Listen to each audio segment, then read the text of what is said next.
Alright, are we on? I think we are.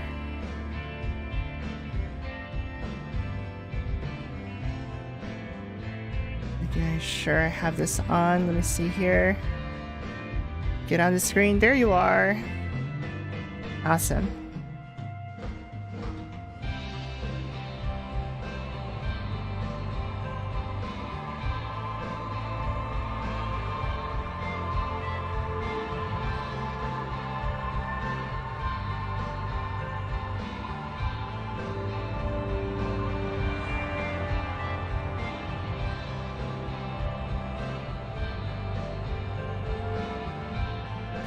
Alright, I think I'm good to go. Let's get rid of this song. And run its course.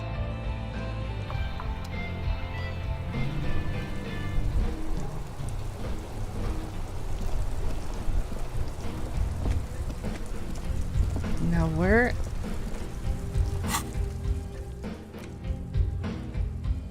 You have the key. The door is behind the greenhouse in the yard. The basement door. Oh! Right! It's inside this.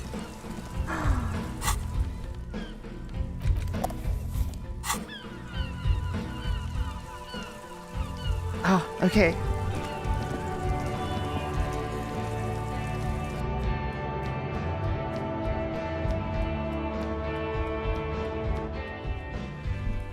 You fucking chef. Tell me your secrets.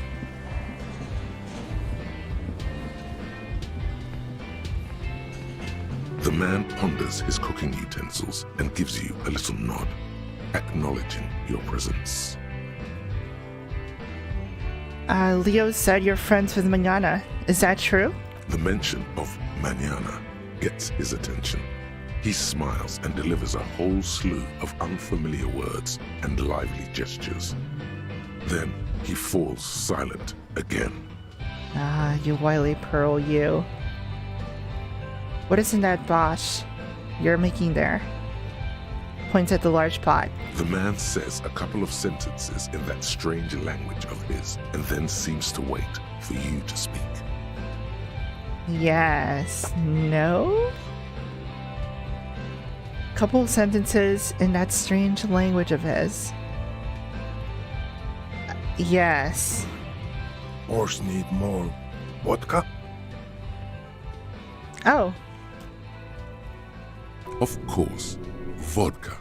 Now that makes a very, very special borscht indeed. Turn it up and then ask for some yourself.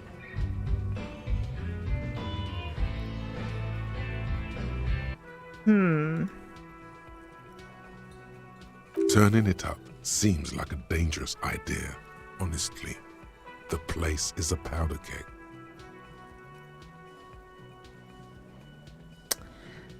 Dar.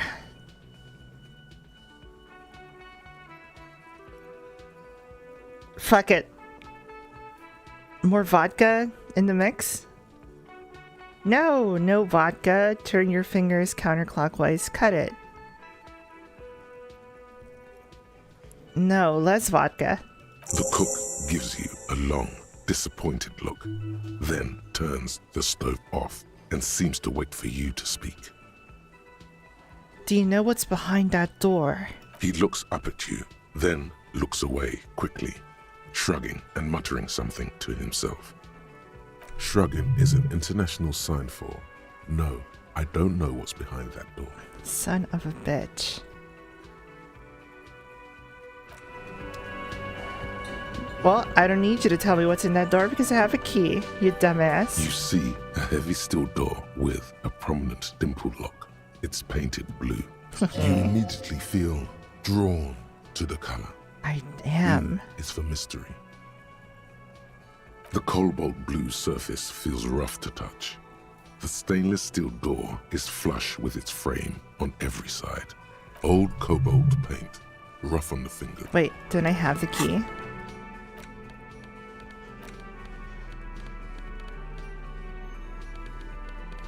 I thought I did. Oh no. What if I didn't? What if I didn't this whole time? Open apartment door for Everett. Oh, dummy. We'll get the key later. Not now.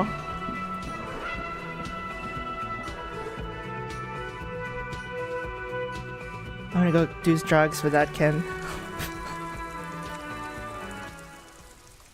Since I'm running solo.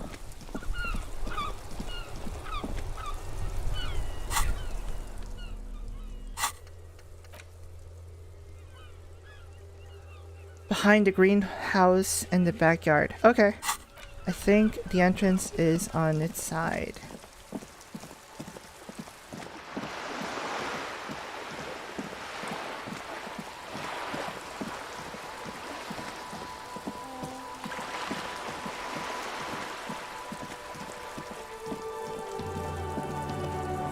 Here's the shit, kids.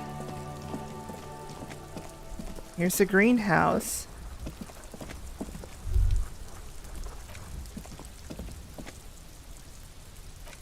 Is it this door? This must be it. The basement door is weather-worn. The copper nails holding the upholstery in place have turned green from sea air, and there's a knocker shaped like a lion's head. A lion's head. The royal lion, Guillaume's kitten.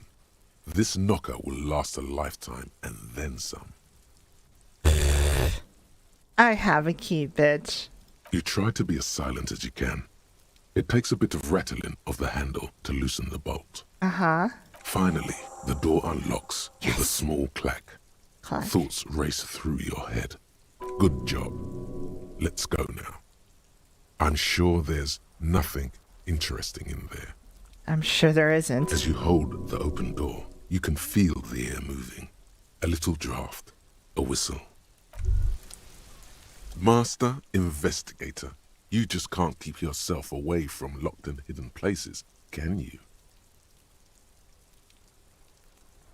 It is my duty as a cop to investigate every square inch of this world. Attaboy, the world's secrets were made for you. They wait patiently for you to uncover them. I am the law. God. I'm curious. I don't know what to expect of this guy's room.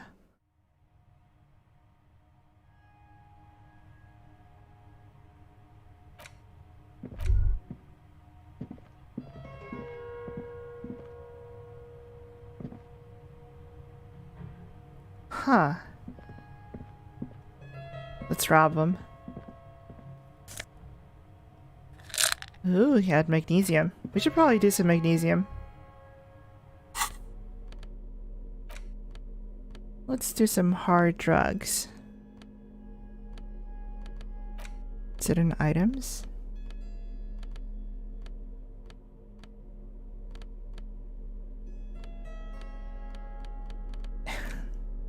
It's not a tool, is it?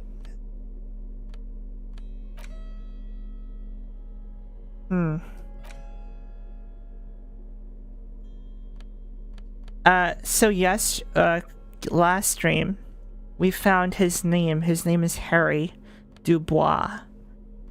Harry Dubois. Apparently dudes who are in the mafia in this thing of ours at the harbor. You know, the union workers, the main guy knew shit about us. Apparently, we've dealt with that guy before, which means that we potentially might be a corrupt cop. Or a cop who does their good investigating, but every now and then deals with, you know, the greasy hand of the quote-unquote crime organizations. Local ones at that. A small suitcase full of clothes. You guys are staying over? Or they were leaving? A book titled The Hidden World of Walking Sticks lies open. You can almost feel the warmth of the red sun on the flag. This is a Japanese household. A row of mugs sits on the shelf. Each one depicts a human figure. A dark-skinned woman grinning amidst mysterious symbols. A broad-shouldered man shoveling potatoes, and others.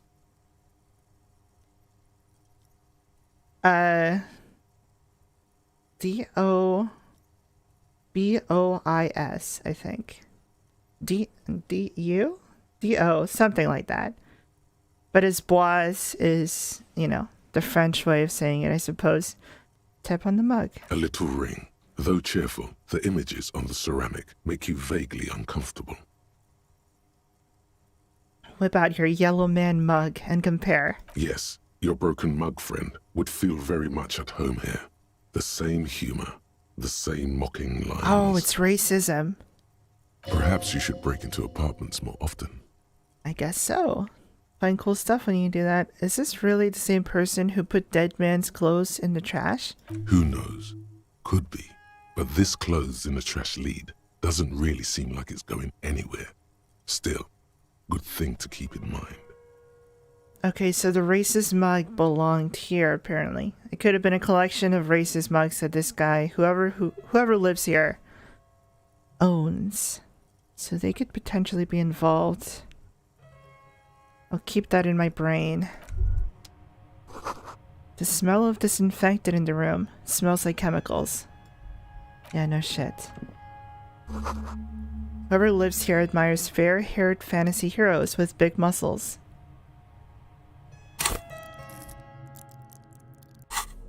We found those in...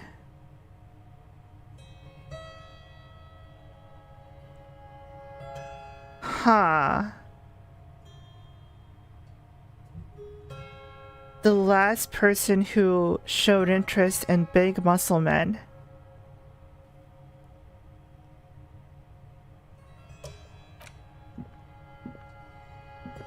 A row of mugs sits on the and shelf. Who was cool with racism, or who saw the mug and was like, oh yeah, that's funny. Was like the pawn shop worker. Not saying it's him, but he kind of fits the bill, sort of. I got a shirt. I got more logic when I wear it.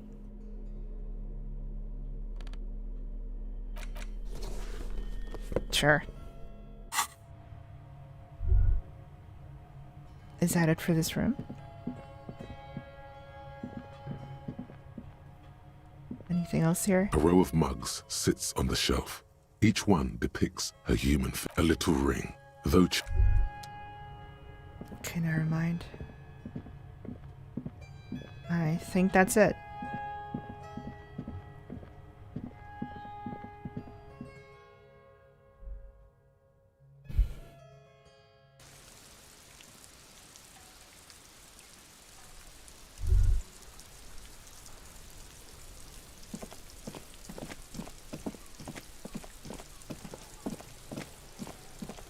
Okay, did that.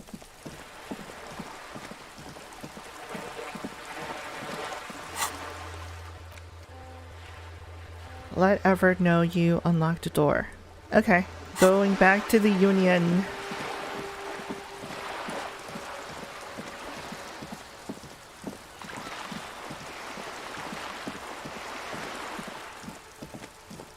Bum, bum, bum, bum, bum.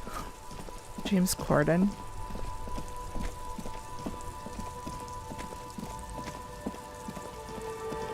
I'm kind of happy I don't know who that is. Fuck, I'm already tired. Fuck political. Oh, This guy saw her spin kick the racial supremacist guy on top of the button there for the gates. But he also saw me sort of do guard duty for the button, so I don't know where he is. I don't know if he likes me or not. Went native on the chief, huh? Those ballerina antics were reckless. Should have just punched him in the throat again. Cool. So he knows I punched him in the throat. Do you know I spin kicked him too? Wrong. You did Just the right saying, thing. just kidding. He totally knows. That's what he means by ballerina. antics won you the fight.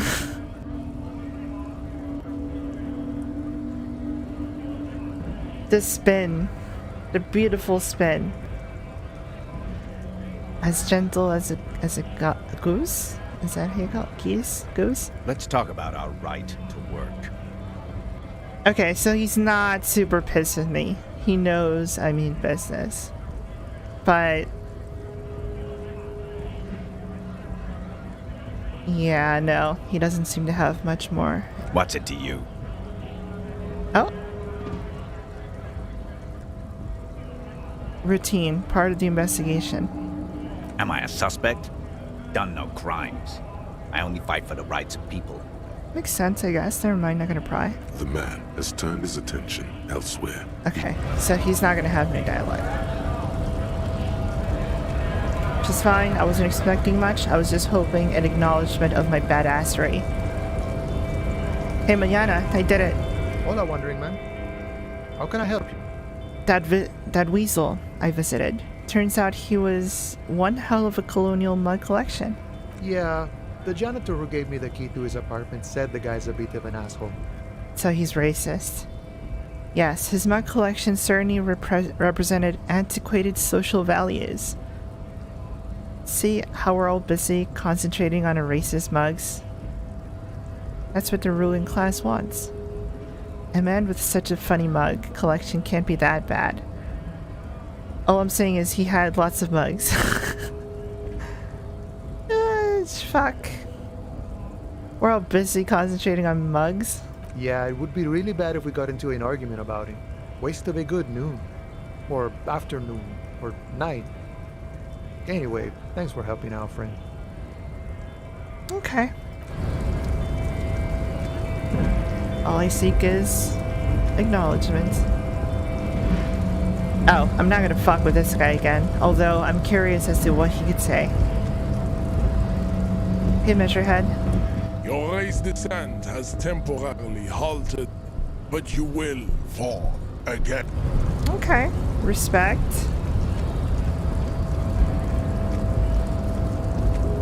Let's go visit the Duke.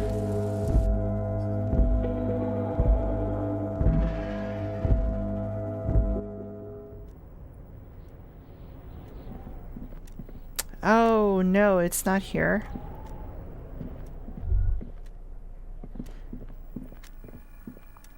It's on this room.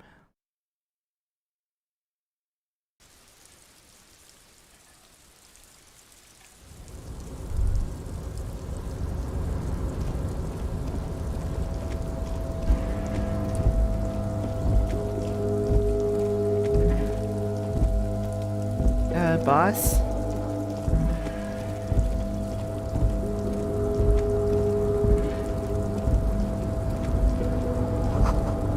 A composite eye of halogen lights watches you, emitting low buzz.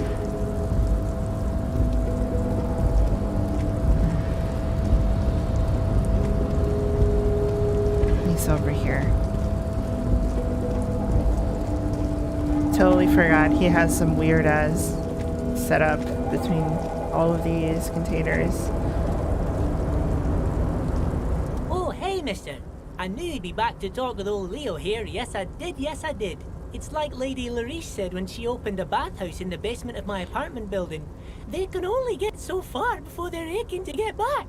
And lots of folk really did keep coming back. Leo, in the future, can we keep this greeting shorter? Sure, mister. Absolutely. I'm always willing to help out nice fellows such as yourself. He smiles his disarming smile and looks deep in your eye. I'm off. I got nothing to say to you.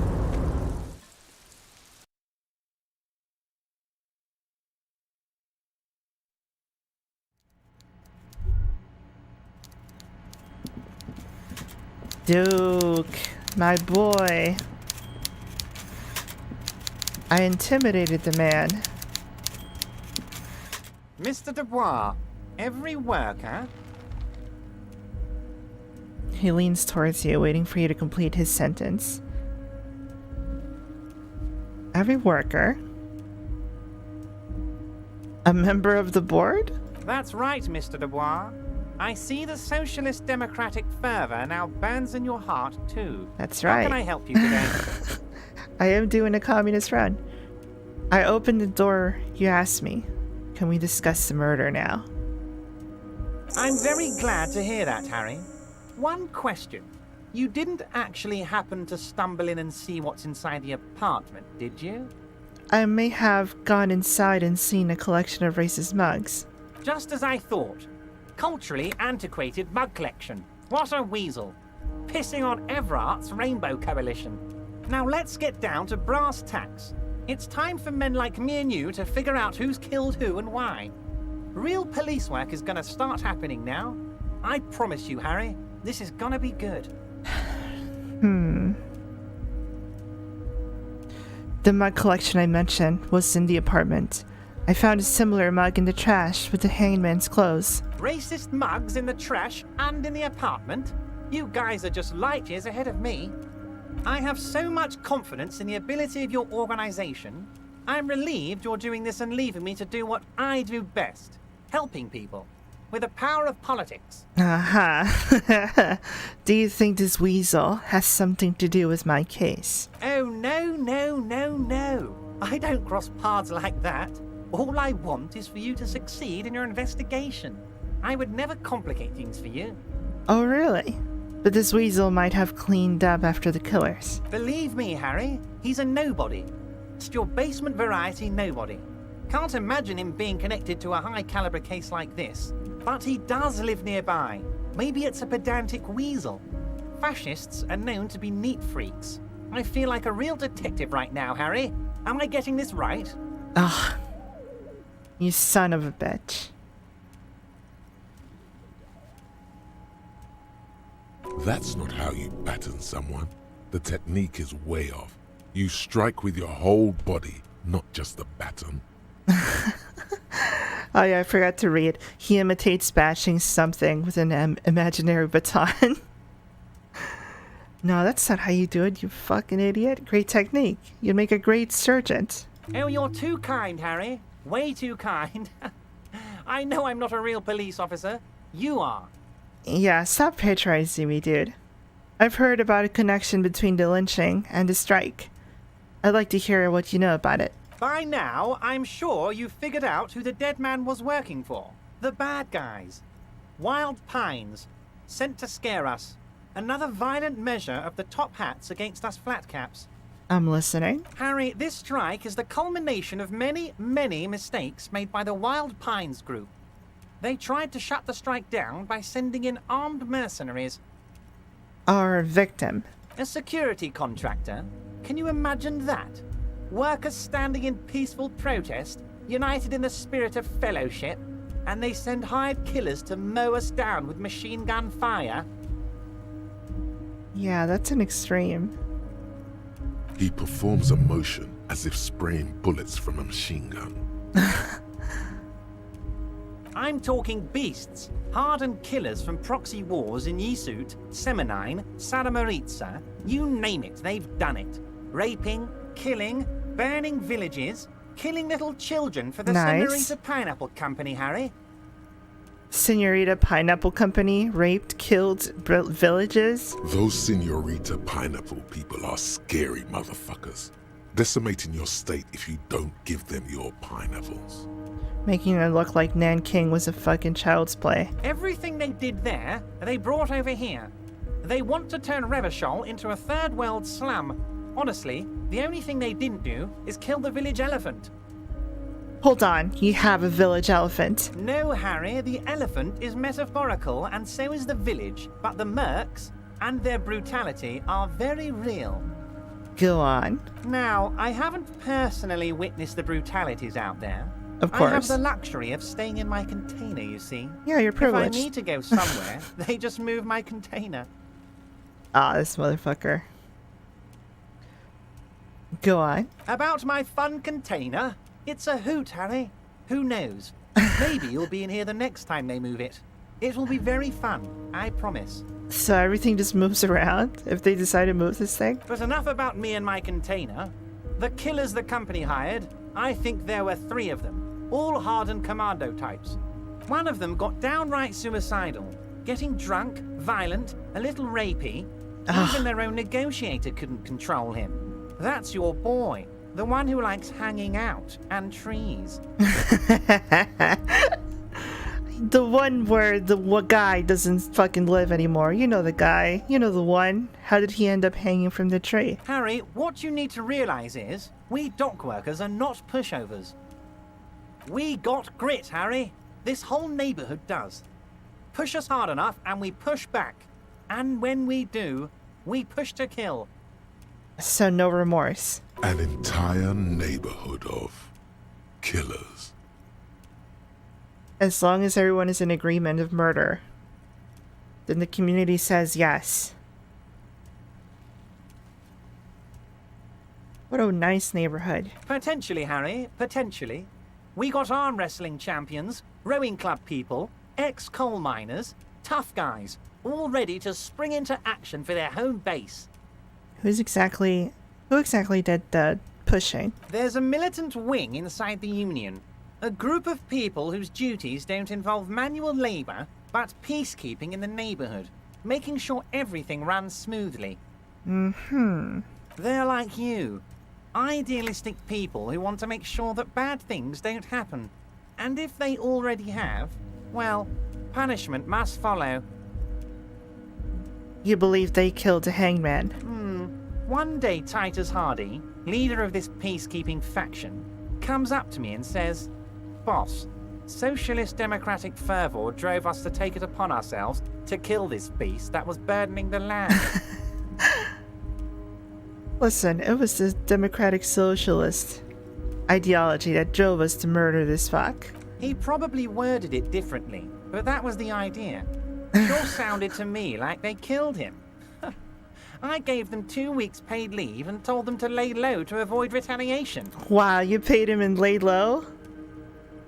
Are you not afraid that we're gonna arrest him? Oh, I'm not at all worried about that. These are not the kind of men who get arrested. They're Martinez boys, tough and gritty.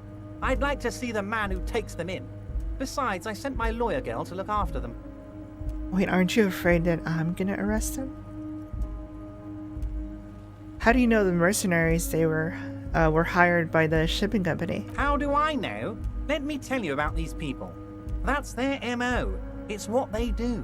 Last winter, some poor workers in Terminal E went on a little strike. The company sent in Sediment, a security contractor. The strike was over the workers' right to wear protective footwear, Harry. What? These guys turn up and start beating people. Tell you what, Harry, I wouldn't be surprised if we got the same mercenary company after a little rebranding. And I'm sure as hell not surprised to see an army of scabs under my gates. So you think the security contractor organized the scabs? You said it, Harry. Hell, one of those guys looks big enough to take down that proverbial elephant. Boys like that don't just happen to show up during strikes. Lawyer girl? Oh, Liz is a bright one.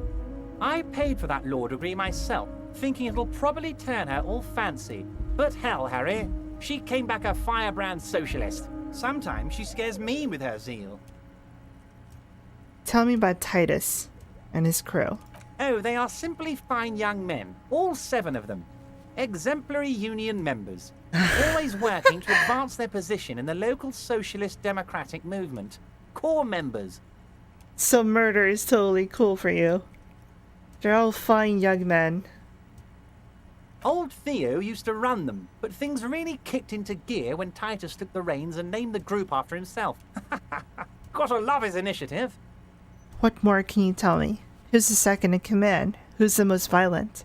Harry, they're almost all of them great guys, born leaders. Whatever happened, I'm All sure of them they are only fucking had the best murderers. What do you interests of think? Revachol in mind. Whatever happened, I'm sure they only did it for the good stuff. Work with them. Hell, interview them. But don't fight them. They really are just like you. Men who like beer, women, and some order on the streets. Separate one from the herd. So let me ask you this. Which one of the Hardy Boys is your least favorite? Oh, that would definitely be Fat Angus. His feet smell from a city block away, Oh, and he's gross. always having noisy stomach troubles. Horrible, revolting guy. He's not that far or different from you, you know. So let's say something happens to Fat Angus. Let's say a citizen's arrest. You would die, Harry. You would die, and in the process start a bloody and completely unnecessary war between the Debarders Union and the Citizens Militia. Damn. Just like that. Angus, his ever-growling stomach, and his smelly feet are all part of the Union. You have as much right to arrest him as he has to arrest you. Actually less, because it's his home and his backyard. You are a guest here, Harry. Please remember that. Oh, Harry. This is getting real grim, and there's no need for that. We are friends. He sits back and looks you in the eye with a wide smile. Everett, I met these Hardys. Can you ask them to cooperate with me? But of course! It's the least I can do for my good friend Harry. I'll do it right after we've concluded this talk. You can now go and tell Titus about this. See what he has to say. Oh, this is the first time. Hey, Authority, what's up? Also, Harry, here's 5 real. He what? He holds out a banknote. I don't need it. I only wanted you to help me with the Hardy Boys. Oh, I wasn't offering it to you, just holding it out there. But I'm willing to share information. Was there anything else? Oh. Good talk. Let's conclude. Was it a good talk? I'm not sure we made much headway here. I was hoping we'd bust the case wide open. Heck, I even wanted to tell you what I really want to achieve with the strike. Oh my god. So you're telling me that line of conversation is over? I don't know what happened, Harry. I wanted you to feel like Mr. Martinez. And of course, I also wanted you to find your gun. But it's like I can't completely trust you. Yet. Yet? Yes, Harry. It's like I can't fully trust you if you're not a man of the left. I want to, but I just can't. Man on the left. He's been hurt too much in the past by men who aren't social democrats. Oh my god, hell yes. I'm not a man of the left. I am a patriot of Revachol. You're right not to trust me. I take care of me. I'm a hustler. I grind. I'm a money engineer. What's that supposed to mean? I'm more left than you are. This is another corrupt scheme, isn't it? I'm neither left nor right. I do what I want. I do what my heart tells me to.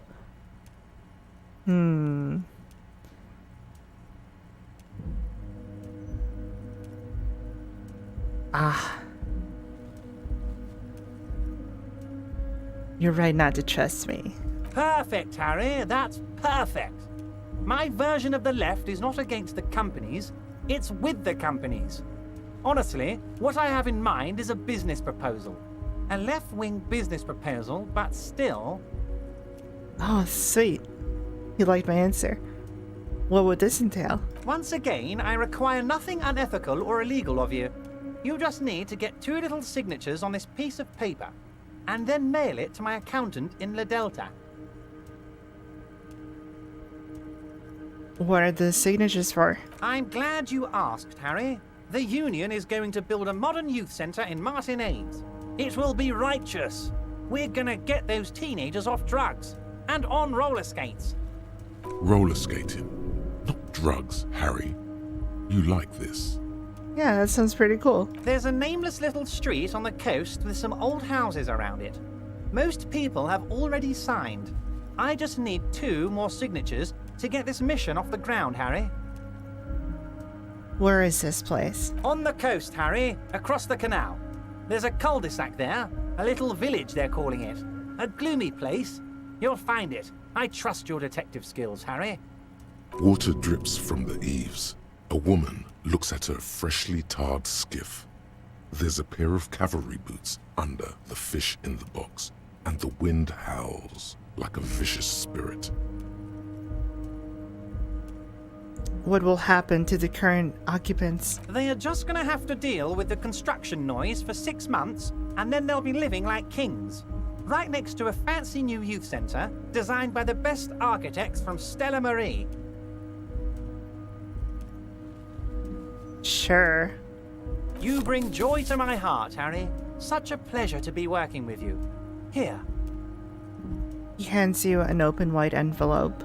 You need to get signatures from Isabel Sadie and Lillian Carter. The cul-de-sac is right past the pawn shop and across the canal. I hear there is some trouble with the water lock, but they should fix it by Wednesday morning. Once you have the signatures, mail this to 13022 La Rocca in La Delta. Then I know we can do business together. Can we go over a few details considered a murder again? Oh no, we already talked about that. I did it, Everett. I turned it off. What? The shady brew. You told me to make it even shadier. I didn't. It had alcohol in it. Now there's no alcohol. Did I? Well done then, Harry. I like not knowing about it, and I'm sure you made the right call. I spend the whole day delegating tasks, and it's a great relief to see people taking initiative. I don't even want to know what all of that means. Brew, shady, alcohol, turned off. I'm going to let the world surprise me. Dude, even I'm a little bit confused. Most certainly, Harry. By all means, Harry. See you soon, débardeur. Just kidding, but not too much. With high enough intellect, you would have noticed that the poor will be displaced without compensation. Oh.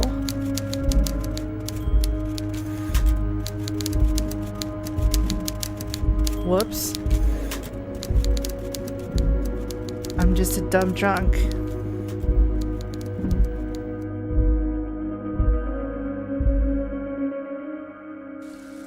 I wonder what the consequences of my actions will be.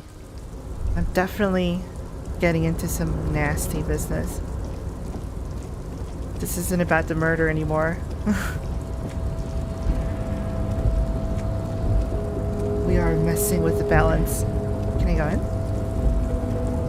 You're back before the cargo container. Its drawer has not lessened since you were last here. If anything, it seems to have grown slightly. Hey there, sugar. The container door appears unmoved by your attempt at flattery. You're a fine piece of engineering. Do you know that? The door does not respond to your advances.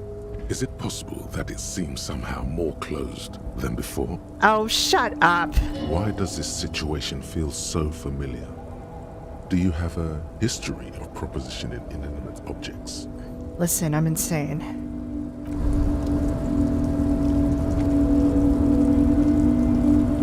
I can explain it all.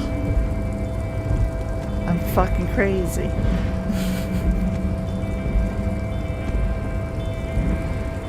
Let me down. There you go.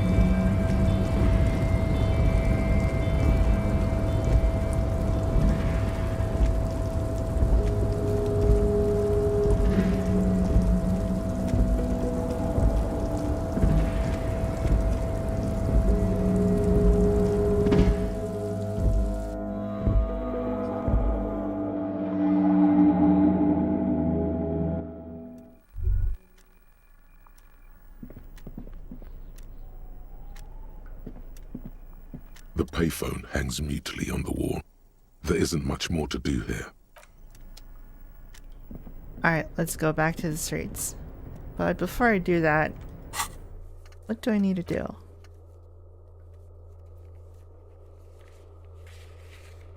Okay, so in order to even get to this fucking village, I need to wait until Wednesday, or I need to go on Wednesday when the bridge actually opens.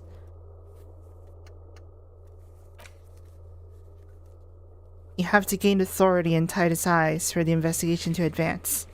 Soften him up first. Talk to Titus and establish authority in the Hardy Boy's eyes. So I can go do that right now. This, I had a chance, I blew it. Oh well. Maybe we'll find someone who owns it.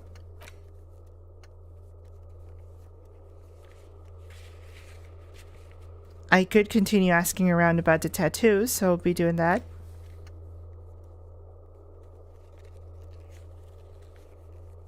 And this will solve tomorrow when the bridge opens.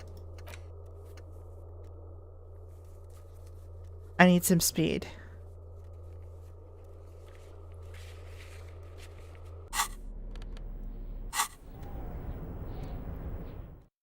I'm just trying to map my brain with the objectives here. Who haven't I talked to the photos about?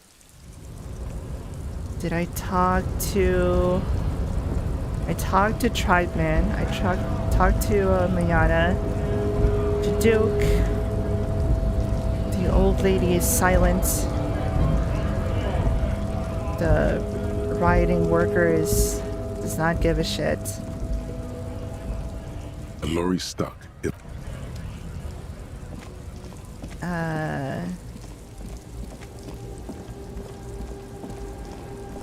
The merchant here is like, I don't care. I'm guessing the boat lady might say something about it, but I doubt it.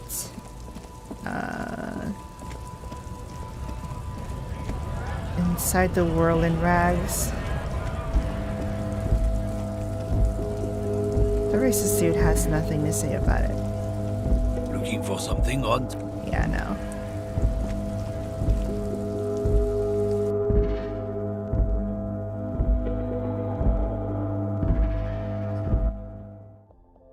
Probably the...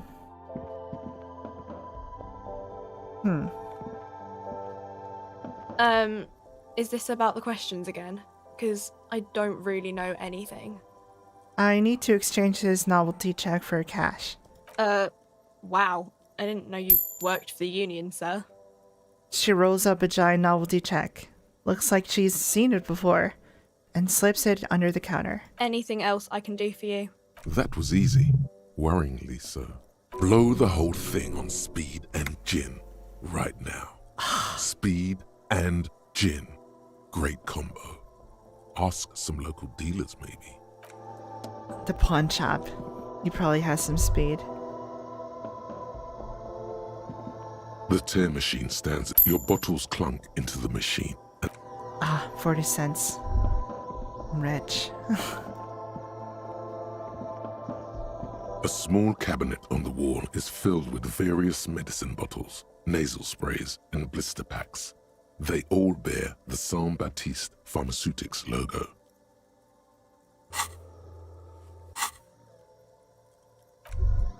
Nah, I want a cig. Do you have a cig for A me? colorful display of cigars. Again, I'm obliged to inform you that both alcohol and cigarettes damage your health.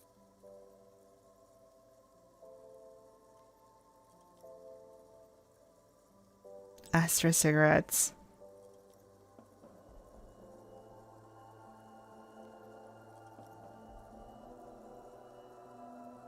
Wait, oh my god. 30? Vodka costs 30 real? That's insane.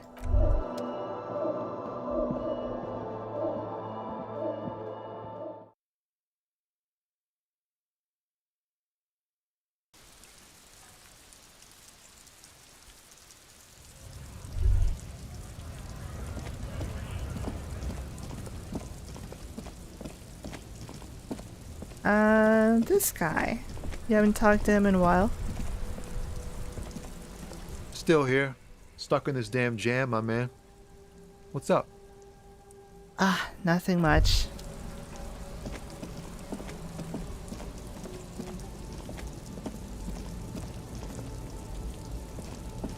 Nope, nothing cool.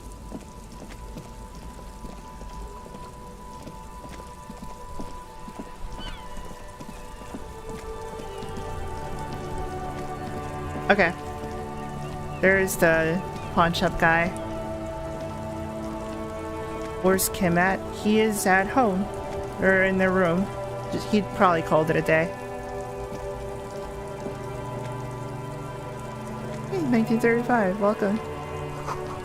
Scribbled between the thighs of a Page Street girl. La Haringa do Disco. I don't know how to read French. This guy has speed for sure. Give me the drugs. It's good that Kim isn't here to witness my drug addiction. I shouldn't, you know, encourage any dismissal of a fucking respect that he has. The little bits of it that still remain. Hello, hello. Let me know if I can help you with anything. About my gun again. Sure thing. Have people from Everett Clare's union come here to track the gun? Maybe. Shady looking guys came in here yesterday, looking like they'd just taken off their Wild Pines overalls. They asked if I have a police weapon to sell. I told them I already sold it. They went their way. It was a trip, but you know, all sorts of people come here, asking for all sorts of things. Wait, then it might be true. Everard's claims. Interesting. Sure, man. I doubt it, but I can try. The pawnbroker's gaze is... Damn.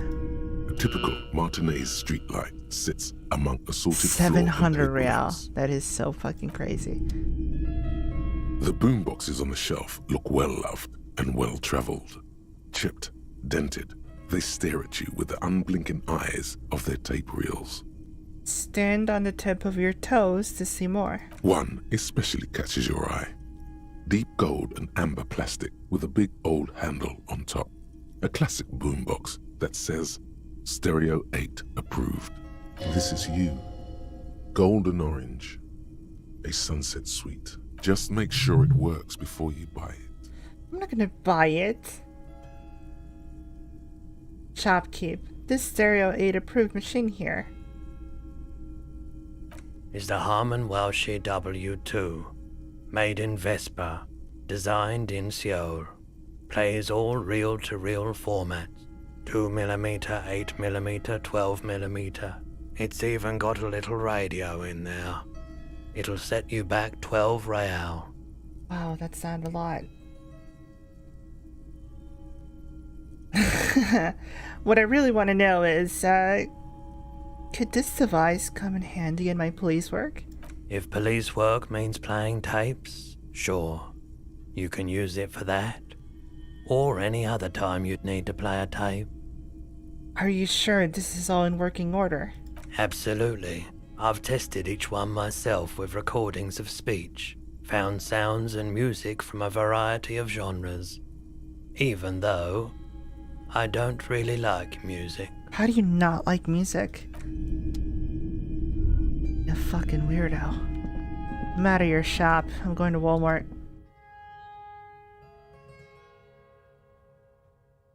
Okay, so I could probably go back to the Whirling Rags, yell at or argue with the dock worker, and then call it there for Wednesday, and then I can do a bunch of the other stuff. Like, a lot of people of interest here have gone away. The Confederate people are gone. They probably went to bed. So, more reason than not to just go back to bed with Kim. My partner, not just in crime, but in life. Yes. Yes. Who are we talking to? Titus. Looks like the circus left town, but the clowns are still here. Titus does not look particularly happy to see you. Me and Everett talked. He promised he'd cooperate.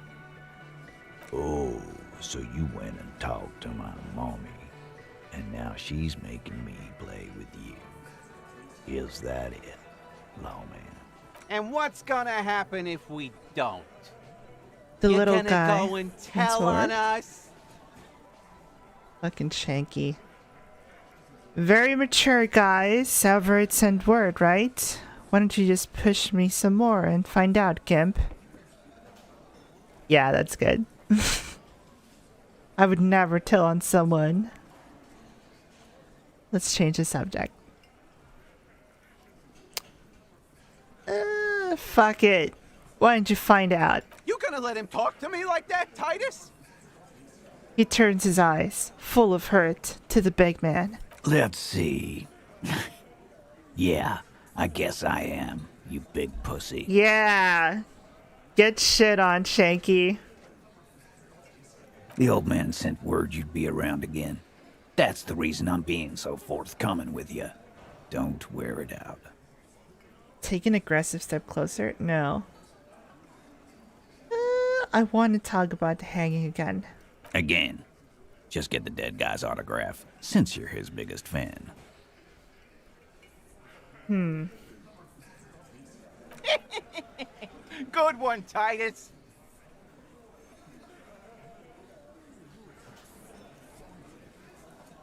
Let's see here.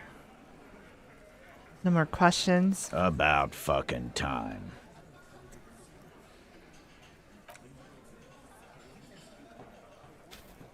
Alright. It's better if I have Kim with me anyway. So let's go call it.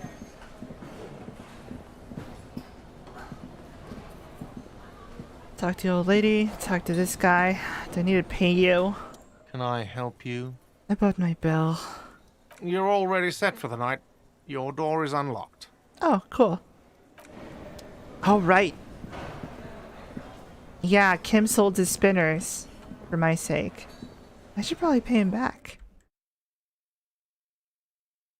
Just so we're even.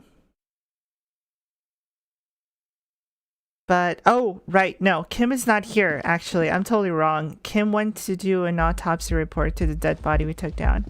So, he might be back until tomorrow, actually. The door is closed. Let's go to bed.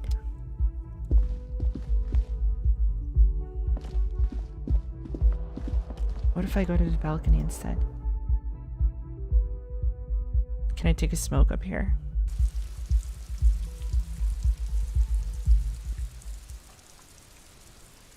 Cool Max Payne moment. Take a swig.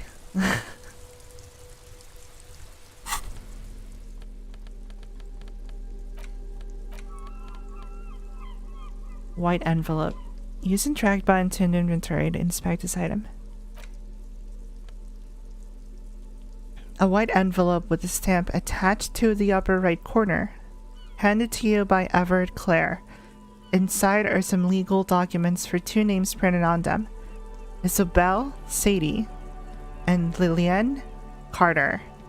Both signatures are required. You take the legal documents out of the envelope. A 12 to 40 month construction period and the zoning plan in the addendum. You can buy Kim's jacket in real life. I know, but it's so expensive. I think, and they're limited too. I think they're like $200 or something. And I'm like, no. I love Kim's jacket, but goddamn. The youth center cuts into the ocean like the bow. But they're limited though. Ship. Apparently, it's going to cover most, if not all, of the street and the square between the existing houses. It's 3 stories tall.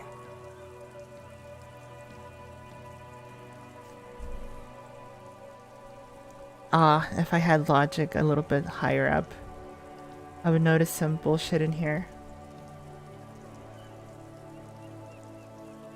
Put the documents back in the envelope. Okay. Yeah, believe me, once I heard that the jacket was acquirable, I looked it up and I was excited, but fuck that, dude.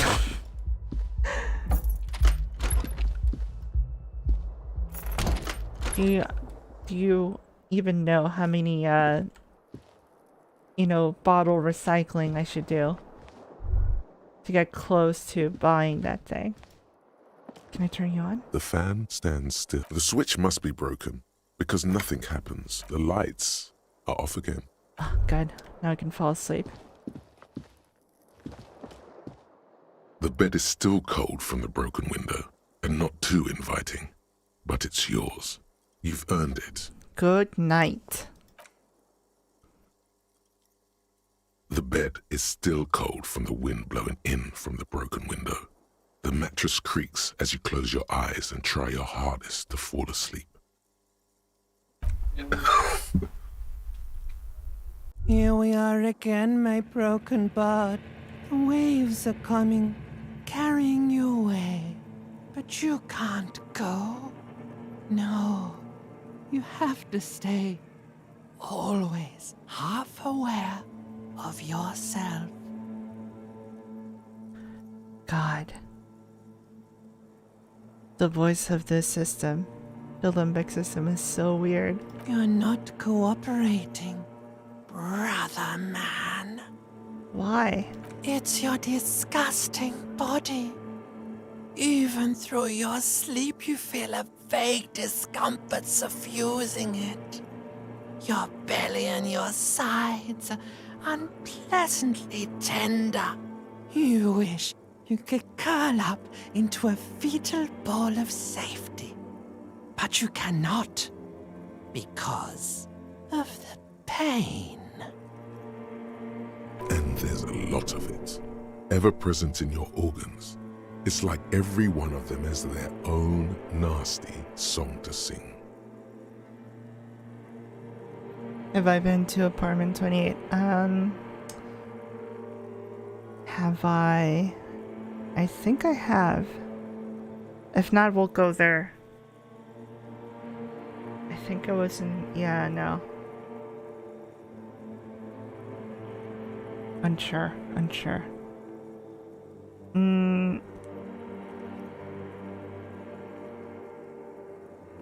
I thought I was on the express to the silence. Now you've gone off the rails, baby. Now you're stuck sitting here by the tracks, admiring the wreck around you. You just can't help it, looking at yourself.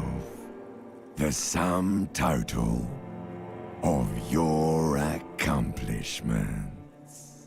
You're just stuck here in the half-world. Could try looking at other people, really looking. But why would you want to start doing that?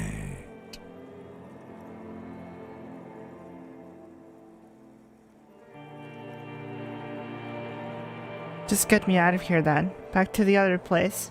I will. I'm looking at people all the time. I like them. Sure you do. They're all so friendly, aren't they? Some of them are racist. People are beautiful, statuesque, parodies and tragedies of themselves. A great democracy of creatures. What do you think you're doing right now? Coming to some greater awareness? Look at all these lights, blinking in and out of existence. Thoughts! You're just pretending that you're asleep, even to yourself, while the world goes on without you. Let it. Let it. But it never seems to let you go, does it? Time to rise and wipe that shining sweat off as best you can. Gather your bearings. Rock and roll. Damn. Ah.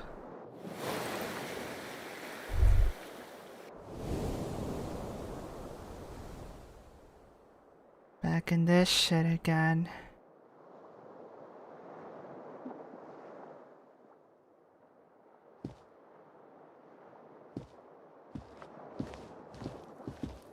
Oh crap, I can look in the mirror again? A mirror hangs on the bathroom wall. In it, your face, adorned with the expression. Okay, no, I can't even do the interfacing one. Damn, I can't even wash my face or take a shower. How bad do I smell?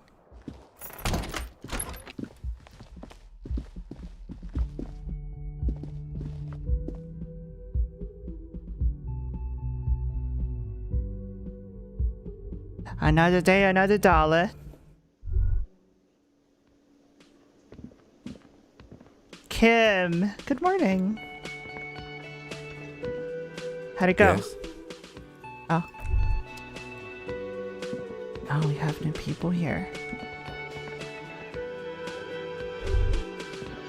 Alright, let's talk to the bartender. I'm not Can a I bartender. help you? About my bill for tonight. Got the 20 real?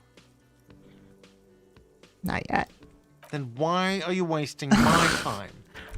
Sorry. Who are you? The woman in an RCM patrol officer's uniform winces as she notices you. I would really prefer not to talk to you right now.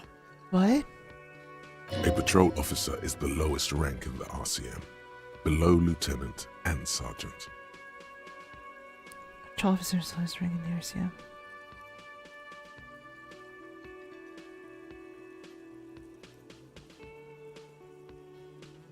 Hold on. You're on patrol. You're a patrol officer for the RCM? Yes, I am. I'm a cop too. I know. Here's the real deal. Yeah, my brain is pretty big. I'm on a murder investigation. Are you the cavalry? I'm definitely not the cavalry. Is everything all right? Why didn't you want to talk to me? I don't know. I mean, why would I want to talk to you? Damn, that's have I wronged you? I've done that to a lot of people.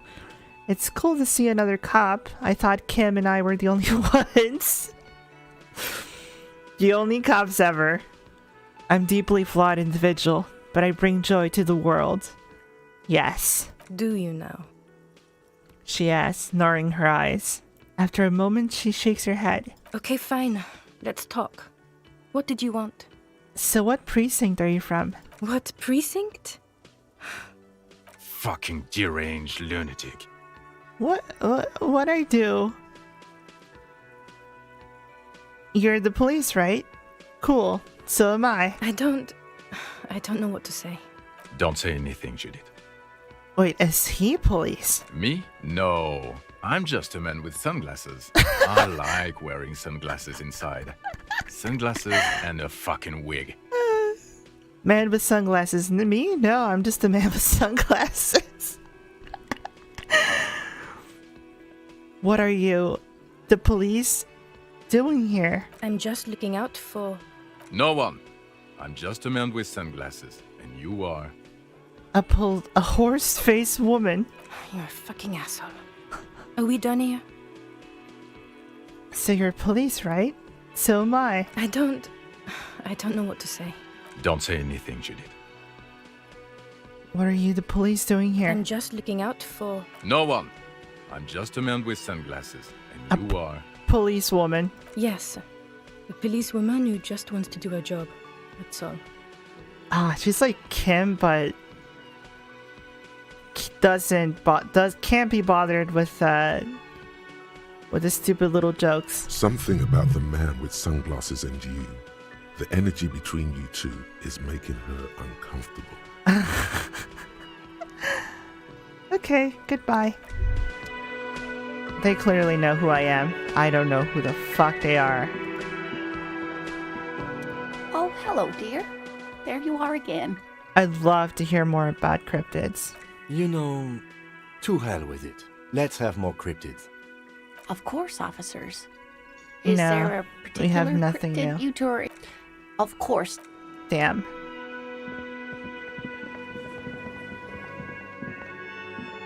Alright, let's go to the bridge. Let's go to the bridge.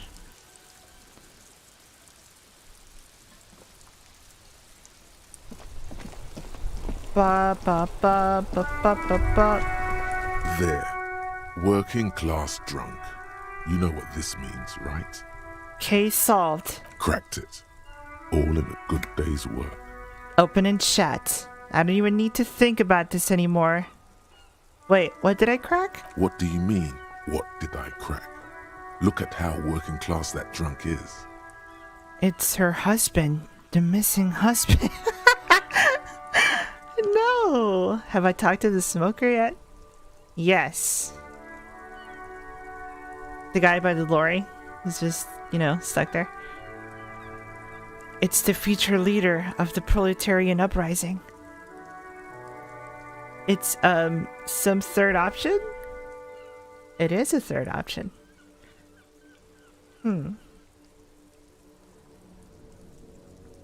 No, I don't want to embarrass that woman more.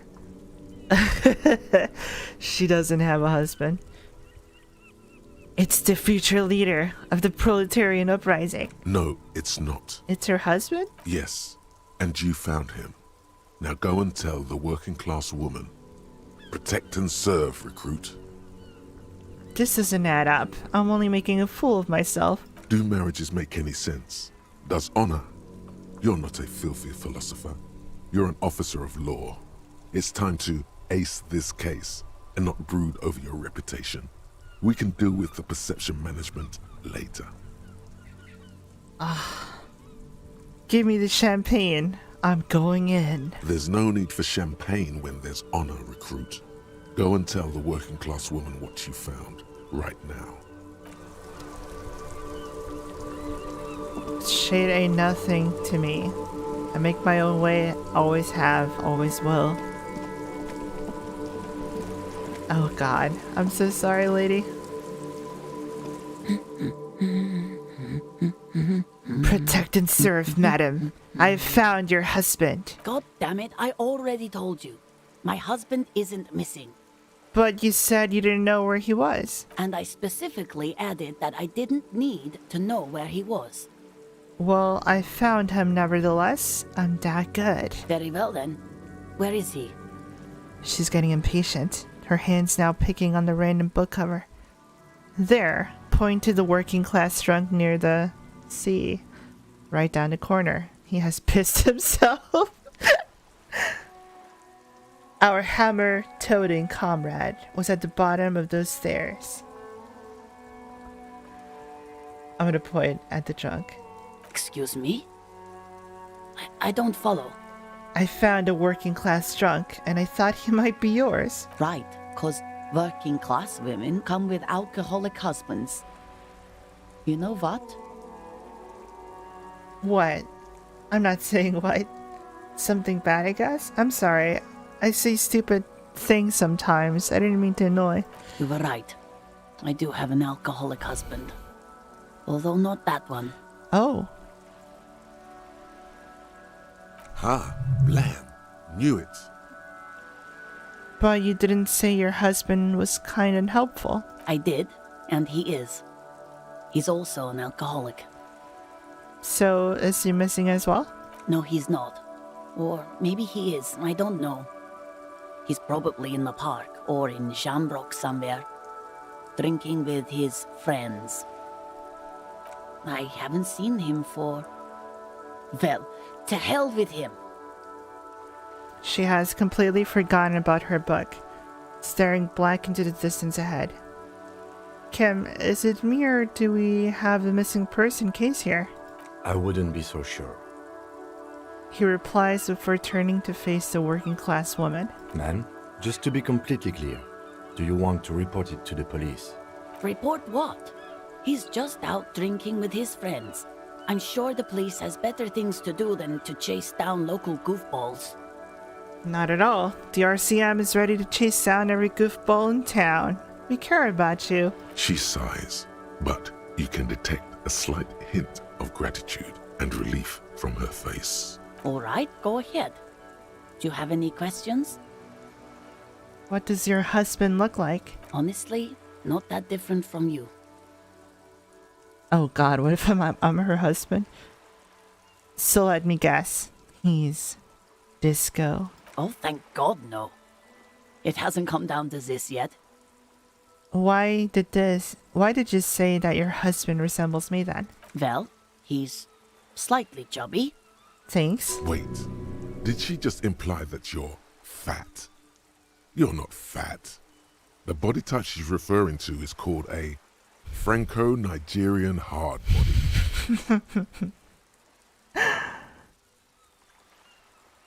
That's a pretty good thing to call it. I'm not chubby, and neither is your husband. What do you mean to say is that we both share a Franco-Nigerian hard body. You both share what? Franco-Nigerian hard body. Softly round, yet still in shape. Ladies dig it. I'm not sure about the rest, but softly round sounds about right. He's not in great shape. What else? He was wearing a dark brown leather jacket with a bright blue inner lining. The lining is hand-sewn. I made it myself. She sighs, her voice slightly quivering when she adds, It's his cool jacket. God knows it's too cold to run around in this, but he refuses to change. Who cares about the cold when you have your cool jacket to wear? You can completely sympathize. I even tried throwing it away once, but he just dug it out of the bin. Can you believe it? She looks back at you, shaking her head. Well, if that jacket is really that cool, then I can totally understand. He took it out of the bin? Wow, that's filthy. Well, what can you do? I hope that at least that extra lining helps him keep warm at night. I wouldn't like him to catch cold. When was the last time you saw him? Yesterday morning. He went to the library. He went to retrieve my book, and he promised he'd walk straight back home. Because we talked about this. We talked about not wandering off again. I don't know what to do. I honestly don't know what to do with his addiction. Just makes me feel weak. She turns away from you in an attempt to recover. I think I got it. Thanks. So you are going to look for him? Yes, I will bring him back home for you. Thank you. Please do.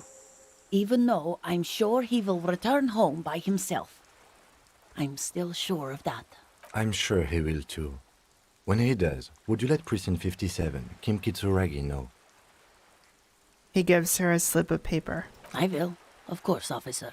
As I said, it's probably nothing. The woman takes a slip of paper. It's a phone number.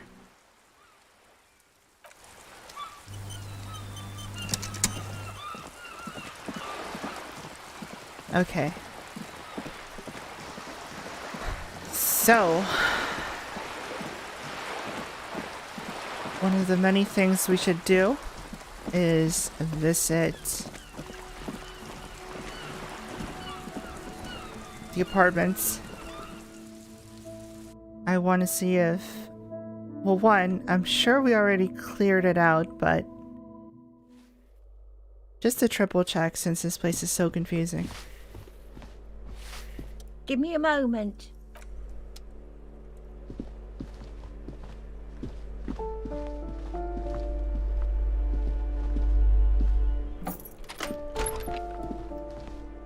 I think we did solve this one. But let's see here. Alright, well, we're gonna buy some smokes in a bit. Get a hold of a sad song tape. Someone reported hanging to the RCM. Blah blah blah. Keep searching for the caller. It's unclear how you should go about finding tiny piece of plastic in a world huge as this. Maybe you'll just stumble across it down the line. Miracles happen though.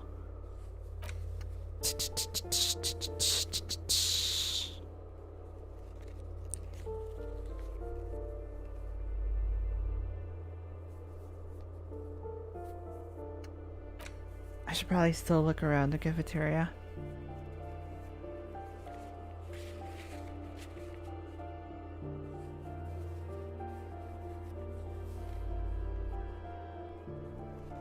This one might take a while.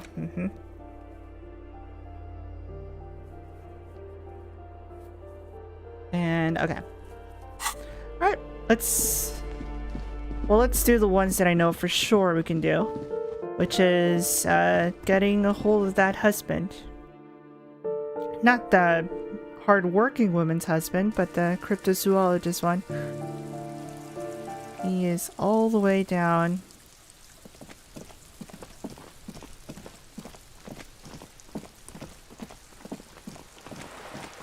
I think he's this way.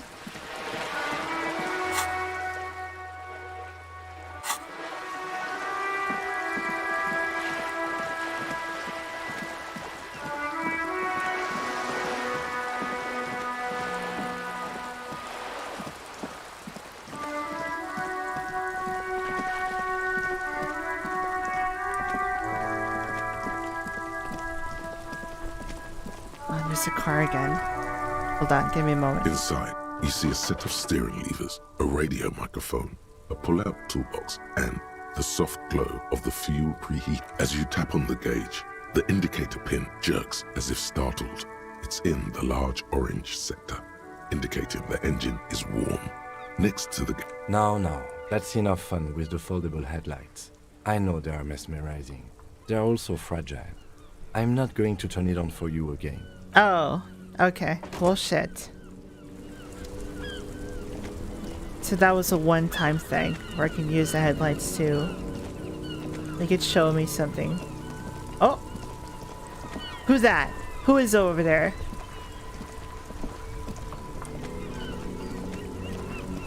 Hey, union workers. Do you know about these images?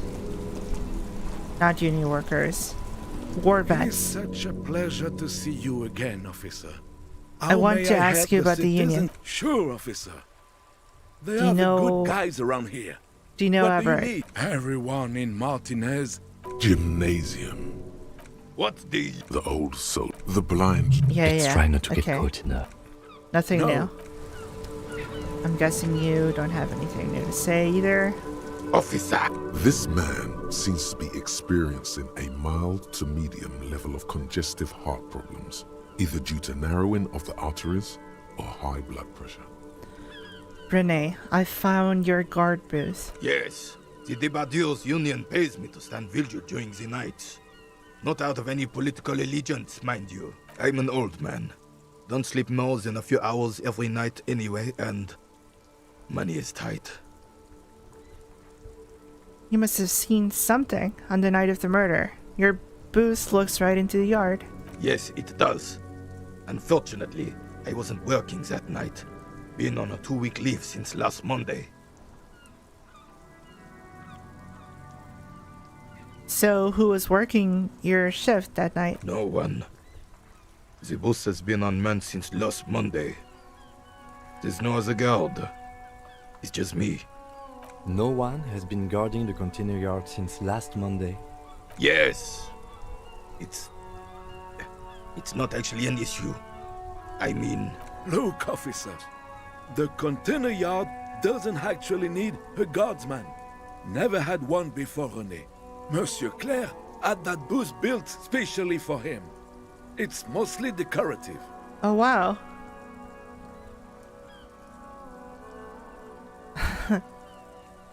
Mostly just nice looking. The possibility of someone being in there is enough to discourage any ill-minded individuals. Evrard created this job for René because he knows the Royal Carabiniers' pension of honor and PTSD isn't something a man can live off. A decorated Kingsman collecting tear reflects bad on the whole neighborhood. His words. Everett gets it. Big guys looking after the small ones and everyone working together. I love it. Such dependency only weakens a man further. Do or die. There is no middle ground. Renee is but one man. We need a program. Get all the elderly back in the job market. Keep folks motivated. Renee should rent out his services. Invest the profit. Get few more guys. Expand and repeat. Wage work is a dead end. There's absolutely nothing wrong with tarot collecting. It's my side thing, too. Proudly hold out a tarot bag. Yeah, I'm homeless. Oh, I didn't mean to imply there's something wrong with that. I do it too. Everyone does it. It's an excellent side thing. It's passive income, you know, you get a couple cents here and there. Yes, yes, yes. Can we conclude the topic of my guard boost now? He is not going to become an entrepreneur. I saw a picture in there. You were in it. Who's the girl? She is nobody. This is none of your concern, and I refuse to discuss my private affairs with the RCM. The lady is Jeanne-Marie Beaulieu, and she sure as hell wasn't a nobody. John Marie Beaulieu. Yes, yes. Like I said, it would be up anyway, so might as well keep an eye out. It keeps my senses sharp. Yes, sir.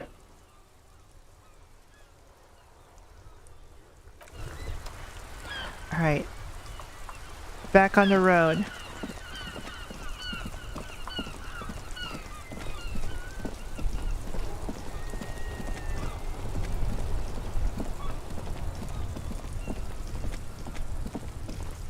Alright, here we go. These are new people.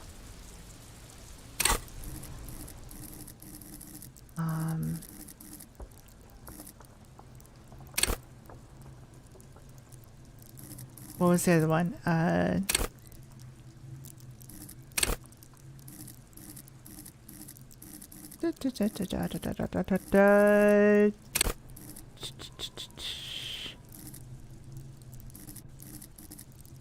Composure, suggestion.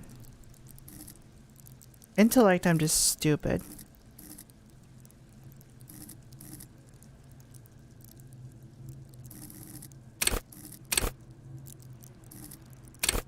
I have no rhetoric.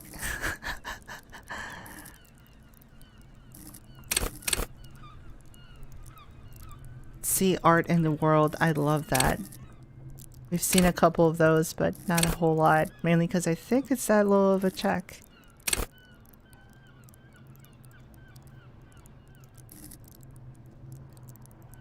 Get more thoughts. So I should level up rhetoric. I should level up the stuff that isn't showing up mainly because they're so low level. So like Spirit of Core. Connect to Station 41. Understand cop culture. That seems pretty cool, but intellect is the focus. Shit.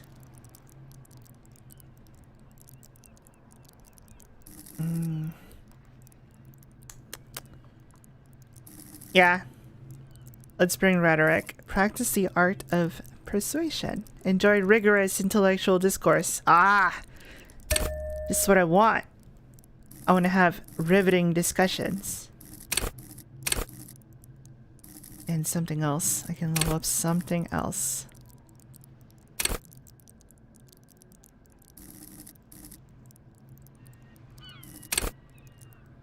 Empathy. Understand others.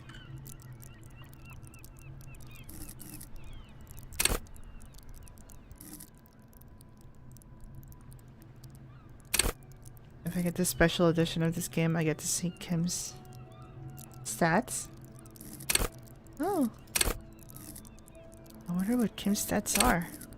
It's probably like super composed.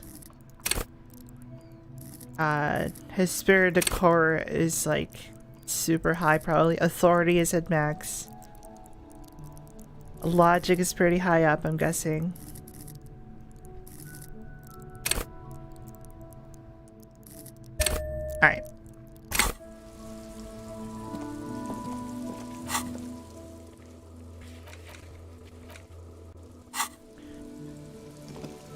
Gentlemen, hey, let the police something something. Okay. Do you guys have it working again? A rusting control panel with loose wires dangling out from the hole. You grab the handle and pull the lever up. As soon as the metal connects against the contact pins, you hear a loud clunk, then... The water lock starts moving. Sick!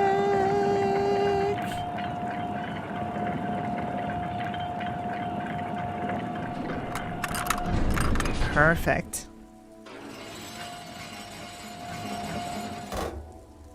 Okay, if we ever need to get to the coast, then this is the way. But please, contain your wanderlust for now.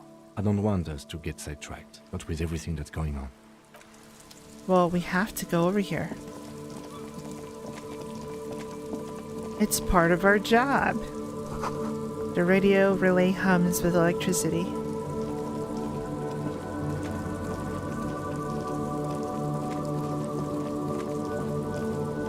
Oh, there's so much stuff.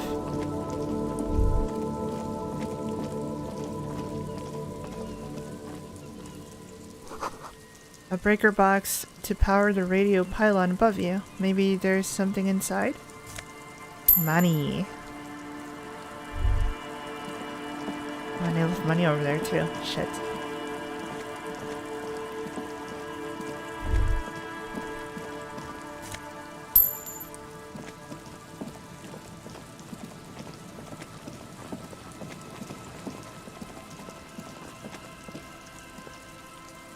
Whoa, okay. There is a crash site.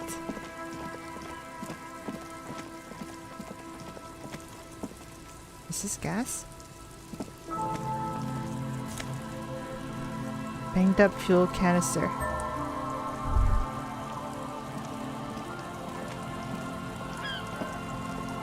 A banged up motor carriage lies half submerged in the icy water, slowly sinking into the Insulindian Ocean. Only the cabin top, rear wheels, and the engine remain visible. It must be cold and lonely down there in the icy water.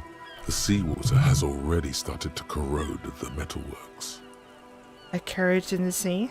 Where did this come from? My guess is it started its journey from the plaza, where it backed through the fence. Let's investigate. I agree. We should definitely investigate. You get a sudden sinking feeling. Stomach acid comes up as you look at the motor carriage in the deep, dark, cold water.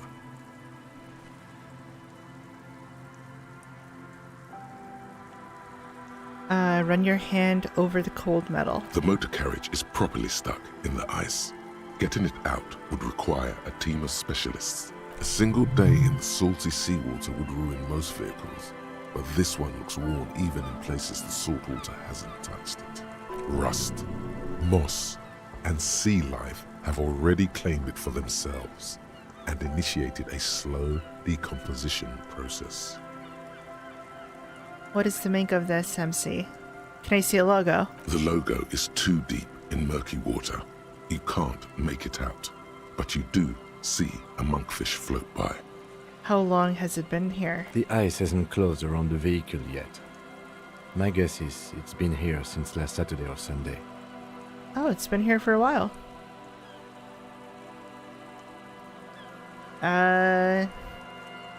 Well. Looks like Jacob Erb. Journey came to an abrupt end here. Your mocking tone finds no response but the motion of the waves. Kim does not find it amusing. Atola sounds nice. Thank you, bro. Yet another case of the engine displacement triumphing over the driver's IQ. Yes. Clearly, this is a triumph. I'd say the vehicle has been here since last Saturday or Sunday. It's been like 2 weeks. A week about? Let's wait for the low tide and see what's inside. How long will it take for the low tide to come in? I don't know. An hour or two, tops? Sit on the swing and wait for the tide to recede. Wait, what? As you sit down in the old, rusty playground, the world around you becomes very silent. We're just hanging out. The hinges creak under your weight, dangerously so. Nothing but the sound of seagulls high above in the sky, echoing like distant laughter. Ice cracks around the blue motor carriage in the sea. Oh god, can I successfully whistle a tune? The tune on your lips forms a strange yet undeniably beautiful contrast with the surrounding bleakness. The lieutenant gives you a quick glance, then, still looking straight ahead, he joins you with a higher pitched and slightly more melodic trill. The wind blows. In the distance, behind the church, some vagrants are having an argument over a bag of tear they found in the reeds. Further away, a flock of seagulls lands. I'm gonna eat him later. The clouds pass in the sky, and the shadow of the swing moves like the hour hand on a timepiece. 30 minutes have passed. Oh man, I get to talk to Kim about certain stuff. Would you rather sit on an anthill for an hour or stand in a river of leeches? The tide sure is taking its sweet time. So was your dad also, you know? I'm pretty sure I told you already, didn't I? My dad and mom are both half Seolite. Oh, right. Clouds on the horizon grow darker, and the shadow of the swing set keeps climbing. You hear the distant rumble of the city. 30 minutes pass. All I'm saying is, I'm surprised people's skin color varies so drastically. Once again, differences in skin color are the result of melanin production, liver functions, regional adaptation, and various other factors. Your voice echoes on the water. What a strange conversation. and out of place in the environment. 30 more minutes pass.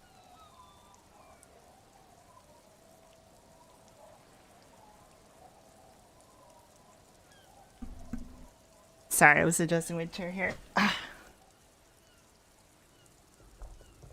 Your voice echoes on the water, strange and out of place in the environment. 30 more minutes pass. Can you make out the mark now? Detective, Marquino. I've been able to make out the mark ever since we arrived. I find it odd that you haven't. It's a Capri, Model 40. His eyes turn to you. Yes. Why haven't you? It is a simple and rugged machine, favored by working men, government offices, firefighters, animal control people. You know, those kinds of people.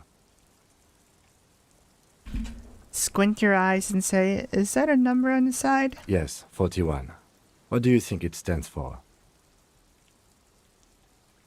I hate guessing. District something? A precinct? Something municipal?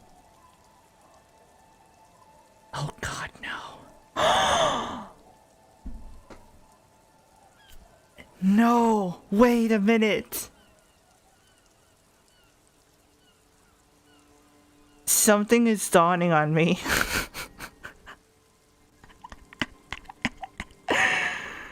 Is this my car?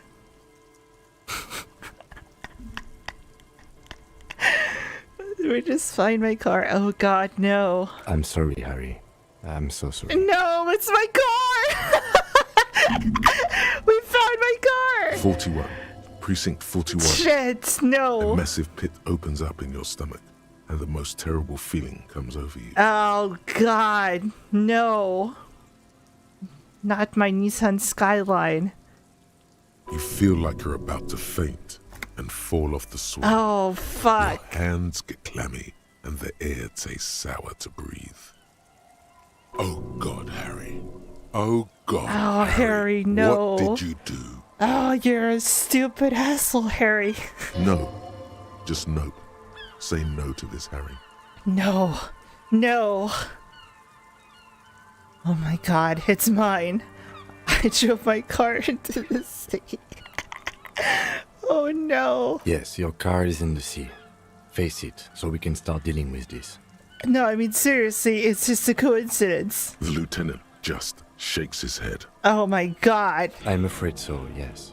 Oh my fucking Looks like morale. you drove your police motor carriage into the sea after you jumped across the canal. Maybe I was in pursuit of someone. Of whom? I don't think so. Shit. If anything, you were probably drunk. Damn it. Probably. Try definitely.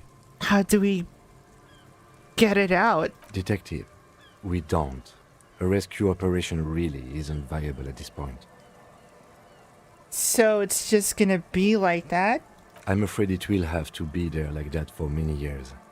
Look at it. Parts of it might be salvageable. I But can see a overall, good wheel. This machine is a write-off. Shit. I can still fix it. I have the tools. That is very unlikely. All the electrics are toast.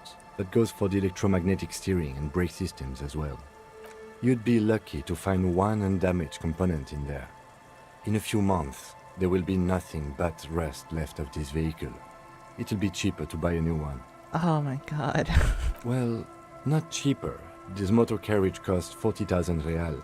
But in the long run, it still makes more sense to buy a new machine than try to refurbish this.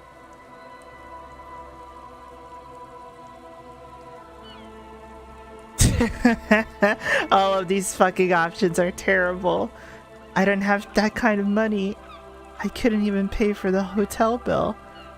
People are gonna be angry at me, aren't they? In Precinct 41. This is a disaster! Let's face it, this is a substantial loss to your district's budget. I mean, my station only has 4 other vehicles in addition to my kinema. They're not gonna take me back after this, are they? The badge, the gun, and now this? The lieutenant adjusts his glasses and doesn't say anything. There is also a 4th thing you've lost. A 4th thing? More precious than the gun, the badge, and the motor carriage combined. Lost forever into the deepest of seas.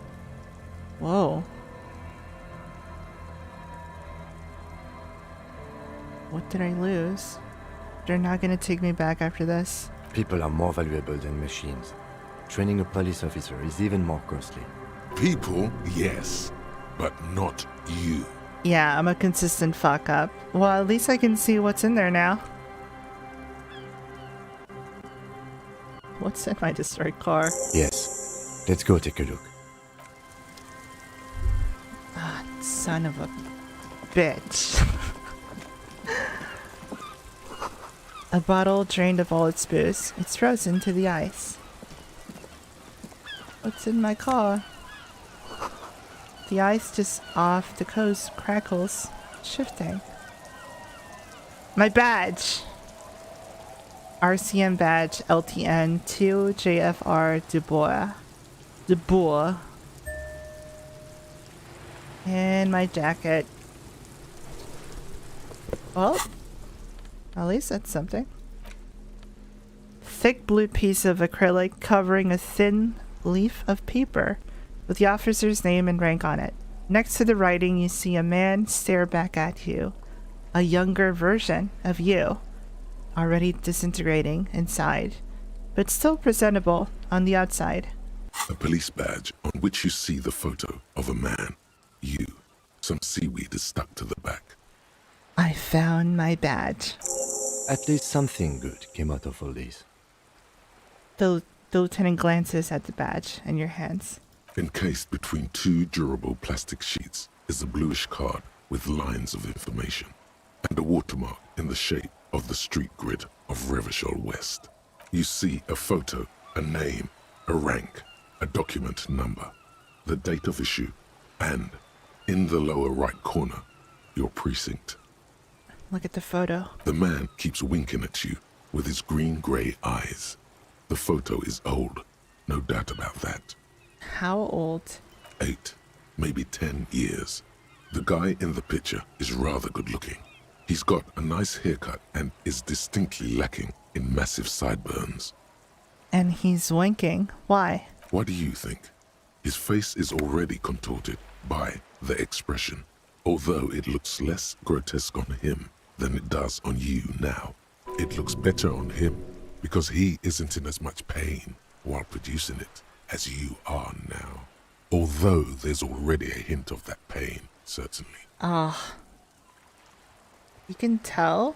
Don't be fooled. The bad times have already begun. The badge in your hand shines as you rotate it, catching light. You see lines of information on it, and a shining watermark.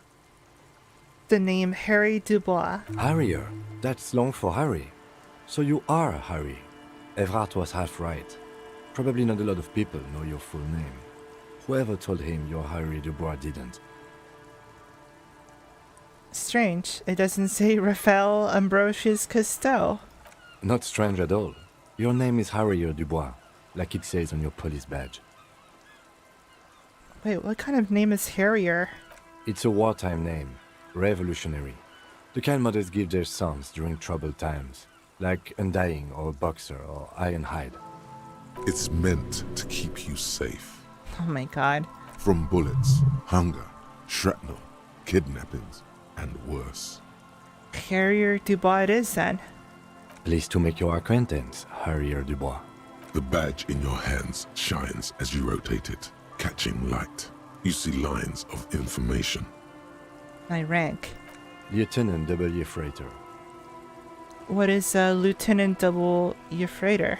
The lieutenant is a rank above sergeant and below captain. It's the highest rank in the RCM that still does field work. I am a lieutenant. And Double Freighter? The title of Freighter is added to your rank when you decline a promotion to a higher rank. In your case, captain. You have declined twice, thus you're double Freighter. Wait. You can decline promotion? There are many reasons one would do this. The rank above you in your precinct's décomptage might be taken, or sometimes promoted officers do not want to replace their superiors out of respect. Oh. And sometimes they just prefer the type of police work available to their current rank, in your case, lieutenant. Huh. I thought my rank was drunk. Yes, apparently you've had a rather successful career in the past, and this leads me to believe maybe your current situation is only temporary. I'm afraid there are no ex-alcoholics. Jesus. I don't want to get better. I want to get worse. I don't really know how to respond to that, Lieutenant W. Freighter. What's décomptage? Décomptage is the hierarchical system employed by the Revachol Citizens Militia. It means counting down to twos. The lowest rank is junior officer, usually teenagers. Then there are the patrol officers, then sergeants, lieutenants, then a captain. That's basically it, except for a few kings. What kings? Kings like satellite officers and the additional freighter rank I already explained. The long and short of it is, you're his superior. Oh, damn. I outrank him. Satellite officers? You are given the title of satellite officer if your partner is quickly promoted through the ranks and you rise with him. You don't seem to be a satellite. So you've been putting up with all my bullshit because I'm your superior? No, I've been putting up with you because despite an unconventional approach, you are doing good police work. I am? It matters more than driving your motor carriage into the sea. And now we've even found your badge. He trusts you, for now. Try not to spoil it. Wow, misplaced trust. Let's see the back of the document. Such a small yet precious thing. Expensive paper caught between thick plastic, like a fly in amber. It reads... The serial number. That's just the serial number. Revachol, Jamrock, Precinct 41, with some numbers thrown in there for good measure. And the date of issue? 4 months ago. I'm guessing that's when you were promoted to the rank of Lieutenant W. Freighter. A new badge usually comes with a new rank. You seem to have been doing well then. The pain in your chest tells you you were working yourself to death to earn that rank. Oh no. The case created a lot of edge you have to take off. The death march really gets us going. A lot can happen in 4 months, especially in winter. The winters are never easy on you. Of that you are sure. Yes, it's the designation of your precinct. 41. Like mine says 57. The 57th is mostly industrial harbor. A lot of asphalt. The 41st is... What? It's a tough station to work in. You have all of Jamrock to cover. That district should have 3 precincts, but money is what it is. But then again, it's a legendary district, and a hell of a station too. It must be an honor and a curse to work with people like Price, McCoy, Berdiaeva. Who the fuck are these people? Are these people that they were roasting me on the phone earlier? He knew all those people, although they're not from his station. They must be big. So they're legends. The badge in your hand shines as you rotate it, catching light. You see lines of information on it, and a shining watermark. Making progress, boys. A dented stainless steel canister for transporting and storing heavy fuel oil. A logo on its side has been partially stripped over years of use. The government issued red dyed fuel oil inside looks like it's paint. Though it smells much, much worse. And my jacket, a black uniform jacket with the RCM signature white rectangle on its right sleeve and backside. Letters inside the collar read, yeah, the code. The jacket is of an exceptional quality, other than some minor wear and tear.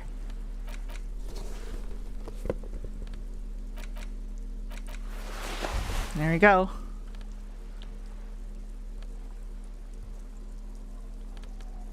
I'm back in.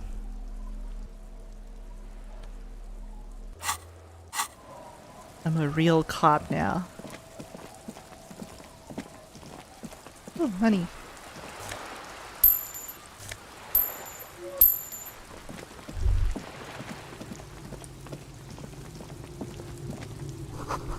Footprints in the snow. They lead away of the incident.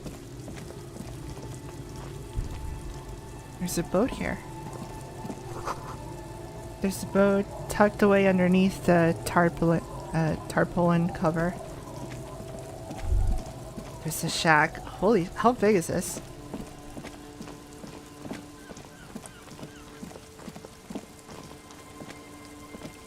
Alright, let's search this house.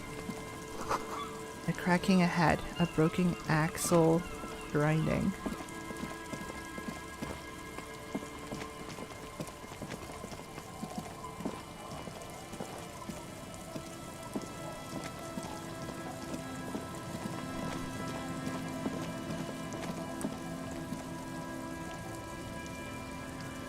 Sounds of life in the north.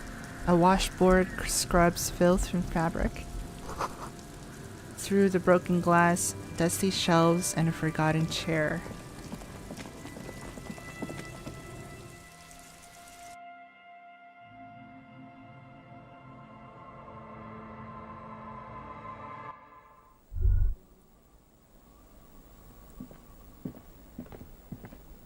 Creepy. Oh, not. Postcard, Coal City 08. You see our dark red chair in the dim light of the room. Can I sit? Is that all? A cold breeze is enough to make the wall planks creak. The postcard depicts a forest of smokestacks, releasing fat plumes of smoke into the blue, cloudless sky. The tinge of age, the color of old teeth, gives it a sickly look. Written on the back of a single sentence, repeated twice, I got you, I got you. No addressee. Okay. Goodbye.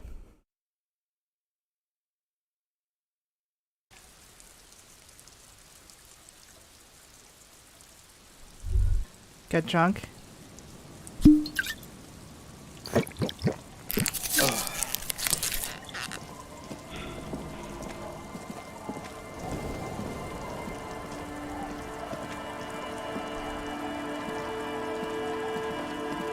there be another house here, see? Let's go, see? Can I go up? There you go. Here? Cinder blocks, charred, a makeshift fire pit with magazines for lighting. Uh-oh. The bushes are too thick and thorny to pass through.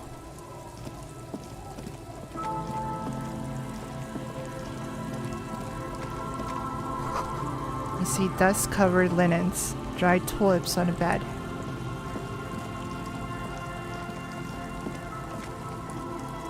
Holy shit, this place just keeps going. Altis Vosen.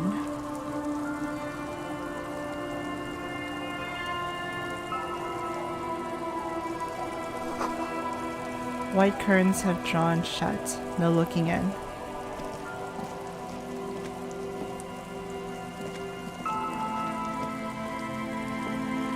The worn and beaten wooden planks of the bench do not look overly comforting. We can sit on benches after we've solved the murder. Let's go.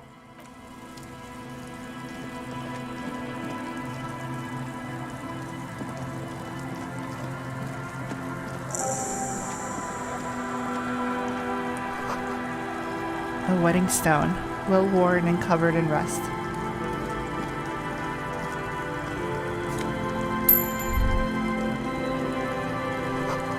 Construction material. Whoever planned to build this house left in a hurry. Ah? It doesn't open.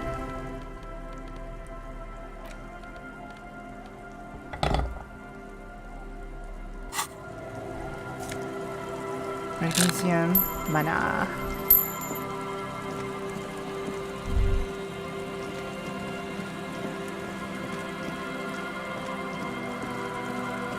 Hello, boys.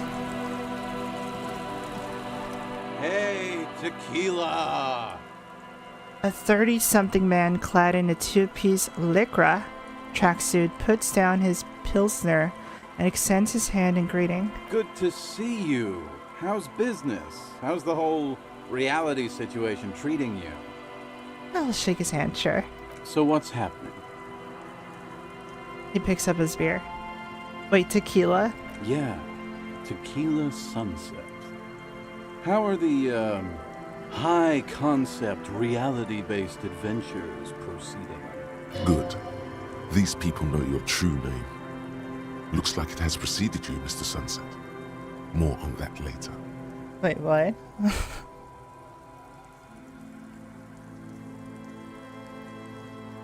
Not too hot. I'm on a 50-year-old losing streak.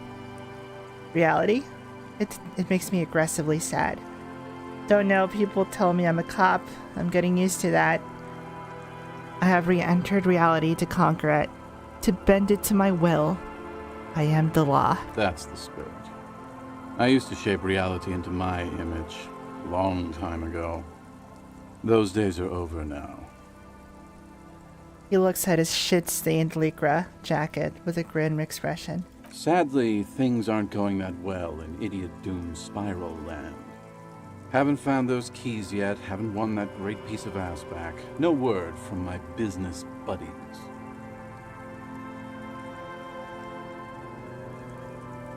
What is Tequila Sunset? You keep saying it. It's you. You're Tequila Sunset. How do you know this? We've met before. Don't you remember? No. Aha. Do you want to know how Tequila Sunset came to be? Tequila.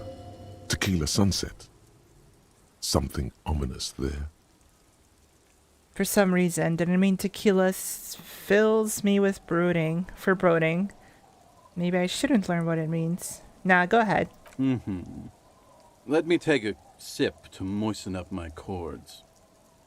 Tequila Sunset rolled into Martinez last Friday, and by Tequila Sunset, I mean you.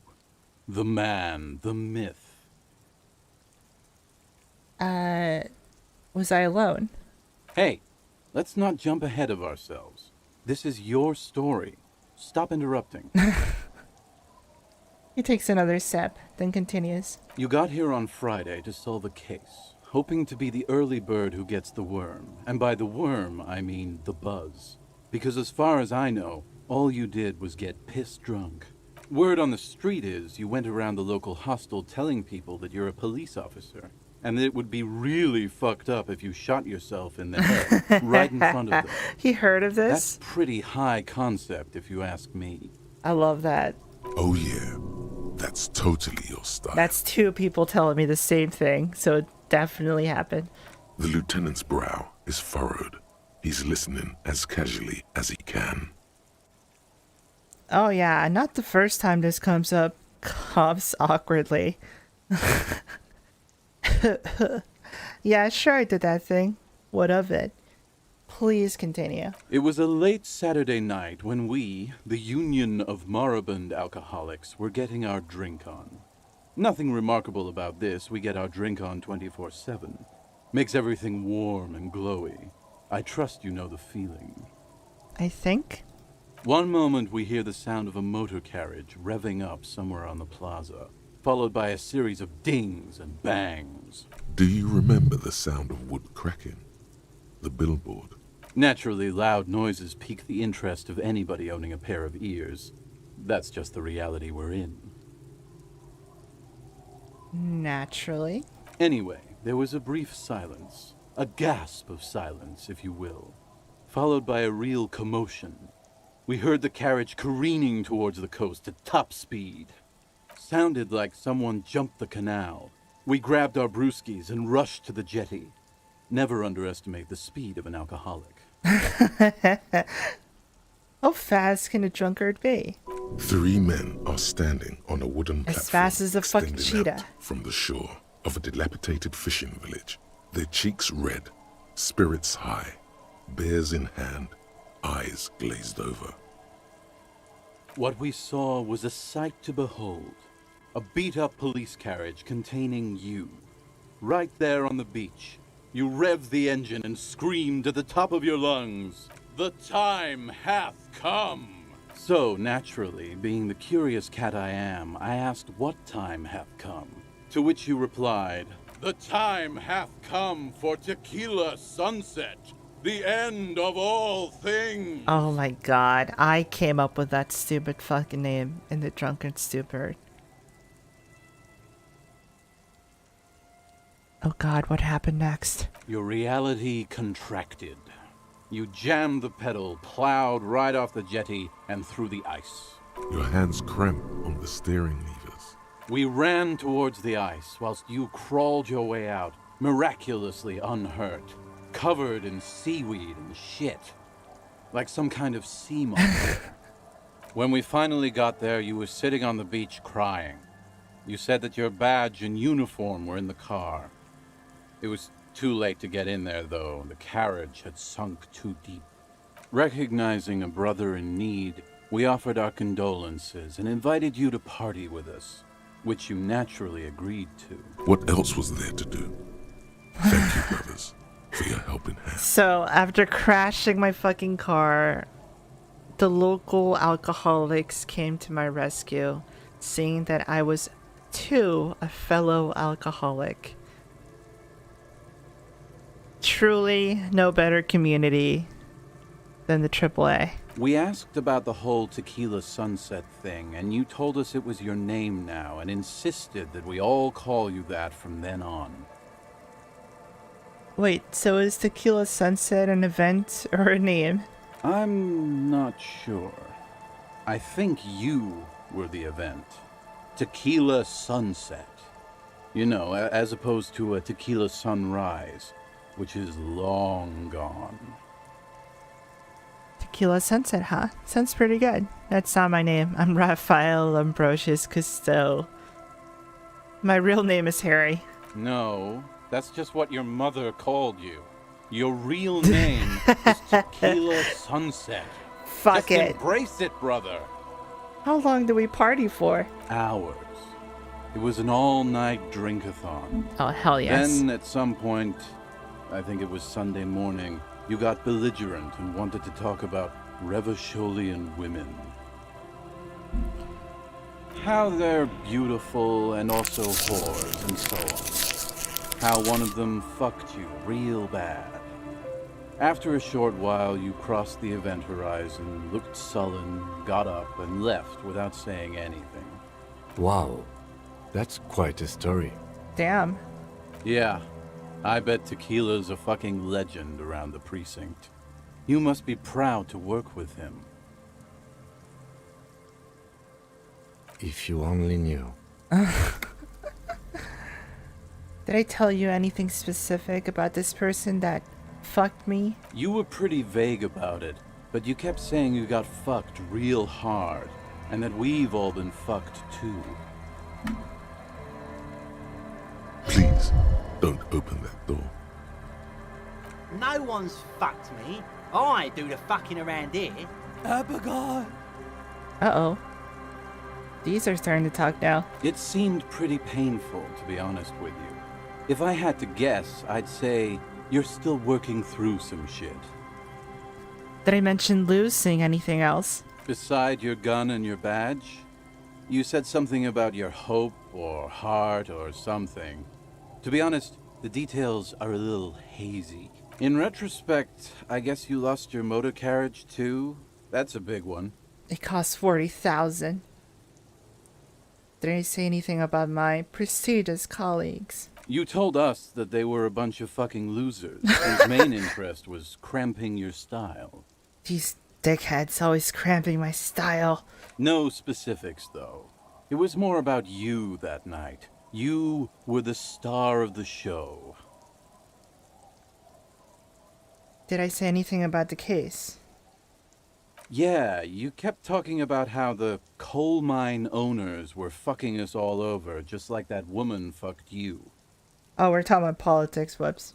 I didn't agree with you, by the way.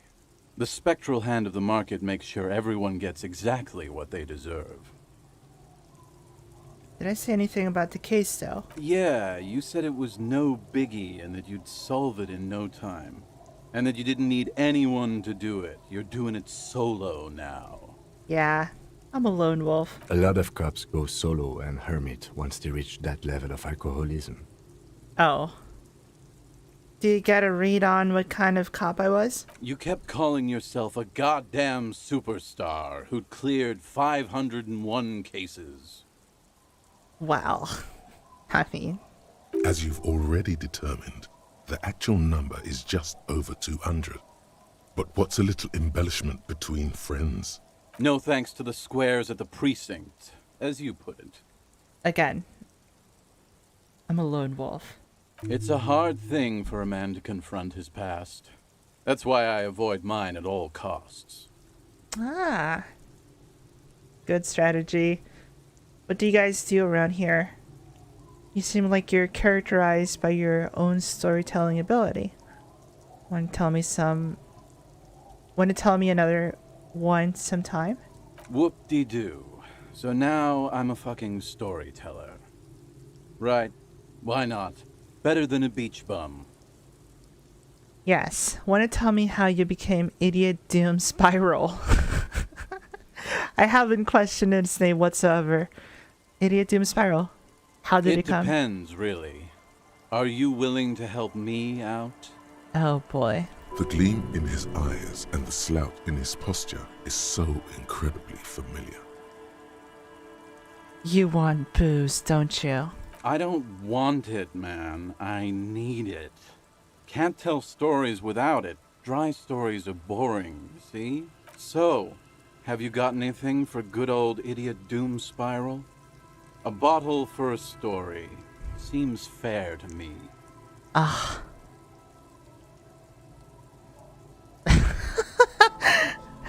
As a fucking alcoholic, giving out booze just like that for fucking words doesn't seem like a great idea, 'cause I don't get booze in return. I'm really sucking at being an alcoholic. But I don't want to give you any of my alcohol. I might have more use for it. That very well might be the case, but looking at you, I can say with great confidence that I needed more. Ah. What do you guys do around here? We are saving the world. Uh-huh. Please. Please don't call. Don't call. Okay, we're drinking. We're drinking alcohol. That's what we're doing. I tried to save the world once, a long time ago, with enterprise, creativity, and willpower. But that didn't work out. So now, it's a pirate's life for me. You too, Tequila Sunset. Like, can I talk to these people individually, or is it just a joint effort?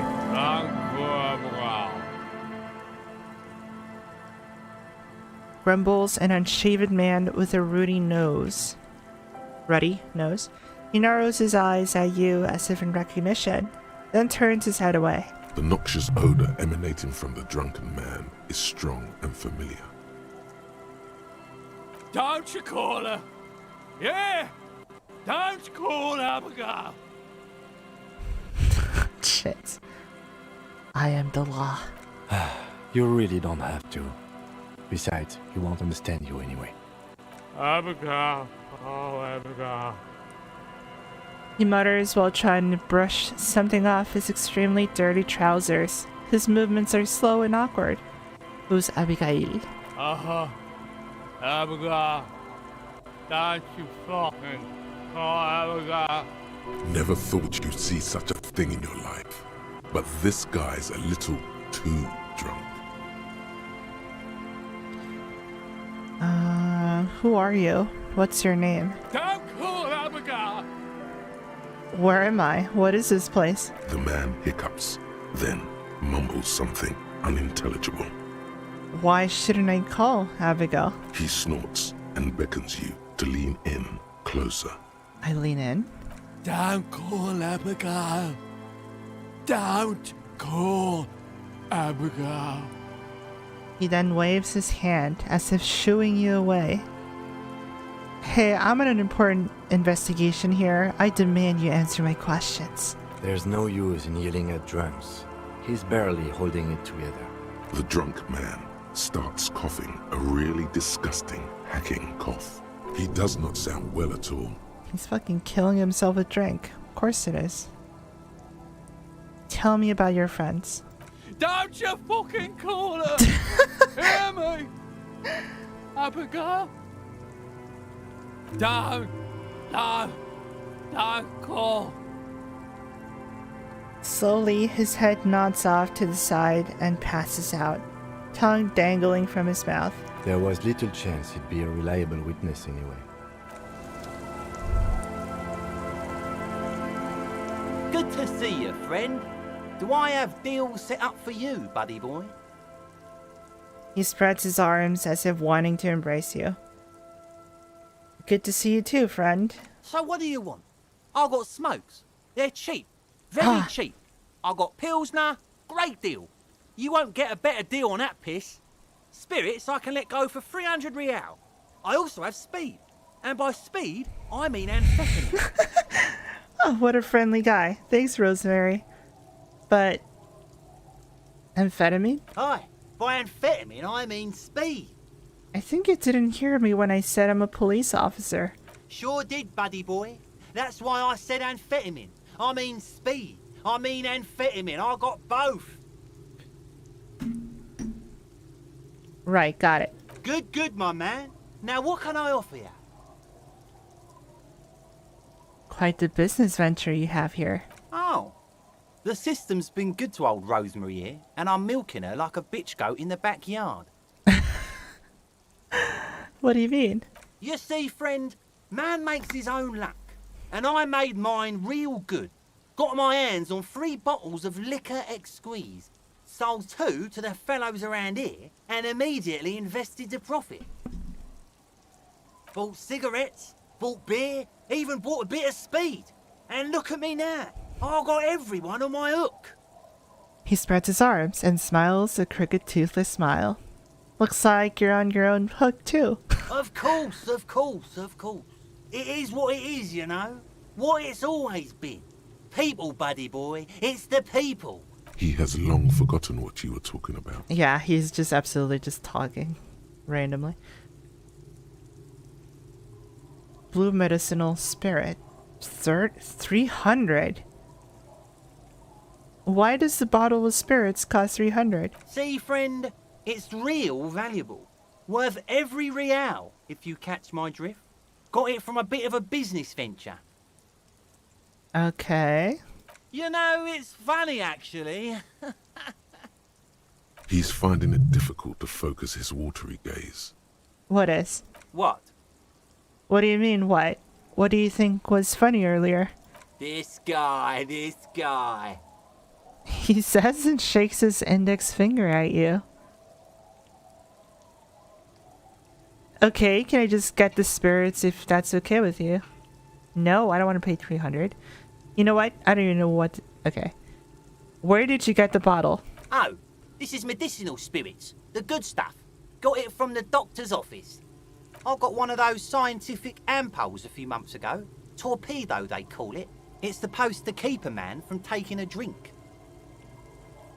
Oh, it could recover my, alcoholism. Didn't stop me for shit, that's for sure. 5 lemons with half a pack of butter and you're good to go. That's a good tip. I should remember it. It really isn't. In a week, the goddamn kidney started giving me all kinds of help. Finally, the missus took me to a private doctor's office. Not a charity, the real thing. Okay, is that how you met the doctor? Those arseholes charged me 4 real to remove the damn thing. But I came out on top after all. Have they no shame, taking money for a service they provide? But the idiots left me alone in there. Now, I used to teach high school biology. I know what doctors use to preserve dead things. He gets an excited gleam in his eye. Swipe 3 cans of this blue medicinal stuff from the back room. Threw the snakes out and voila! What's left is this beautiful blue stuff. 98.7% almost pure alcohol. Oh. 2 I already sold to these fine gentlemen here. But this last one is yours for 3 real, if you want it. Don't say it. Fuck do you mean for 3 real?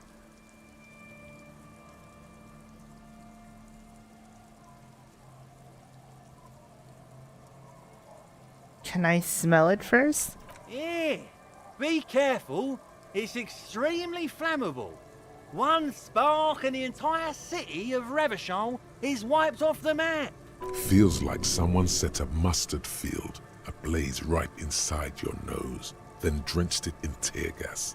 Your nose is a singular source of pain. Oh, it smells but terrible. At the same time, you don't remember the last time you felt so alive. So, what's the deal, friend? Want the spirits or not?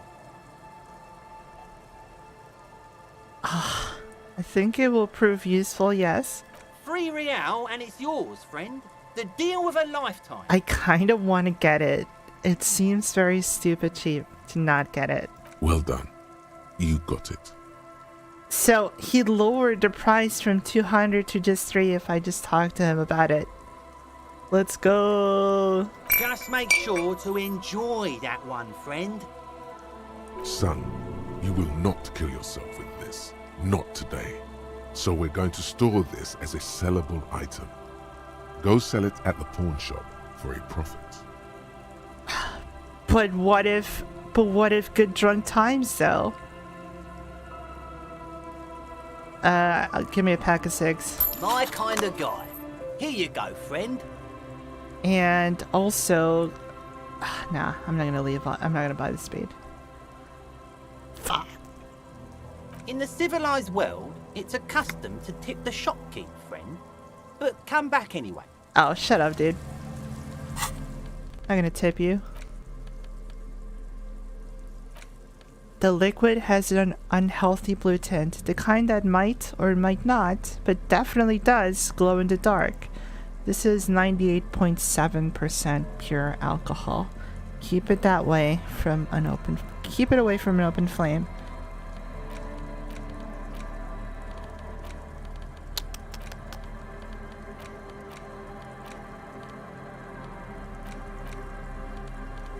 Siggies.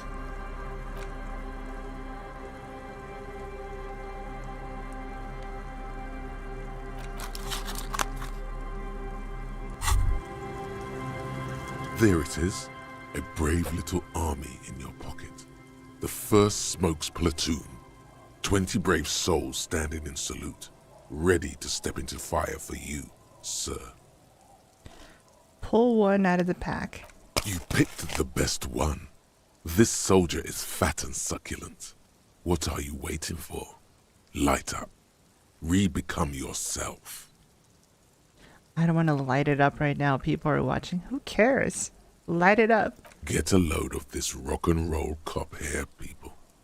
Johnny Thundercop fishes a cheap lighter out of his pants. With a flick of the thumb, there's fire. A primal satisfaction. Here we go. The lighter's dark green disposable plastic. Safety's off.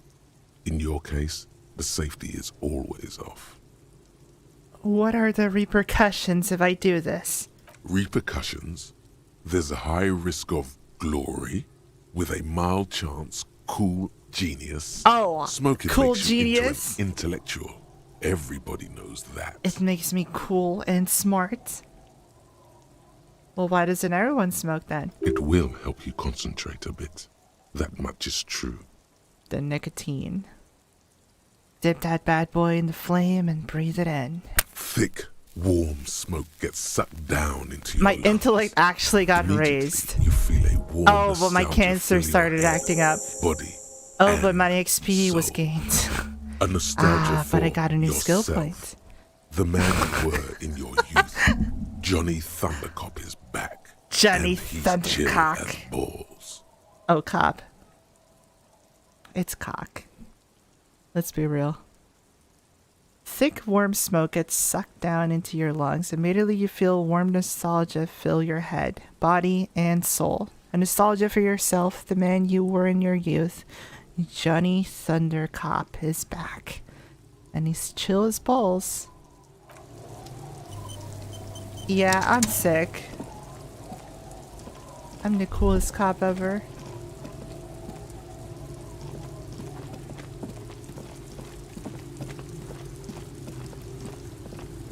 Wow, this place just expands again.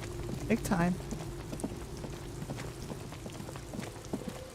Okay, before we move on. Ah, fuck. Forgot money there. What's in the south area of this? Oh? That's another house. Can I go in?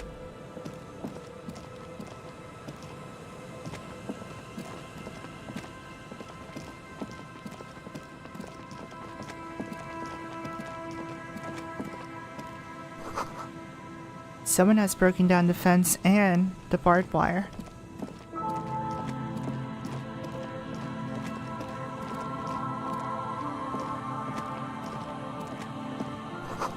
Glory, says the graffito, to the ghosts of us. The wind is corralled by the 4-story buildings around this yard. The swing is missing. No one's been here for a long time. It's been abandoned.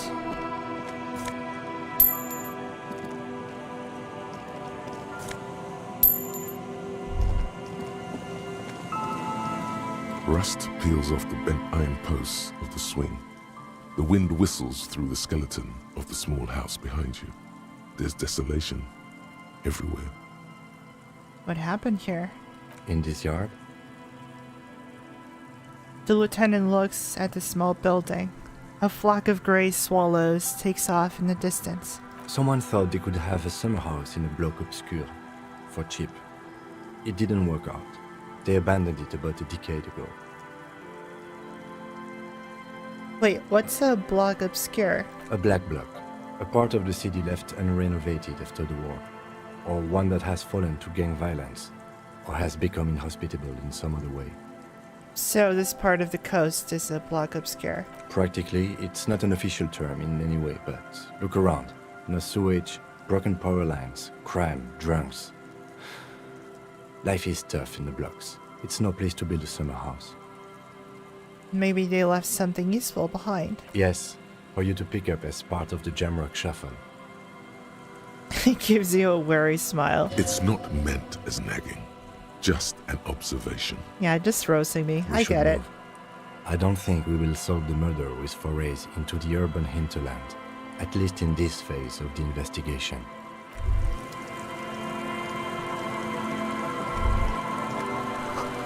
Birds in the birch tree. Early audible coos come from above. Someone has left their music collection beneath the— oh! Smallest church in St. Sands. Wait, I can play this at the karaoke, right?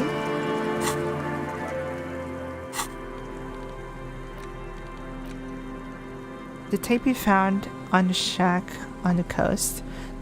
The A side has Smallest Church in St. Sands written on it, while the B side is supposed to contain the instrumental version. Requires a boombox to play. Aha.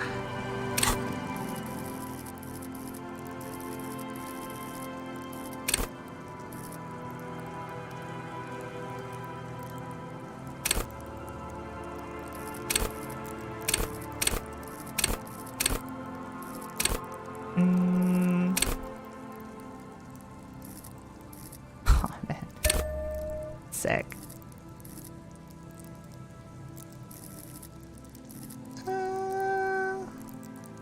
Revert all skill points? Oh, for like a specific thought? Uh-huh. Okay.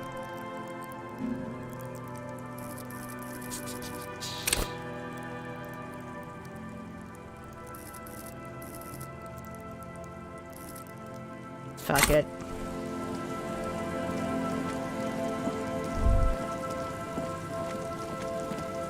I want to be able to Cole Phelps this as much as I can.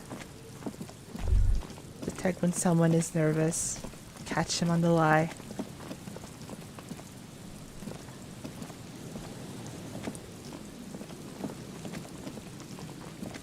I wonder if like suspecting stuff all the time is gonna make me like even more schizophrenic. Traffic beyond the gate. More abandoned motor lorries.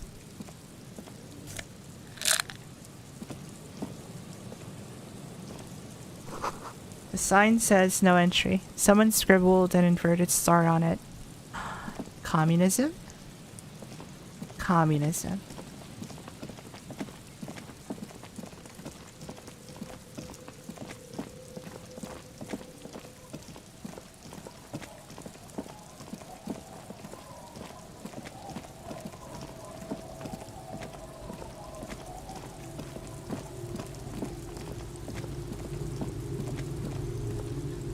Oh, something in here?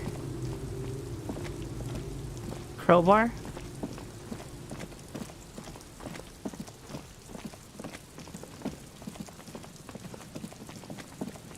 You are correct.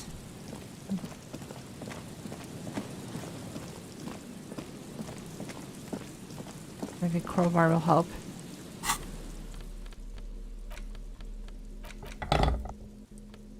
Oh, shit. Did I just drop my alcohol?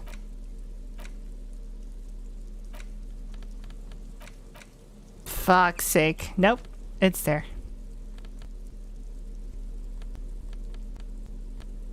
Oh, I got the 6.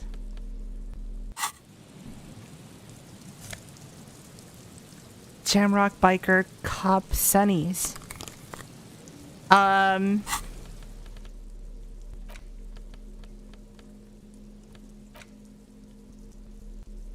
You sure that wearing this tie is a statement? You're not sure what kind of statement though. Oh, instead of the necktie. Gives me Inland Empire properties. This gives me drama. For taking your Harmel Roy Supersonic out of for a ride on the streets of Jamrock where your heart is buried.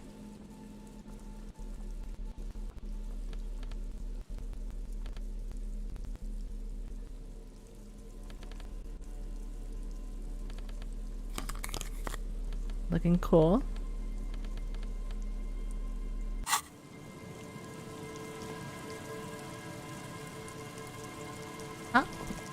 That all? That is all.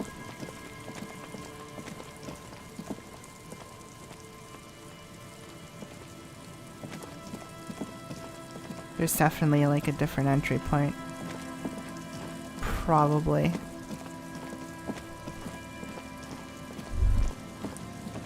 Yeah, you can't seem to interact with this at all anymore after that.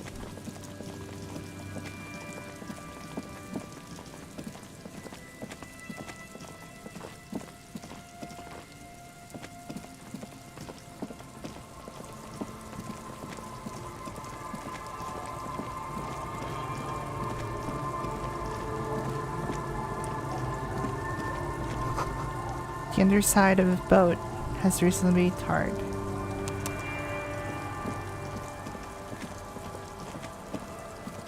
Can't wait to leave the mainland.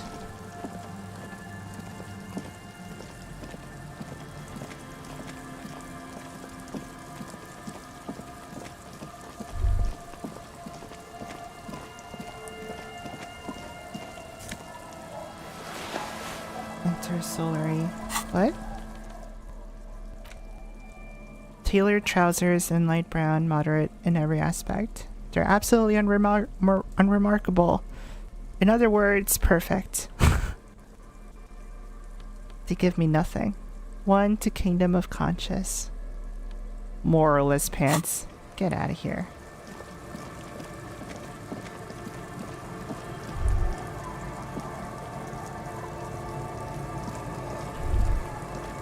There's an old lady over there. Yes?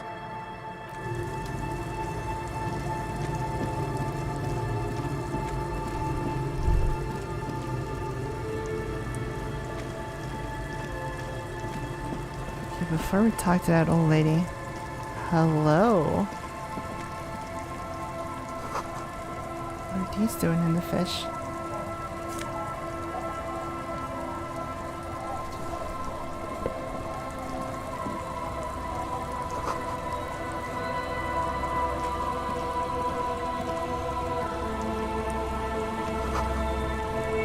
Planks creak beneath her weight. The ladder leads to a school of fish swimming in the kelp. Hello, girl. What's up? Hi, officer. A woman in a raincoat stands on the quay. Considering an overturned boat, a sword in a scabbard hangs from her hip. Anything I can help you with? As always, I am the Lawbringer. You've graduated to Lawbringer now? Men with authority have their quirks. Comes with never being second-guessed about anything. She waves me off. So what brings you here, Lawbringer? That depends. Where are we exactly? A fishing village on the seashore. This place doesn't really have a name. It's sometimes called Elysium. Why? The sign on the street leading here is illegible. Has been since they built this place. I've got a few questions. The first is, what is your name? The name is Lillian. People call me Netpicker. I think I have time for questions, and that was actually the second one. Ask her about the cool sword.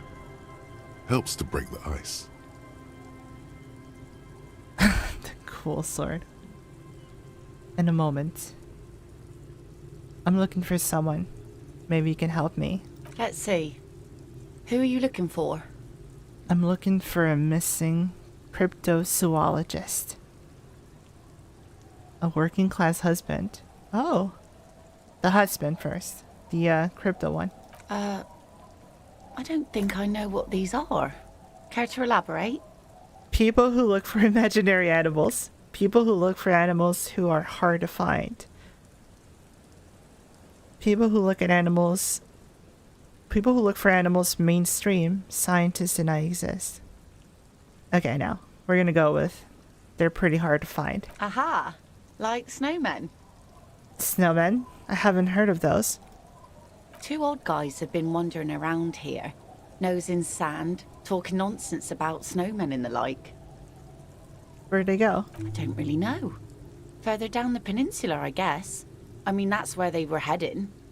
Who else are you looking for besides snowmen? I'm looking for a working class husband.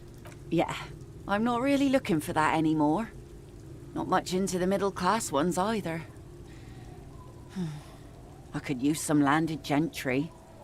But apparently they don't make those anymore. The husband isn't for me. I'm looking for him. For his wife. I wish I could help you with that, but I haven't seen your working class husband. Maybe I can help you find someone else. No, that's it. Well, how can I assist you then, officer? I was asked to get you a signature. Were you? This says by signing, I agree to living with construction noise. What exactly is the Union building? Everett's planning to turn some of the village into a youth center. What a nice idea. Wouldn't have thought that... Thought what exactly? That Everard and the Union have nice plans for anything. I thought they only cared about themselves. Well, I guess Union members have children too. Oh, fuck, what do you mean? Kid workers? Oh, shit. I can make her do it or not. On second thought, don't sign a paper. Aye, if you say so. Probably better that way. I mean, who likes construction noise? I mean, it's fucking noise. You can deal with it. Is that your boat? Sure is. The Sun, I call her. Coated with a fresh layer of tar just yesterday. It'll take some time for it to dry, assuming the sunny days continue.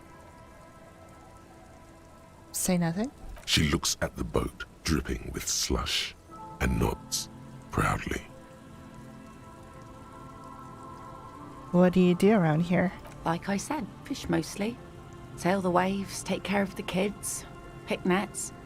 Right now I'm tarring a little skiff.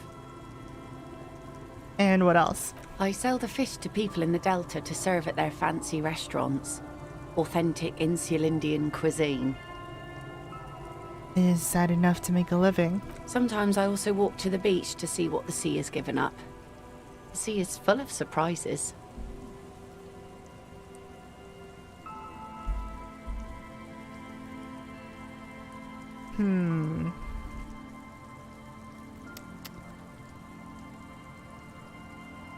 Any cool stuff? Wood, pieces of glass. Every once in a while we see dead bodies. Human, animal, fish, other odd sea creatures. A mine washed ashore once. Oh. Bottles, drugs also. Lost cargo in general. Most of the time it's just wood and glass. All right. Major choice moment. You only get to ask one thing. It would be weird to say them all. Choose wisely. Are you shitting me? Mines. Mines. You need mines. I need to know about those human bodies. A mine? The RCM could use a mine. Where is it? Drugs? I need info on this. Major narc. Point to yourself. This place looks bad. Why don't you just leave? A fucking mine. Give me the mine. Well, the RCM has to wait for another one because some army folks came by, took it in the middle of the bay and blew it up. The blast was surprisingly timid for such a huge spiky thing. Spiky? Must have been a naval contact mine. Shit. Nice sword. Unfortunately, the factory sold this one with a 3-year warranty instead of story. It's to intimidate folks mostly. Hold on, do you know how to use it? It is imposing. Isn't that what guns are for? Guns are expensive and fragile, I think. Besides, I got kids, can't have guns around them, and sometimes a sharp blade is enough to keep folks at bay. Why do you need intimidation tactics? From time to time, people need a lesson in respect. That's just the way it is. Back in the day, I caught the eyes of many men. And believe me, Men need a lesson in manners from time to time.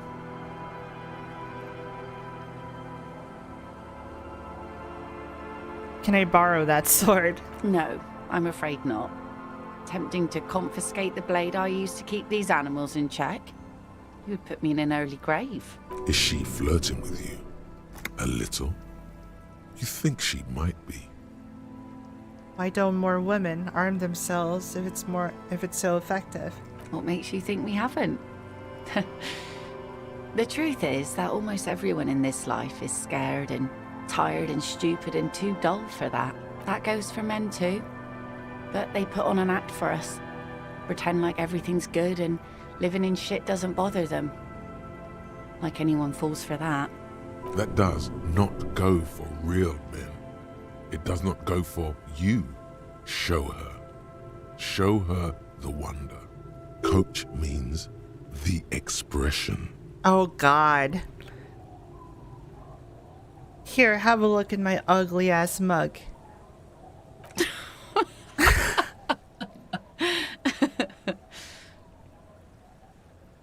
Do you like it? Sure. It looks as if you could face down any horror in the world with that same unchanging grin. It's like a shield. The traces of her laughter are still there, in her eyes, fading fast. Oh wow, she likes me. So we're older men now. Some went to patch their wounds, their lesson learned. Others were more thick-headed. And one of them, I ended up marrying. Ah, damn it. But she's been taken by a man. Where is your fucking husband now? Gone. Good. So you're single. The harbor seawall endures the wash of the freezing waves. Many things wash up against it and onto the beaches of Revachol. Some inanimate, some just no longer alive. You shudder. Gone where? To the waves. The sea took him. It was a long time ago. He died? He was murdered? No, he probably drowned. He was a seaman, probably. Oh, say no more, wait for her to continue. He didn't respect the sea. Went out there, drunk like a skunk, and sure enough, one day the boat was found floating empty. The bloated corpse turned up 2 weeks later. Now, before you tell me how sorry you are for my loss, know that it was 4 years ago, and I've moved on. There's only so much mourning you can do for a drunk with sinewy muscles. She really liked those muscles, though. It's in the way she pronounces sinewy.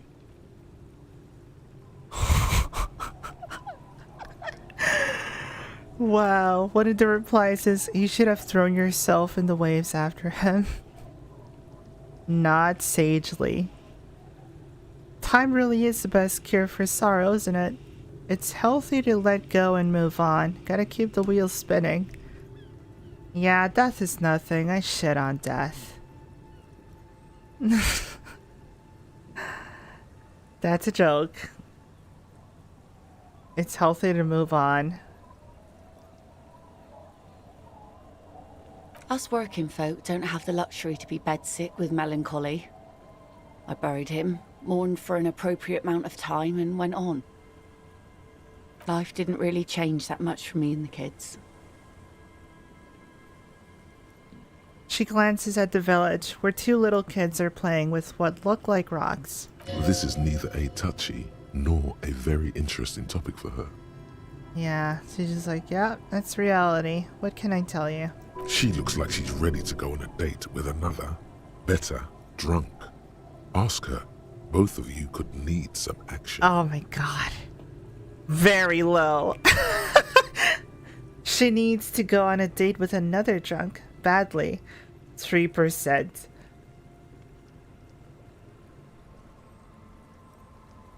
Kim's presence makes it awkward. And you don't know where to go to even offer a drink. That's what's really limiting my chances here. Interesting.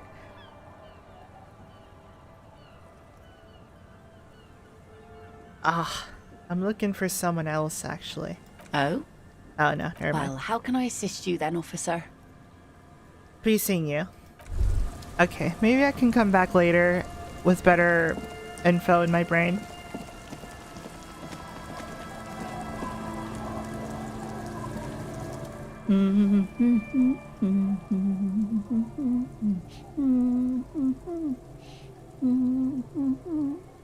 Welcome to the fishing village. Please lean in closer. I have cataracts. I will lean backwards. Then how does she know you're here? If you can't see, then how do you know I was here? I still have a golden ear. Come, come. What if I don't want to? Tut. Don't be shy now. It's going to be all right. Okay. Oh, welcome, police officer. We don't cause any trouble around here. And we don't want any trouble either. We are not here to cause any trouble, madame. What he said. We're cops. We don't cause trouble, we take care of trouble. Oh, of course. Last time we saw you around here was 12 years ago. You also came to take care of trouble then. Wish you did. But still, in Martinez, you're considered an ill omen. Wait, I've been here before. No, not you personally. I meant the RCM. Some of the men got into a fight. One of them killed another, locked himself in that woodshed over there. He was brooding, needed some help opening the door. You got it open for him and took him to think about what he'd done in a more secluded place, somewhere more quiet. She says it as if he was on some kind of spiritual retreat. What kind of ill omen are you talking about? Oh, the usual. Dark tidings. Black hound. Oh, the bad stuff. That's you, all right. A black hound licking your own heels.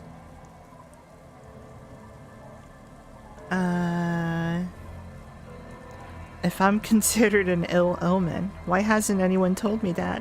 Maybe they are afraid. Why? Because you're an ill omen.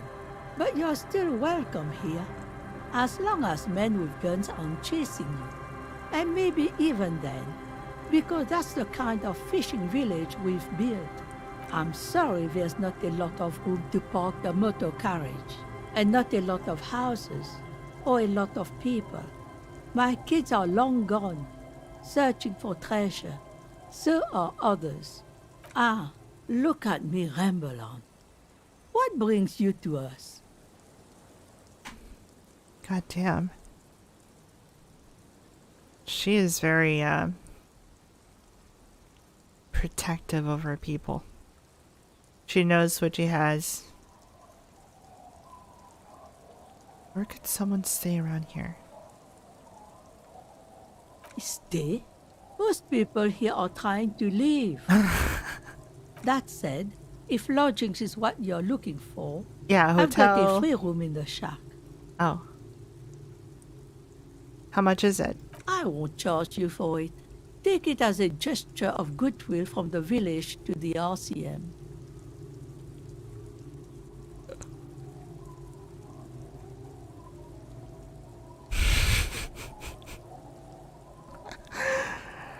Why am I complaining about Garta here? There's this guy Garta who makes me give him money every night just so I don't die out in the cold. That's exactly how they get ya. That's why we built our own cinder block houses on the seaside. So we don't have to give money to those crooks. We might not look like much, but they are ours.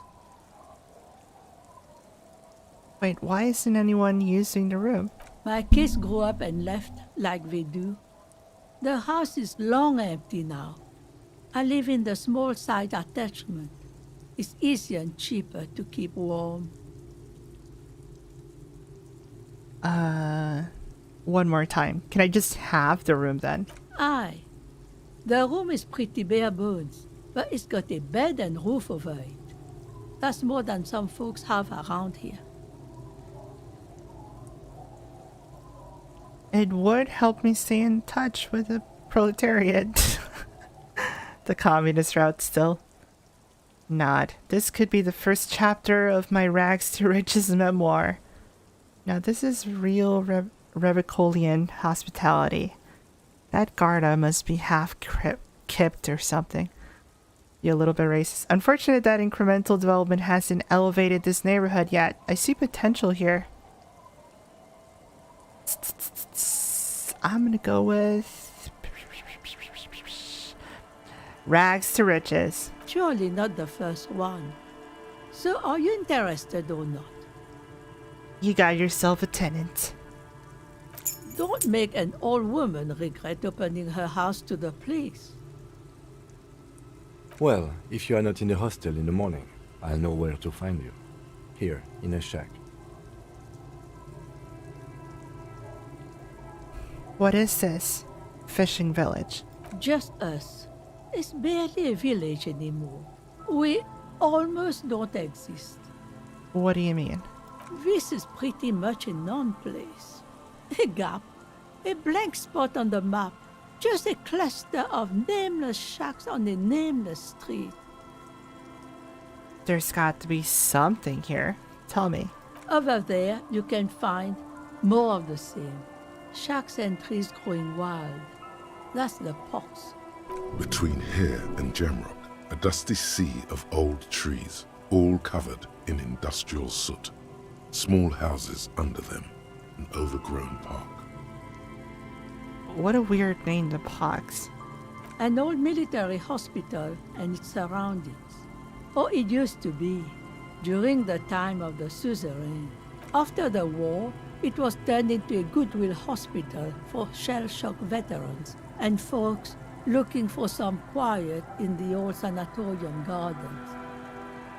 Now the area is crisscrossed with nameless streets and makeshift cinder block houses.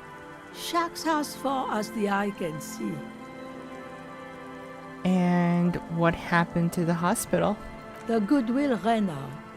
The staff left and the place was shut down. It's long gone by now.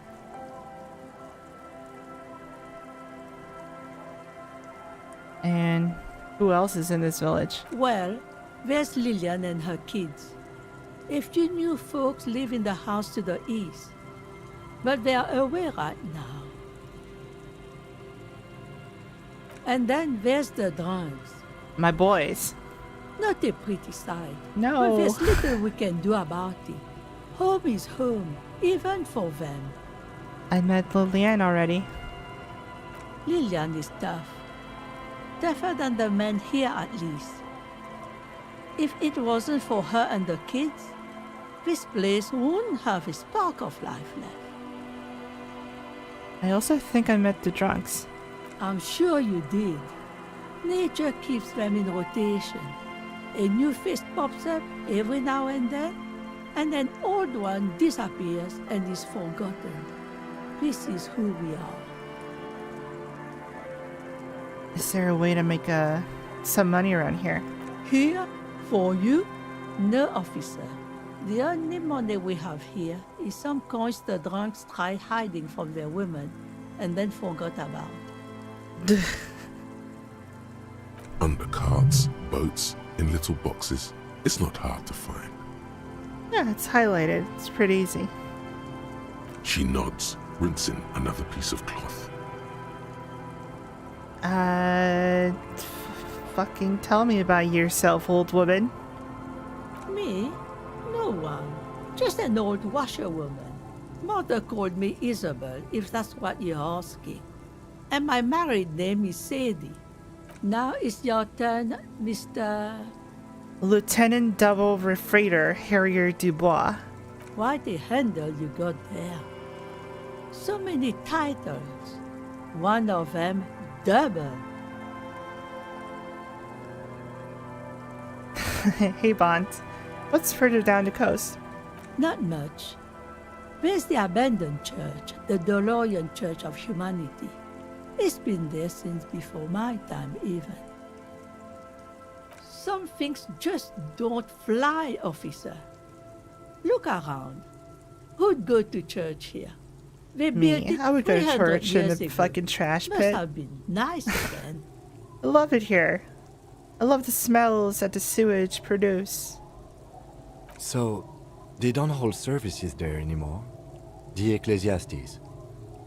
No, we've tried, but things just keep happening. Crime, accidents, other things. The place never stays open. It's a pity. It used to be such a nice church. What else is down the coast? Before you get to the church, there's some ruins, an apartment complex, or some kind of electrical plant. Run-down bunch of houses, empty. Which is it then? Apartments or electrical plant? I don't know exactly. A pre-war place. It used to be something. Before the war. I wasn't here then, you know. Was born in Samara. God, lady. You're so old and wise. Anything else you could tell me? Of note? The old fish market up on the boardwalk. But it's closed. Who the fuck would fish out here? No one. That's why it's closed. It was Okay. once a bustling place, back when I was young, and so was Super out of everyone business. else. Now, what catch we do bring in goes straight into a lorry for the Delta or somewhere else. That's it? Is there anything else? What? You're one of those real estate people with big plans? If you want a development opportunity, you can check out the abandoned building over at Land's End. Abandoned building. Used to be a supply depot, we think, sending goods and ammo across the bay. It's jam shut though.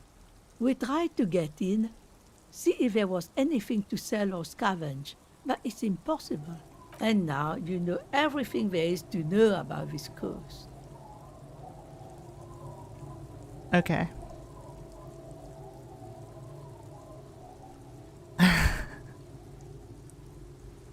Yeah, I've been doing pretty good. Playing this pretty much non-stop since I started. Every stream has been this game.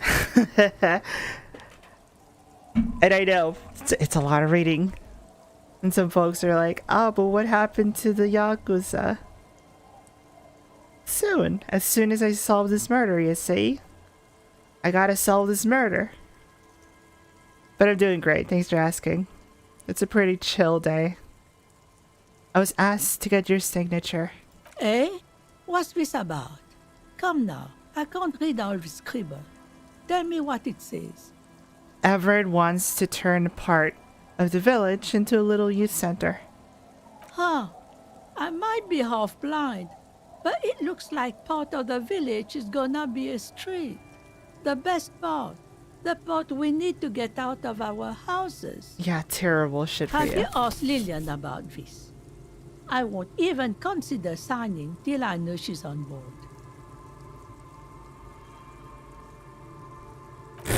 Lillian was about to sign it, no question.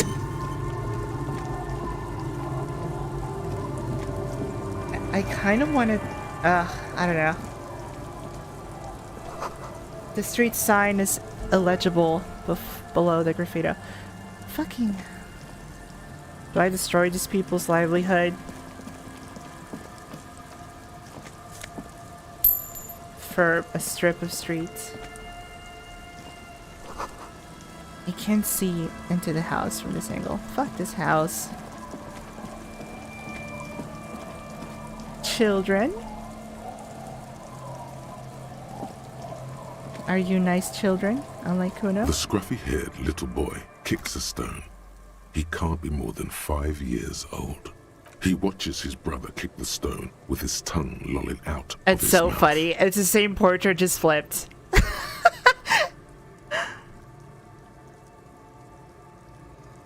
You must be Lillian's twins. This one doesn't say anything, kicking the concrete with his worn-out sneaker.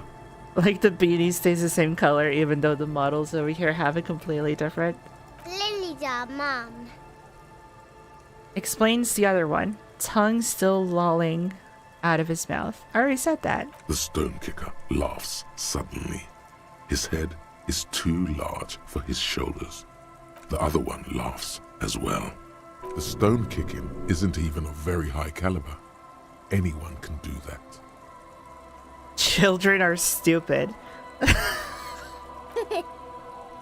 The scuffy-haired little kid laughs as though in agreement. You're stupid. Aww, it's so adorable. You're stupid. The other one tells him, suddenly very serious. Okay, how about the policeman asks you something else now? Okay. Aww. You guys look identical. The stone-kicking one becomes frantic all of a sudden, as if that's something to be scared of. The obvious fact that you just stated. He looks just like me. Yeah, I said that. The boy doesn't answer. His brother throws another rock. Both of their hair is covered in some kind of dirt. The rock kicker was just being shy, but now he's enthusiastic again. Aw. You're bad with kids. What the fuck? No. And what are you, Kid Master General? Maybe I am. Now, how about some actual police work? We're not getting anything here. Come on, they're kids. Yeah, whatever. Later, kids.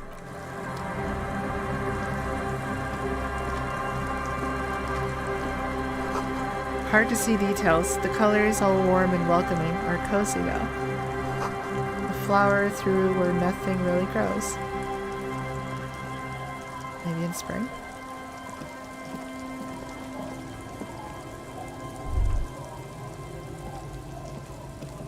Yeah.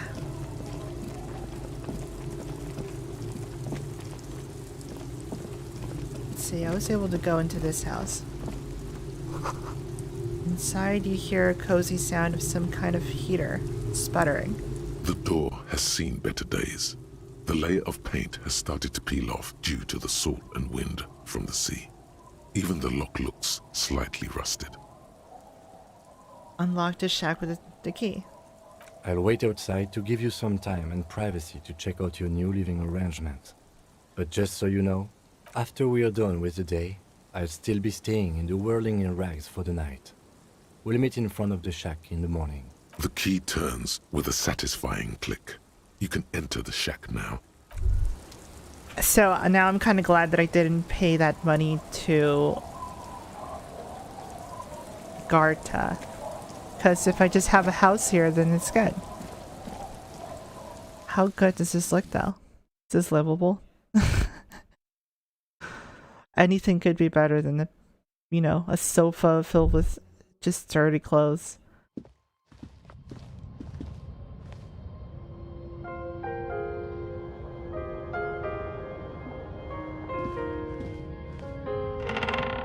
Their floorboards creak under every step.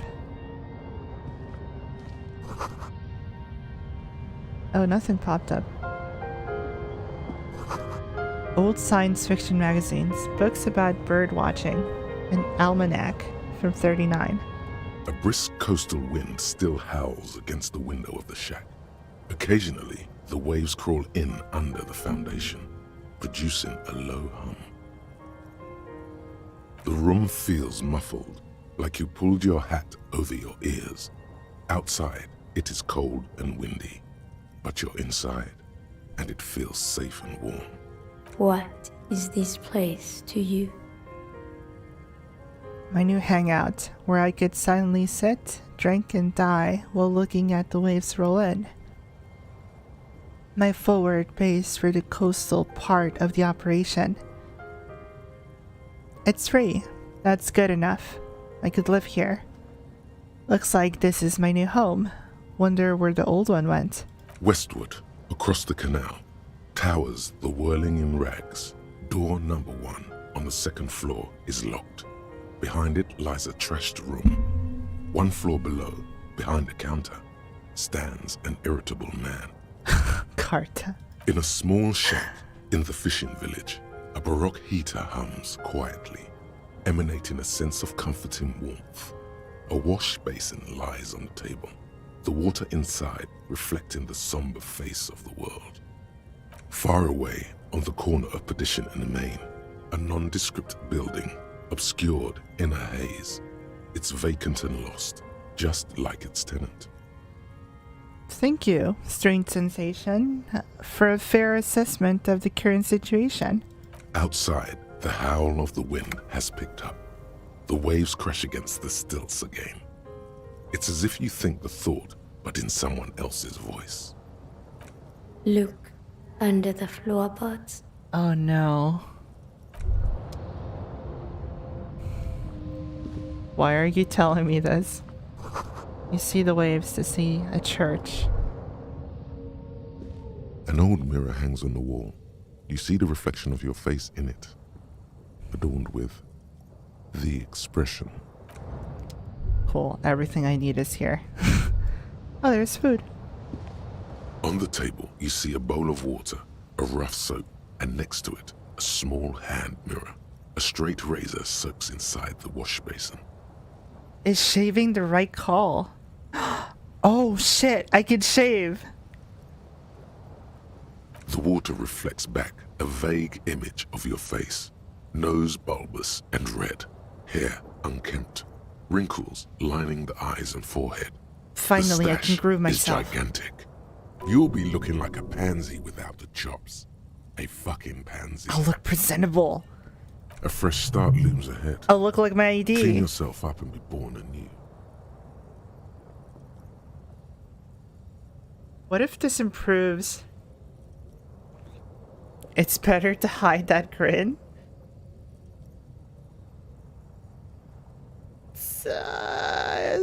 But I want to see. What happens. I want to see what happens. Shit. I have such a good high chance though. Oh man, what if I fuck up too? Now I'll live with the consequences if I fuck up. If like I end up shaving half of my face off. Here we go. Like an artist with a brush or a master swordsman, you use the small mirror and the straight razor with some soap to remove all that unkempt hair from below the nose line. Maybe I just trim it and not necessarily babyface it. The sharp blade chafes against your skin, reducing a scratching sound. The surface underneath the beard feels tender, the air brushing against it chilly. Feel your clean-shaven cheeks. I hope this was the right decision. Beneath the doubt sprouts a new vigor, like you've discarded some bad decisions. It feels as though you've passed through a ritual, emerged from cold water, even. Oh, he looks really fucked. Oh no! He looks fucking horrible. Was shaving the right call? The water reflects back a vague image of your clean-shaven face. Despite the bulbous nose, unkempt hair, and persistent swelling. I look a little younger, though. Younger, maybe. Oh. An old mirror hangs on the wall. You see your reflection in it. The expression fixed to your clean-shaven face. Oh, fuck. How do I look in game? Oh, he doesn't look that bad on this 3D model, but the portrait just looks fucking atrocious. It did improve my health, but it would cost. Now I don't look like Max Payne. Oh my god, I have to repeat all of it again? Nah. Corrosive jacket.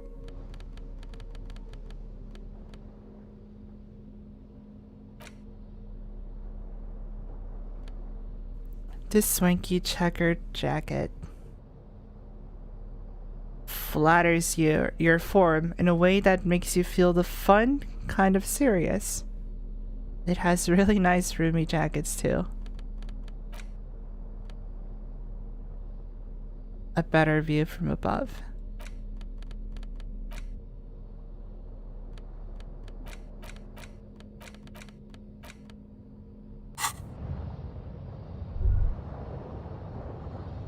What else can I do with On this? the table, you see a book.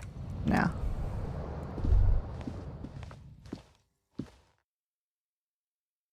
Kim?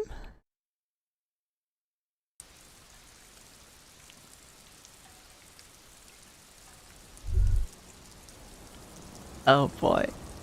Let's see what Kim has to say.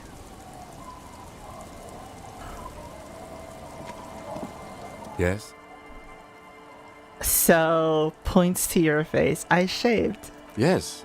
I don't know what to say. Wow. Perhaps. I knew I shouldn't have shaved. I knew I still did it. What an idiot. No, it's okay, I guess. I may have preferred the mutton chops. They sort of seem to cover the. Oh, fuck. No.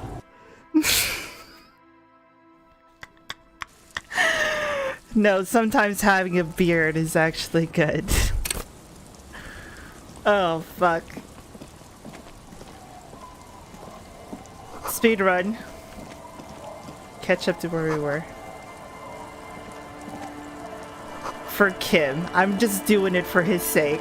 I don't want him to deal with my ass looking like that. The scruffy hit, he watches his brother kick the stone with his tongue. This one, Lily duck. the stone kick. The other one, Cute the stone kids. kicking. So The adorable. stone kick. He looks just like... The boy, the rock kicker. You're bad with kids. And what are you, Grandmaster Kim? Maybe I am. Alright, we've reverted. Our Canada. Oh man. He looks so nice on his ID though. Look at where is it? Like on here, he looks sort of fine.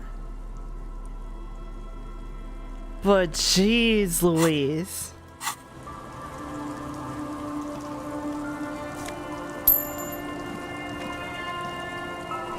I don't know what to... The door has seen better days. I'll wait out after we are done with the key to... I don't know what to call him once he's shaven.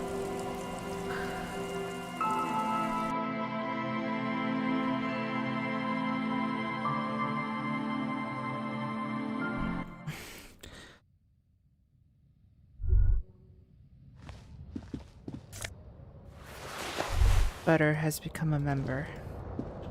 Butter has given me $1. Thank you, Butter. A brisk coastal wind. The room. Oh yeah, I'll listen. Is this place to you? Looks like my new home. Westward, across the canal, in a small shack far away on the corner of Perdition and the Main, a nondescript building, obscured in a haze. It's vacant and outside. Thank you, Sensation. On the table, you see a bowl of water, a rough soap. The water reflects back, a vague imp. You'll be looking like a pansy without the chops. A fresh start looms it. Okay, physical instrument was totally in the right there. I'll look like a bitch.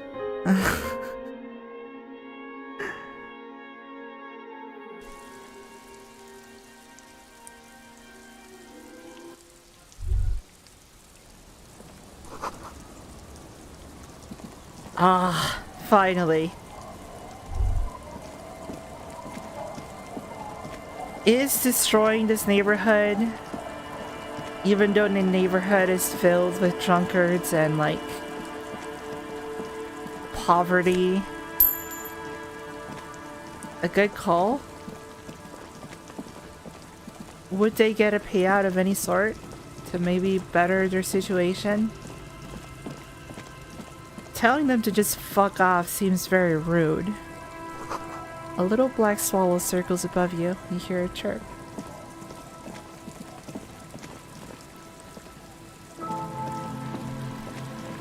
I don't know, fellas.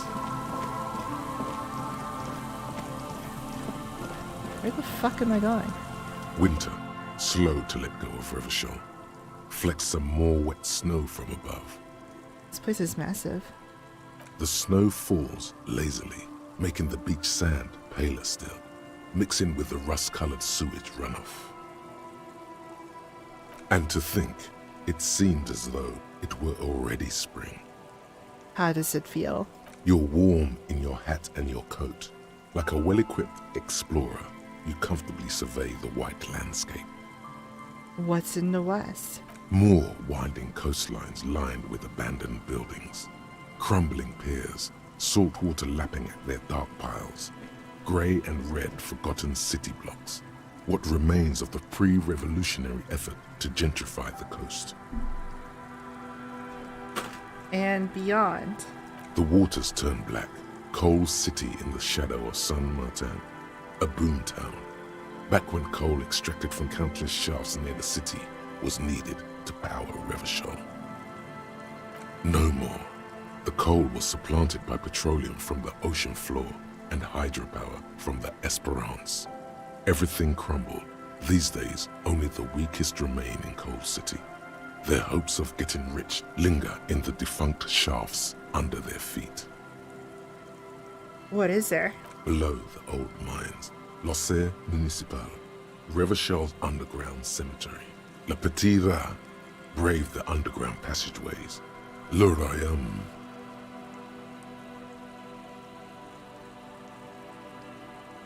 Le Petits Rats? Children under 14. They Oh. go underground, looking for artifacts to sell to foreign museums, and for fabled relics. Their parents let them. They go deeper. Deeper. After rubies, melchiorite, lapis lazuli, plundered from Safle and Seol during the time of the suzerain, in the burial chambers of the kings, Grand Old Philip, Guillaume II, and even in the mausoleum of Philip the Opulent.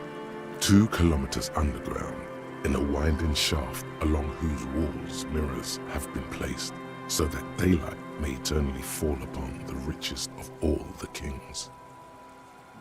The mausoleum contains untold quantities of gold, and that special, purest of the pure magenta cocaine, favored by Revacholian royalty.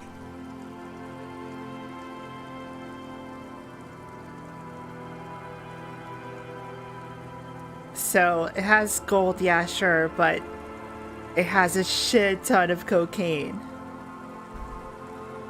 Did someone say untold quantities of cocaine? Yeah. Drop everything immediately and go looking for this hoard. We should look for it. Few Petit Rats return from the shafts. Even fewer find what they're looking for. A small child steps out of the black tunnel with silver trinkets in her pockets. All around her, white snow on the extinguished coke furnaces and on the weather-worn shacks where fathers beat their sons after drinking. The snow melts on your fingers, turning to water. It's in the east. The canal you crossed to get here and beyond it.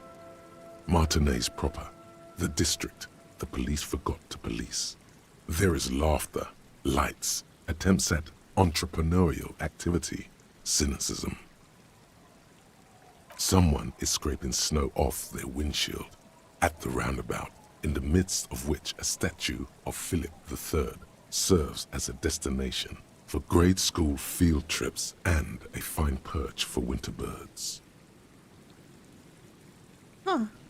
That's all? Like all monuments, it's also a warning. 6-story ruins on the south side of the roundabout cast a long shadow over the profligate king. This game is quite wholesome, yeah. I mean, that's one way to call it. I would say it's fairly descriptive in its reality it's trying to portray, for sure. I think one of the more wholesome things that I did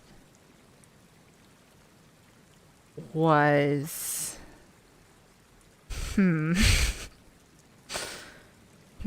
Was it when I told that lady that I wanted some fuck? Or was it when I offered drugs to that child so he could be my friend? Or when I tried to punch said child and failed, fell on my arm, almost broke it.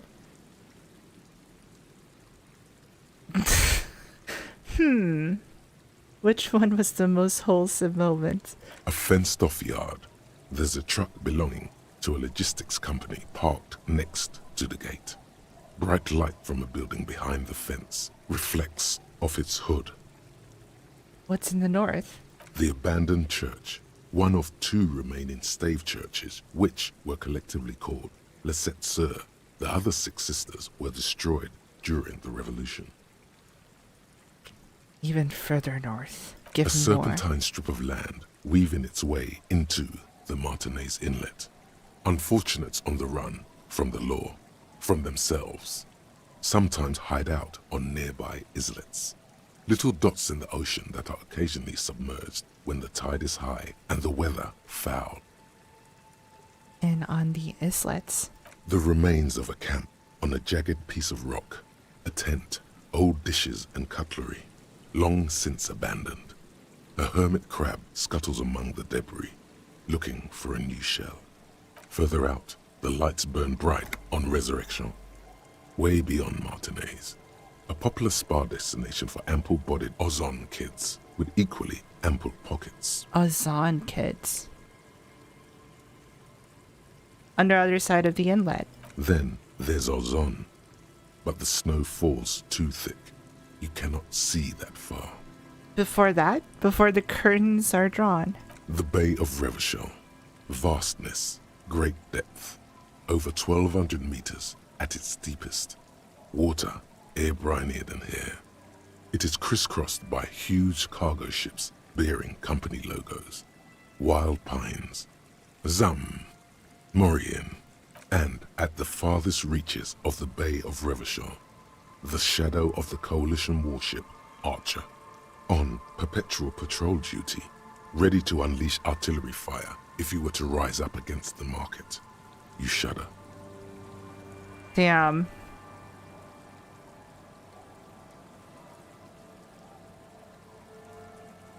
Yeah, my communist aspirations could potentially just end with me getting blasted like that.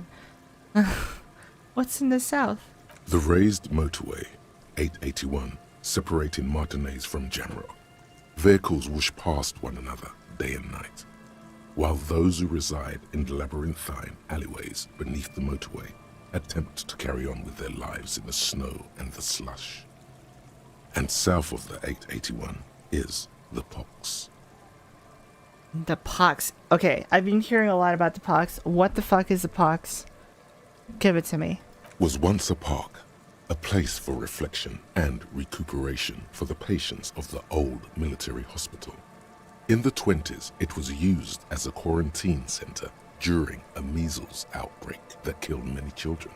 Most everyone has avoided the hospital and surrounding park ever since. Una mulita. Mulita. De asada con todo de harina.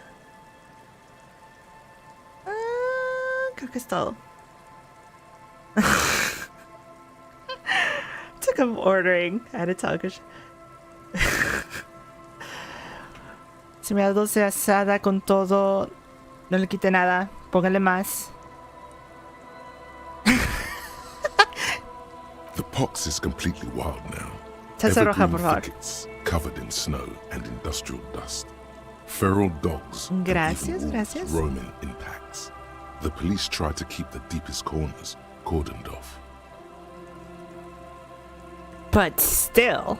Heavy drug users do slip through and hole up in the old military hospital, hoping to find something to get high on among the hastily abandoned supplies, or just to overdose in peace. So they want to die in a place that's not gonna get. They're not gonna get robbed immediately. A line of motor garages with armored carapaces Scavenged. hunched in the cold. A mechanic is hard at work, patching up bullet holes in the side of a Capri 40. These are the garages of Precinct 41. Snow settles on the roof of the repurposed silk mill. It serves as your station.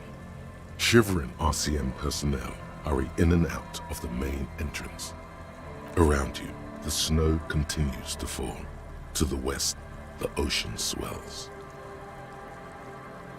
I want more. The stairs descend to Central General. A man named Cooklove has a snow-covered stall there in the market across the bridge. He sells kebab infested with fly larvae to your colleagues who believe eating it will make them immune to food poisoning.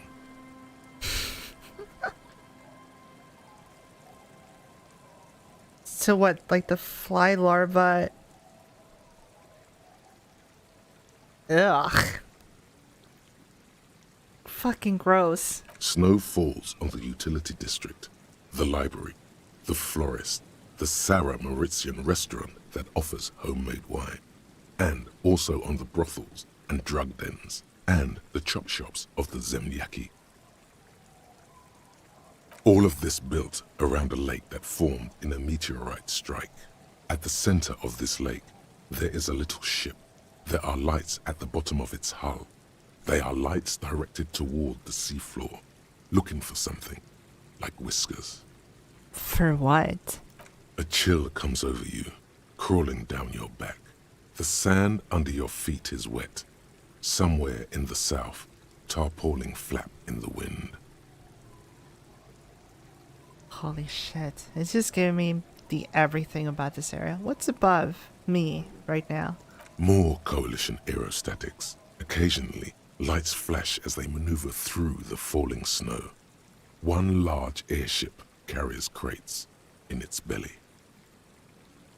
What's below me? Layer upon layer of sand, poisoned with industrial runoff. The storm drainage, hidden bunkers. Rats scuttle. Tell me your secrets of the sands. Wind. Someone stuffed a big old polar anorak into a concrete pipe under the boardwalk. It would keep you warm. You would probably never happen across it. But who knows? Stomp your feet for warmth, brushing off the snow. Finish thought. We should keep moving. Who knows when the snow will let up. So what's the main difference, I guess, with Encyclopedia? Encyclopedia, I have it at 1. And I'm like, I don't want to know specific details. I would love to know the poetics or the descriptor being as, you know, engaging as this.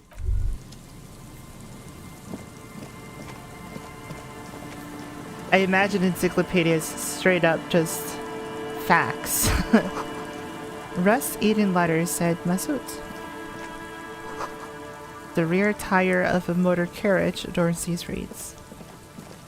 Ah, there's something there.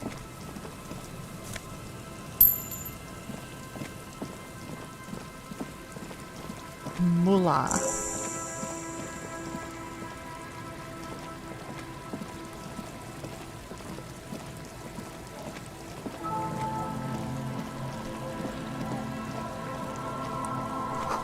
Looking back at you from the rust-colored water, you.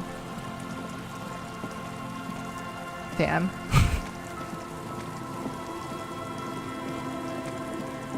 Again, super happy that we still sort of managed to do the shaving. Even though we rolled back on that decision almost immediately.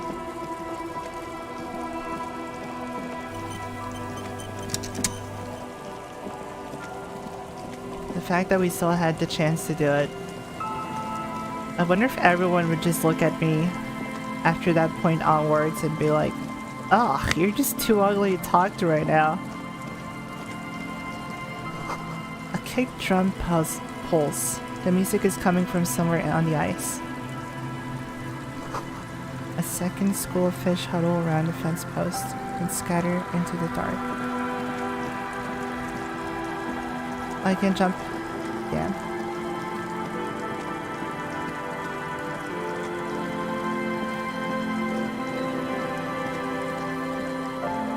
Go to the second house.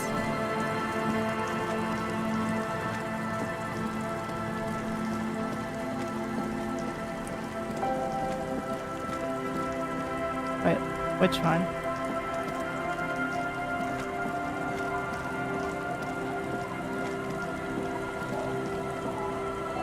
It's 1, 2? Or I guess that's my house. This is number 1.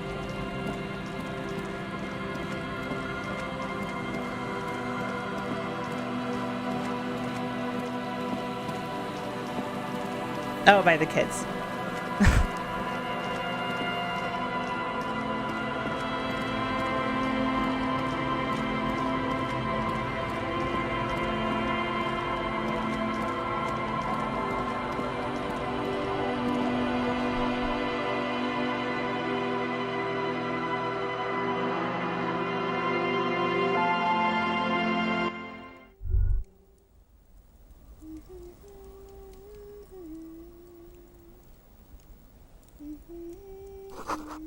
Feels safe and warm in here, not like the outside. Hello, mister. A young girl, barely 4 or 5 years old, sits on the sofa. She is looking at you with frank curiosity. She clutches a small stuffed animal. Occasionally, she twirls it around.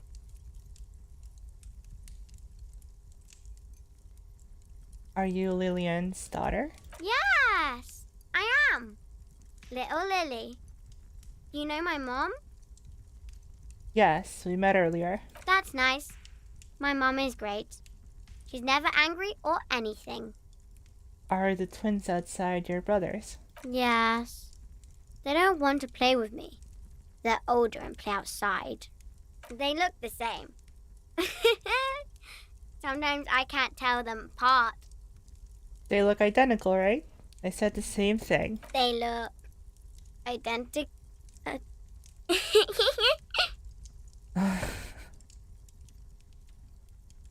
What's that? Points to stuffed bird hanging from the ceiling.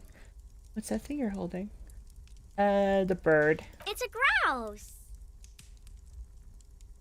You might be able to get on Gart's good side if you replace the broken skewer you almost certainly broke. I'm not gonna steal it. Can I have it? I know someone who really likes stuffed birds. I don't know this of Garta. Yeah, but what is it for? I don't know.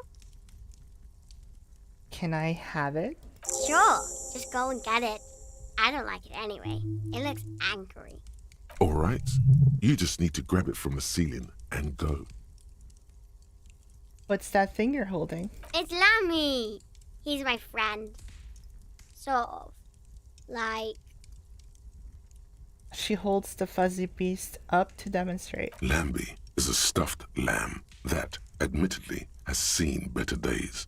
One of the eye buttons is missing, and the fur is tattered in several parts. Lambie looks like he's falling apart. Yes. Lammy has lived a long life. Lammy was a...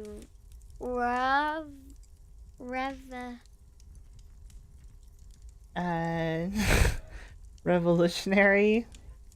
Revocolian? Revisionist? Rebel? Rebel? No! That's not it. You know what you are, Lammy? I think she means revolutionary. Revolutionary. Yes! Lammy was a revolutionary.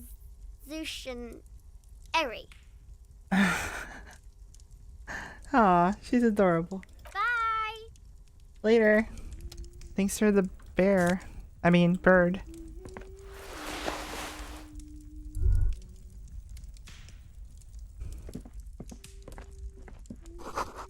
Industrial coal pallets burn with an orange glow. Oh, we got a bird.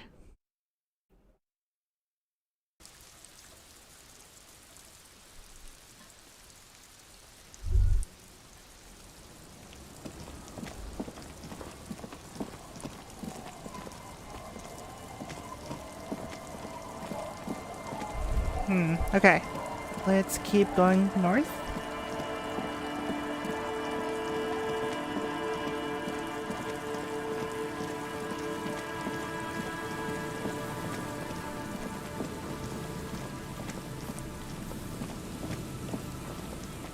Whoa. This is a city.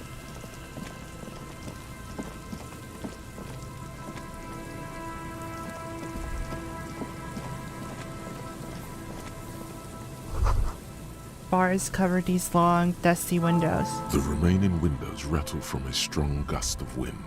They're covered in a thick layer of grime. They must have been like this for 40 years. Hey, Eric. Nice. Good shit, brother. Try to see inside these bullshit windows. Dripping water falls from a high place. All you can see is the shadow of a collapsing staircase. Lieutenant, can you make out what's inside? No. I won't even try. You know,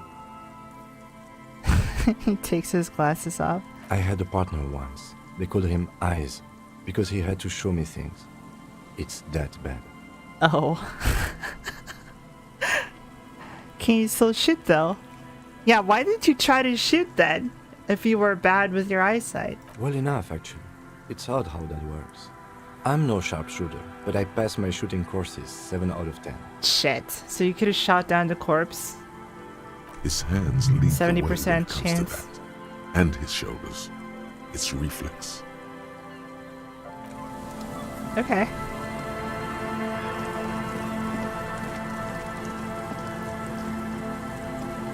A child and their parent. Mikhail noticed the windows, especially with how there are no windows on the south side. This was to deal with. A blond man stands next to his son, pointing to a weather-worn ruins. He sees you approaching and smiles. You officers, come to investigate the historic subtext of West Martinez? I'm Tran Heilostam. You must be Kim Kituragi, right? I was just telling my son about this building. Not a lot of people realize the historic significance here. Very rich in hypertext. Nice to meet you. The lieutenant nods. Hold on. Hypertext? Yes, hypertext. Young Carp and the collection of cultural hyperlinks.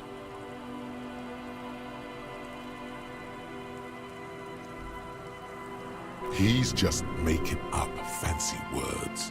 This doesn't mean anything. Wait. What was that about the windows before? Oh yes, so Mikhail. They had to deal with monitor glare, especially in the summer. They still had vector monitors back then. That was 49 years ago. So they didn't have windows on the south wall. You and Kim know each other. No, I can't say that we've met before, but I've heard of Kim, of course. Mikhail, say hi to the officers. He rests his hand on the boy's shoulder. The child stays hidden behind the hem of his father's coat, clutching on his worm-themed coloring book. Mikhail's a little tired today. We spent all night trying to run Orbis on his radio computer. Have you heard of it? It's a programming language used in Grad. Quite tricky, but he wanted to play this Grad-made adventure program. We've been getting really into Worms lately. Whoa. So he's teaching his son programming. Trying to make a game run. The man speaks in the artificial cadence of a professor, or someone who's been on too many radio shows. No, he seems to know his shit. But I assume you're not here for giant worms when there are so many real things to see. Just as I was telling Mikhail before, this is where the Coalition landed in 08. We could be standing on what is the most interesting landmark in Revachol West. He points to the building again. What's so fascinating about an old building? Aha! But it's not just any empty old building. Just check. Kim cannot shoot the body down. He will always miss. Ah, but... Well, there is a chance at one point where he hands you the gun and you're able to shoot yourself. And there is a hand-eye coordination check or something like that. I'm sure you yourself, the player, could potentially just shoot it down. But Kim seems to always miss, apparently. Okay. That seems fair. He does have glasses. I know weather changes all the time, but at that moment in time, it was raining. He was looking up. I want to say that if I want to be really detailed about it, is that, like he said, his stance was wrong. He's fucking wearing glasses. Or metalhead. Oh, I see. What not a lot of people know is this used to be the R&D department of Felt Electrical. And Felt, which now sells ink cartridges mostly, was once a top dog in the turn-of-the-century cybernetics boom. Okay, I actually want to know about this. R&D department. Feld Electrical. Hold on. What's R&D? Research and development.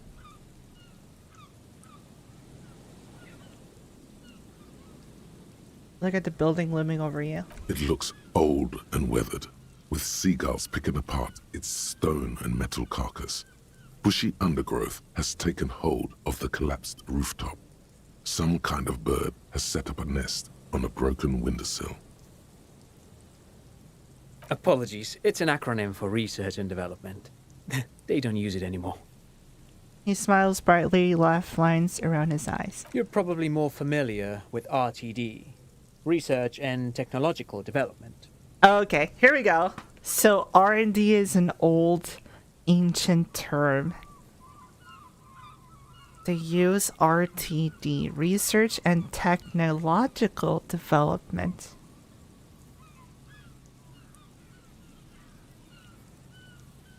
So specifically TD.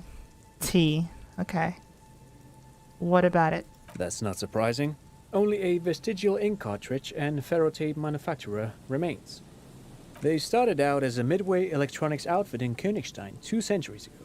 After an aggressive move to Revachol, Feld became a global player in the emerging personal electronics market of the pre-revolutionary era. Still, Tricentennial was beating them in business machines. But Feld had an ace up their sleeve, or should I say they were developing an ace up their sleeve. I'm mixing my metaphors here.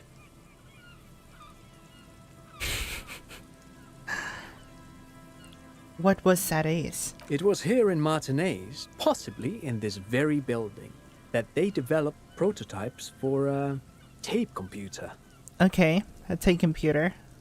You mean like it has a roll of tape where data is like punctured in, and then you have a thing that decrypts that?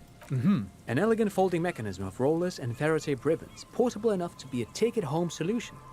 Revolutionizing business machines, possibly even bring them to the average consumer. Computers. Which is a feat of engineering even today's giants, Rehm, ICN and ZAM, haven't achieved yet. He assumes something like a combat stance, facing the wind. What happened? Indeed. What? The revolution! The boy wipes his nose on his sleeve. Unfortunately, their moonshot project never made it to the market. Feld's move to Revachol backfired. The revolutionary government liquefied their assets and expropriated those very advanced prototypes. Possibly from this very building, or one of the adjacent ruins.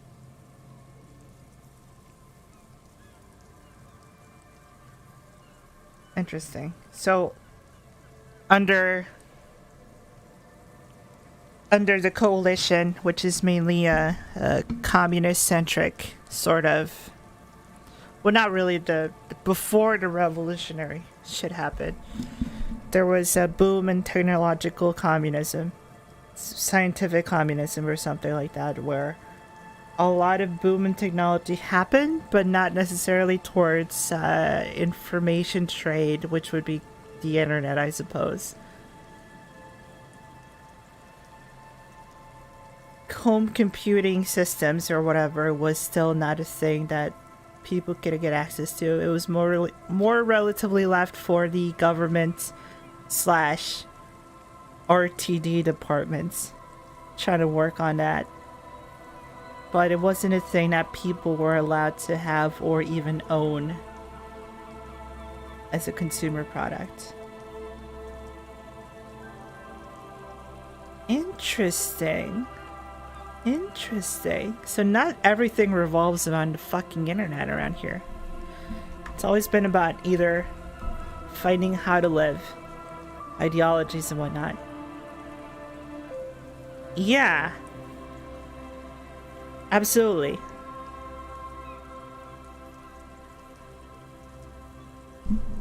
Interesting focus and technological advancement here. All of this was built by Feld, even the boardwalk. Wild Pines built Martinez proper as a resort for their middle management. Feld built this side of town for R&D. You're saying that Feld Electrical built this boardwalk? Yes, they even built a pleasure wheel, but that got destroyed in the war.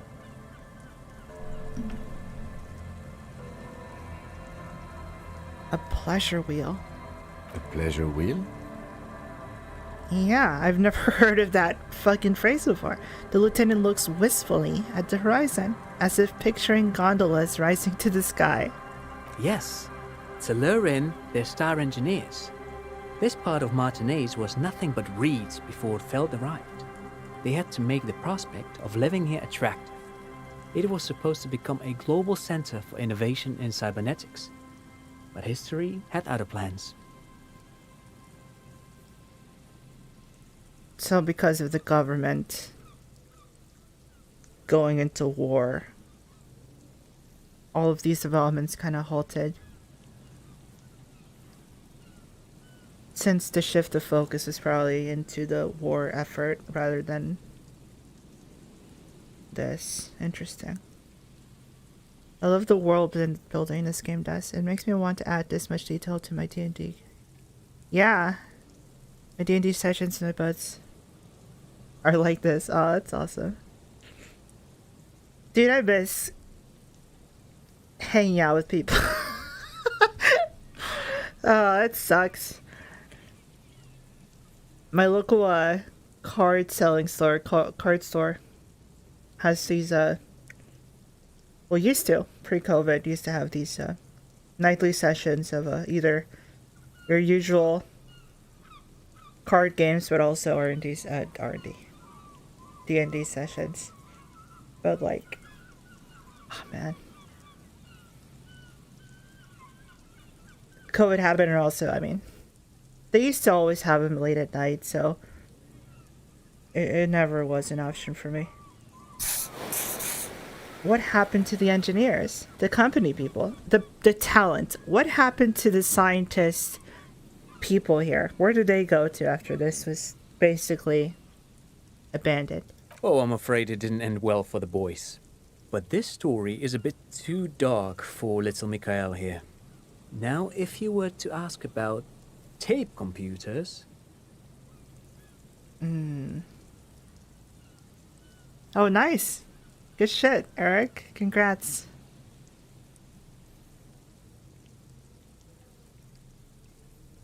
Ah. That's fucking awesome. How long did it take to get to this point? Oh, shit. Well, it doesn't matter how long, as long as you got to the goal. I'm in America? No, I'm in Mexico. But I'm so close to America that I might as well be. Like, I am a stone's throw away from America.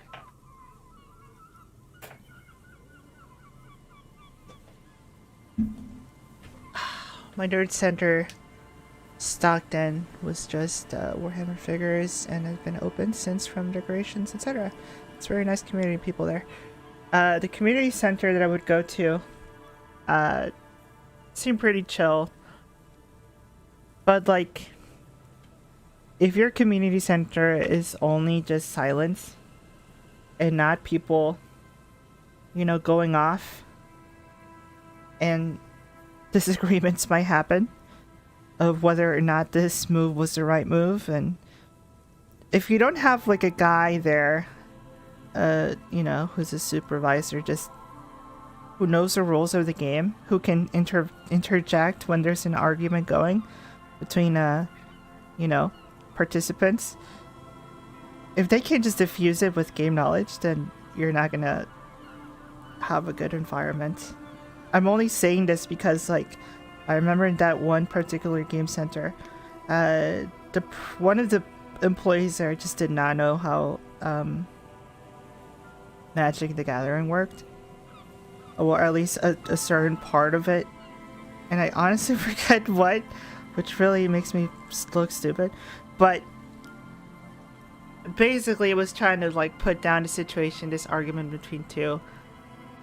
And well, once you don't know the rules of the game, then how can you even partake in a conversation where the main point of contention is the rule?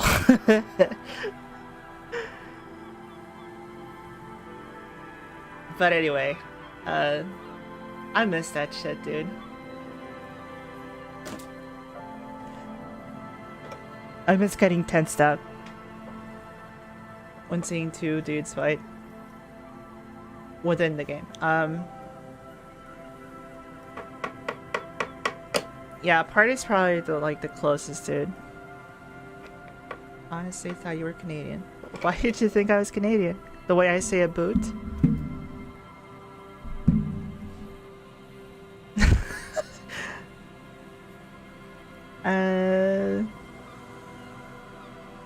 Yeah. How do you feel about the Smiling Friends news? They're finally getting their show on. Oh, I'm fucking happy. I am so happy. I love Psychic Pebbles.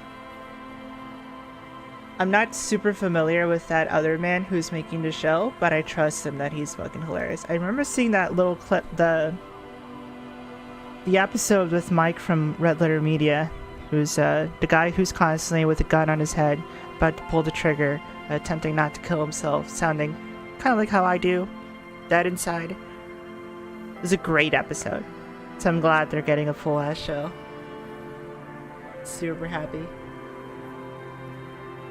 That shit was so good. Michael was a big fan of MTG. The worst I deal with are Talos players.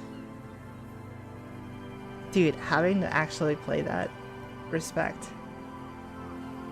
As far as Warhammer goes, I can only go as just reading about the lore. If I had access to like a rule book, I'd probably sit down and read it, but I just have no one to play. Also no capital to invest in figures. Which, I mean, if I can assemble paper mache, Tyranids and whatnot, and still partake in the game, yeah, okay, I'm down. Yeah, they're painted. I just recently painted these figures with my crayons. I can play with tabletop sim. I guess so, yeah. You just download the models there. Okay, so what did revolutionaries do with those advanced tape computers? Yeah, we're clearly developing this technology. What happened to it? Did we just put it in some fucking basement? What happened to this beta prototype computers? They used them for military communications, but also to write and send out press releases. The most notorious example being Le Décret de Mars. Le Décret de Mars. What was that? What's the Mars Decree? I mean the radio transmission sent out to news agencies and world governments by the newly created Commune of Revachol on the 7th of March in the year 02. Ah. It's a beautiful piece of text, actually. A singer-songwriter I know, Charette, called it a love poem to Revachol on her political concept album, Bon Baiser dans ce Lind. You should read it. Every local library in Revachol stocks a copy of the decree. I should read it. I tried to get Mikhail to memorize it. Tried to. Someone was much too interested in worms to be paying any attention. Well, let him play Worms. It's a great game. The kid takes a peek at the green and silver worm on the cover of the book, already forgetting about this part of the discussion. Oh. How did those tape computers work? Actually, no one knows. No one even knows what a computer made entirely of tape would look like. But word has it, they were very elegant, exquisite, alien-looking turn-of-the-century hardware. He raises his finger, remembering something. 10 years ago, I did a little freelancing, I guess you could say. I was a special consultant for an exhibition at the Wompty Dumpty Dum Center in Vredefort, Oranje. It raised the same questions, and we had lengthy discussions with Paul Ockerman, who was head curator at the time. This was before the twins Keith and Guy Jews joined the team, trying to... Wow, you're just dumping a lot of names on here. Wait, did he just say Wumpty Dumpty Dum Center? He did say that, but I try to keep going. I tried to not acknowledge the Wumpty Dumpty Cum Center. He did it. He said Wumpty Dumpty Dum Center, like it's the most natural thing in the world. He did. And that's why I didn't want to question him. He sounded very confident, you see. Okay, the Wumpty Dumpty Dom Center. Paul Ockerman, Keith, and Guy Joost? What the fuck are you on about? The Wumpty Dumpty Dum Center for Contemporary Arts. The exhibition itself drew on Lagerman's notion of memory, and so there were some parallels. That's why the head curator, Paul Ockerman, chose to... You're making this up. In fact, I'm not. The Wumpty Dumpty Dum Center is a place you can visit if you're ever in Vredefort and are ever in the market for an exhibition space / contemporary art research center. Why would we pick this name for such a fancy fucking place? But perhaps I should return to the tape computers. As I was saying, the device itself was very elegant, fragile even. One could write directly on the tape using a special chemical solution. The machine would then analyze the handwriting, perform operations, and project output onto a white screen. It was a beautiful, delicate thing.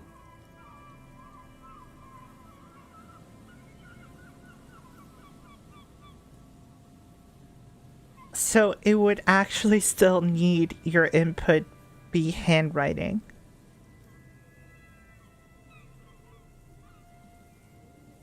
One could write directly onto the tape using a special chemical solution. This is just putting my brain into like a red room. You know, when you develop a photograph, old style, you use that chemical solution to make it show up. But this is for writing. And onto a white screen. I've seen cooler things than that. The RCM should get some of those. Even one would be very useful. Though I understand the socio-economic causes of the revolution, it pains me to imagine the revolutionaries setting fire to the precious device. But so they did. The Feld playback experiment vanished into the fires of 07. The Feld playback experiment? Yes, the official name of the prototype. Some sources report it as the Feld playback experience, but those are incorrect. Why did the revolutionaries destroy it? Who knows? Maybe it was an accident, or maybe they didn't want the technology to end up in the wrong hands. Either way, they're all gone now. All 3 versions of the prototype. Nothing but debris and ashes remain inside that building. He takes a step back. The boardwalk creaks mournfully in the wind. 2 seagulls circle in the sky. You look up and think, really? Or was there a 4th prototype that remains hidden? But what if there was one more? The last one of its kind? We have to find it. But of course. What else? Wow. You just dumped a lot of lore to me. I want to know about the failed building. No, we already heard about that one. You look like someone who has money. Do you have money? I do have some money, yes, but that's not what's really important here. He brushes it off like it's nothing at all. Could I have some of that unimportant money then? Oh no, I don't have it on me, officer. I was talking in more general terms. He looks uncomfortable, his left hand squeezing his son's shoulder. Uh-oh. I'm just spending time with my kid here, showing him around the lesser-known parts of our hometown. It wouldn't be wise to carry huge amounts of cash on such expeditions. I don't have any money, is what he's saying. Not that he would have to worry about being robbed. He looks surprisingly buff. Does he work out? I want to hear about the filled building again. Why is this in quotation marks? Oh, I mean, no. Never mind. I know exactly why. Sure. What's on your mind? Because it's nothing. But of course. What else? By the way, do you work out? I do some Lomantang stick fighting now and then. Lo Man Thang? It's an anthropological heritage of the Lomantang people. A martial art of sorts, but what not a lot of books mention is that it also carries a cultural significance among the Lomantangs, as it used to be the best means of showing off to look for a bride, which, interestingly enough, brings us to the socio-economic structure of the traditional rural tribes of the Lomantang Isles, which...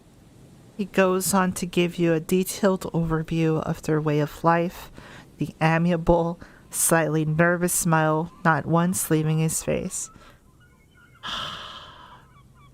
Thank God we got a synopsis, because I honestly don't give a fuck about the Lo Man thing. Well, anyway, I'm boring you with details again. You were saying? I don't really remember what I was saying.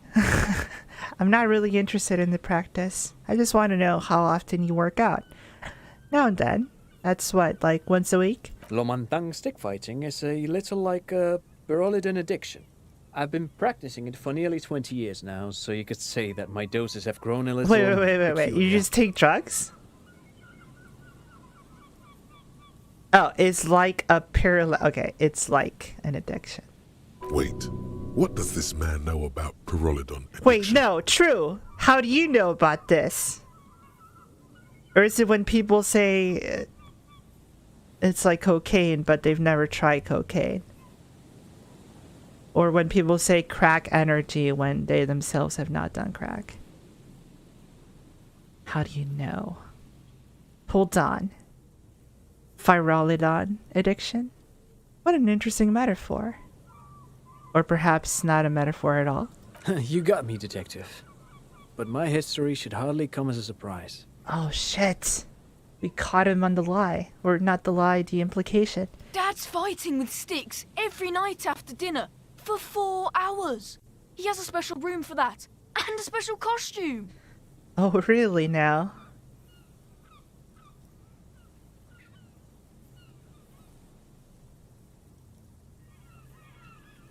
Wait a minute.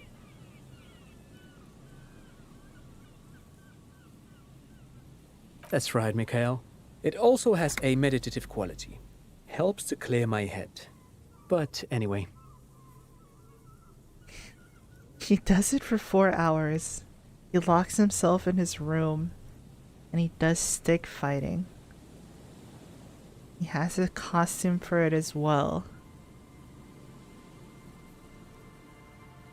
What the fuck? Later, Lord. You have a good one.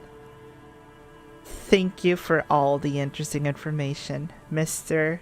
Worm. No, thanks to you for having me and little Mikhail here to pick your brain. A very interesting conversation indeed. A very interesting family, for sure.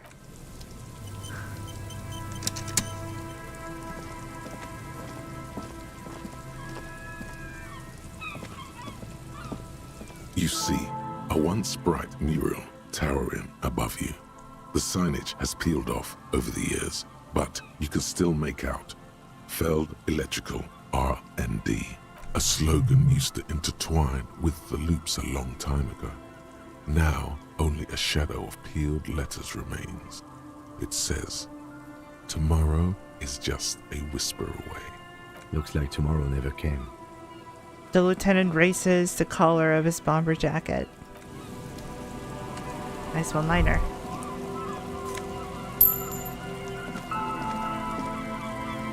Another power box. It changes nothing now. It's empty. Oh, there's so much money here. Nose of Fed. Sick. The fence blocks the path. No way on from here. Someone just stashed that stuff there.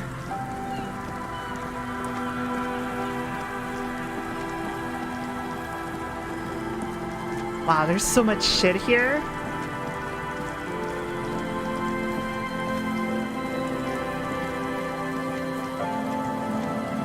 Wow, this place is massive.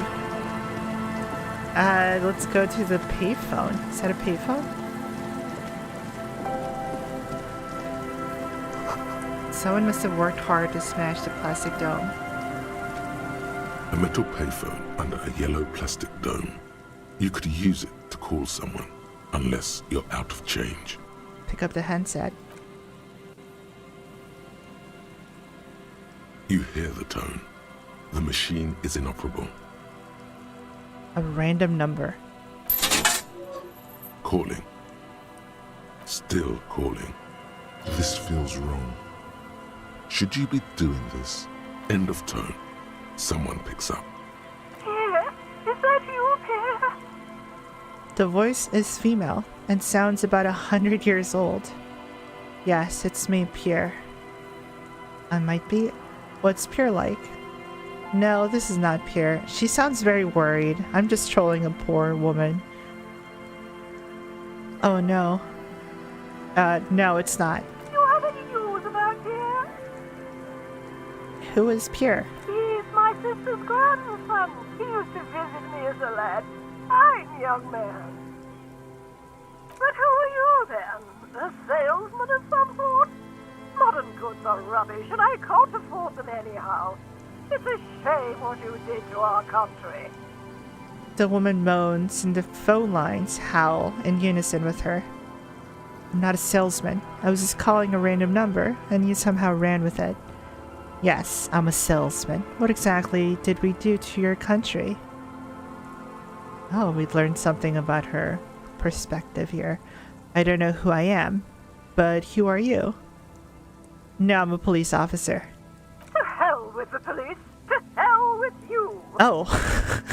Her voice is drowned in white noise. Sounds like waves washing a beach, growing in volume until the call suddenly disconnects. You get a sinking feeling. It makes you look if Lieutenant Kitsuragi overheard you. To your relief, he did not. Ah. Wait, is this the same phone number? It's not. Calling. Still calling. Someone with a masculine voice picks up. Hello, Gerard speaking. Gerard, what a douche name. Change it. Change your name. What are you, like 5? A woman's voice shouts something in the background, and when Gerard speaks again, his voice is hushed. Thanks for calling, asshole. Phone hanging up. Oh. Disconnect tone. Calling. What am I calling? Calling. Calling. Still calling. Come on, answer me, bitch. Still calling. Answer me. Stop calling me, man. Someone picks up. The voice on the other end is slightly hysterical. I'll get you your money, alright? I just need till tonight. Let me work. Yes, but a slight change of plans. I want this delivered to the Whirling and Rags in Martinez. Yo? We could all be a bit kinder to each other, don't you think? Consider your dad paid, my friend. This is misleading as shit. He could get in trouble. Whoever this fucking person is. Well, this person's gonna get in trouble regardless. They might send me the money and the other guy who he owes it to doesn't. He gets whacked. You seem to be in some sort of trouble. Maybe I can help you. I'm a police officer. The phone gets hanged up fast as lightning. All you hear is a little shuffle of nylon. What I'm dealing with is not cop related at all. Damn. I had a chance to get some payout. Fuck. Disconnect tone. Damn it. A single come lets you know the lieutenant is ready to move now. Calling. I'm tired. A man answers, fast this time. His voice is hoarse from cigarettes. You hear typing in the background. Sounds like he hasn't talked to anyone in quite a while. What are you tired of? Writing. I hate writing so much. But I have to get back to it. The man disappears with a sigh.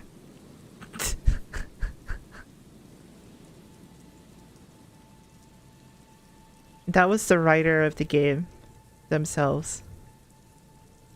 It's like, If this player keeps on ringing this phone, I'm gonna have to keep writing. So I'm just gonna self-insert here. You hear him typing with a cigarette in his mouth. I'm tired, man. I just don't want to write more of these options. You do not hear the customary disconnect tone, just silence in the handset. The machine is still waiting for you to dial a number. Oh, ominous. This could have been it. Lucky you. The call went too fast for the payphone to register. You can still make a new one without paying. Oh, hell yes. With my eyes closed? Here we go. You close your eyes and put your index finger on the rotary dial. Then pull down on the number. Then move one up. And repeat the motion. Twice. Strange. This is not how you started before. Wait, what did I just do? You dialed 001. This is not the area code of Revachol. It is another destination on another Isola. Some far-off nation-state. 414447. The rotary dial feels cold from the sea air. 1117361. Your fingers keep moving like a spider. Every time the ring rotates back with a little ring of metal, like a bell tolling. There's more? Yes. 451. Holy shit, how many numbers? 451. You are going deeper now. It's not gonna lead anywhere. Far away from this island of matter and its telecommunication networks. Finish it. 451. You have dialed God knows how many numbers. The headset has been waiting silently to relay a signal. Surely nothing can come of this. There's no way. But it does. A connection. An ultra-long distance call. Your air fills with a crackle. The wash of a strange ocean full of white noise. A little bird starts ringing in there. Not like the local calling tone before. No, a small ring in a cage of distortion. Far away. A distant network of phones. Calling. Oh, this is scary. Calling in the night. Pitiful and terrifying. You feel your pulse rise with each ring. Calling still. Ringing by the bedside of a dark but capacious apartment with long windows. You know this to be true. The handset starts slipping from your sweaty palm. Your breathing is heavy. Oh shit. Kim. Long windows. How do I know that? You just do. And you know it is going to hurt. Kim? The lieutenant is too far away to hear your yelp. The sea wind blows. Let it call more? Calling. Calling. Calling. Oh boy. Calling. Oh boy. Calling still. Shit. Then the ocean breaks. Out of the depths, a woman's voice emerges. Small. The dearest thing you've ever heard. Hello? She sounds sleepy.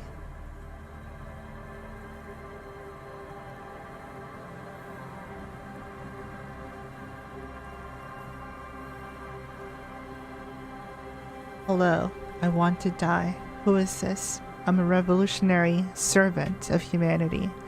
I will free mankind and abolish the classes. I will rise the dead. Raise the dead. Dude, I'm probably contacting my dead wife. Or someone. Hello. She hums, her voice warm from sleep. Who is this? Your voice is so beautiful. No. It's you, isn't it? It's you. Who is this? Dora. Who is this? The connection is bad. Dora? Dora. The name feels like a gift. A gift that was meant for you, to make it possible to live and fight. In the distorted distance, you hear someone turning next to her.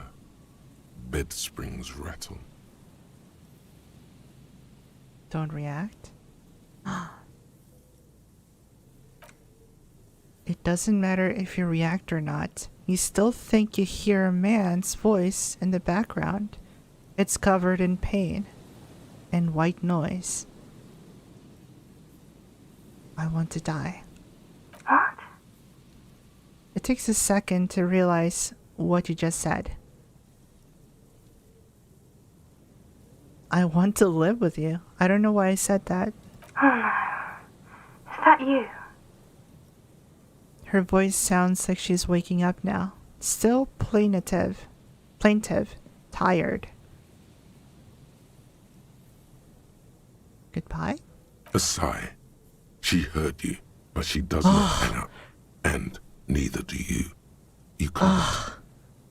That one was a wild one to pick. I didn't want to end the call. That's it. You're caught in a trap. It'll take quite a while for the shit circus to end now. I will raise the dead. You're not a revolutionary, Harry. You're drunk. Oh my god.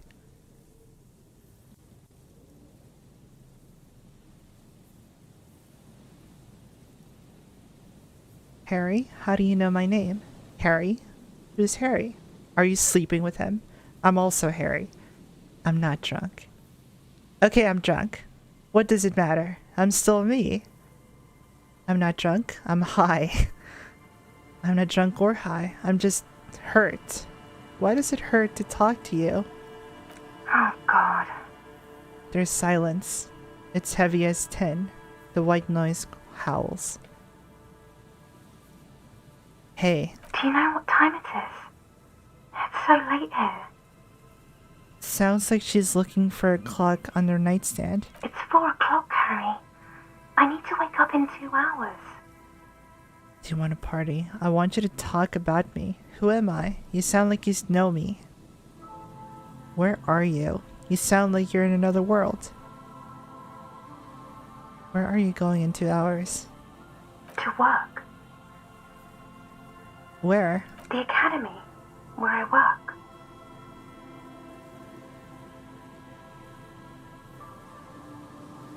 The academy? That sounds better than my job. No response. Oh, only shit. a sigh. The connection crackles like burning paper. That was not what I wanted.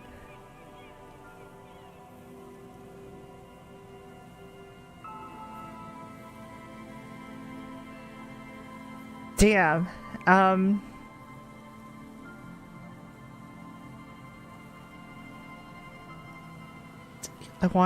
want to talk about me. Who am I? You sound like you know me. What do you want to talk about? Duh. We haven't talked about already.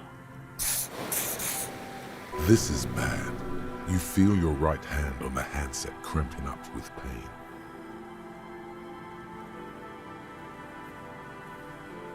I'm gonna have a heart attack?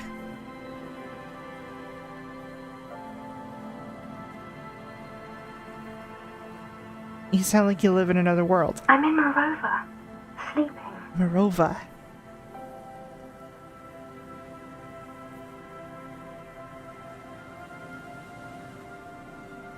My head hurts. My heart hurts. Oh no, please stop. Please, let's just hang up. I should probably leave. I should probably leave. I should probably leave.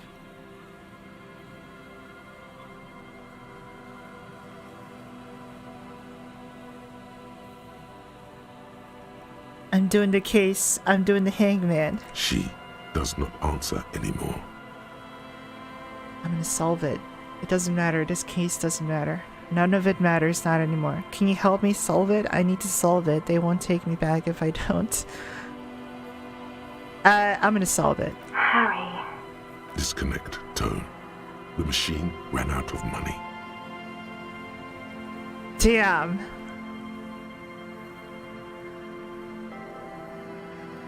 Oh, why would I do that again? You dial the number again. 26 pulls of the rotary dial. The machine Because I beats the fucking coin, can. and a terrifying ocean of distance rustles in your ear. In the middle of it, a familiar ring. Small, distorted, calling. Ah! Let it go. Hang up. Let it go. Calling. It looks like she doesn't want to pick it up, Harry. Stop scaring her. Why? Come on, you know why. Still let her ring. Calling. Harry, please. Underneath it, she is naked and warm. Shut up, electrochemistry. Don't make this weird. What an absolute fucking mental case. You're naked, aren't you? Beat the handset against the phone. What the fuck reaction is that? I need answers to my mystery. I need you to know who you are. Who are you?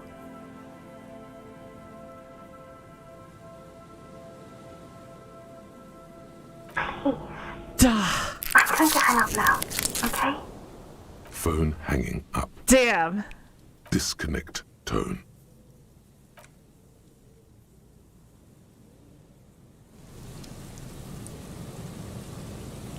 That sucked.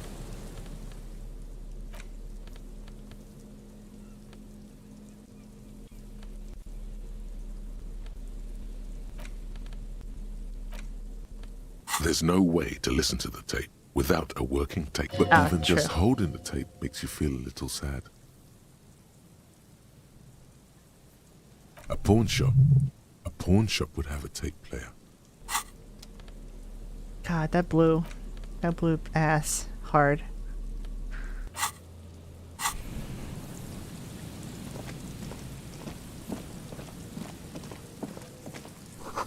A dead phone, a mesh receiver, like someone hung up too hard.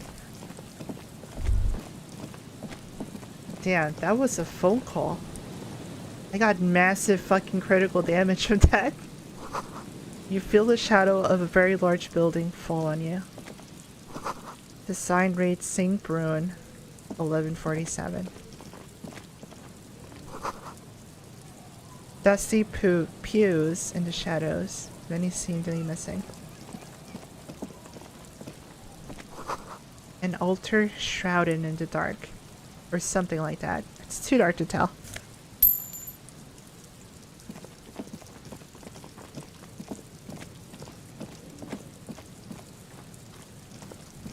Holy shit.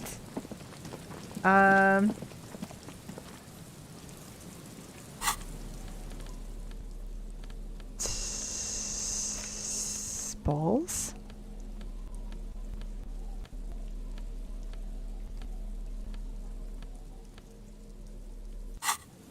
I don't know where to go now. There's so many places. This is a long beach. Let's go in this house. Church. Heavy wooden doors, more than twice your height, stand shut in front of you. The rectangular sea-worn ornamentation appears in stark contrast to the padlock, carelessly drilled into the wood. Rattle the doors to see if they're open. Nothing happens, only the sound of the padlock rattling against the door. I don't think that's going to work. High above, the wind wraps the church in its rush, cold and wet from the ocean bay. It parts around the massive keel-shaped roof, like a test tunnel washing both sides, the way it has done for 340 years. The wind keeps its distance. So should you. What is this feeling? There is a hole in my heart. A hole in my heart. The lieutenant looks at the padlock. He didn't hear you asking. You were quiet enough.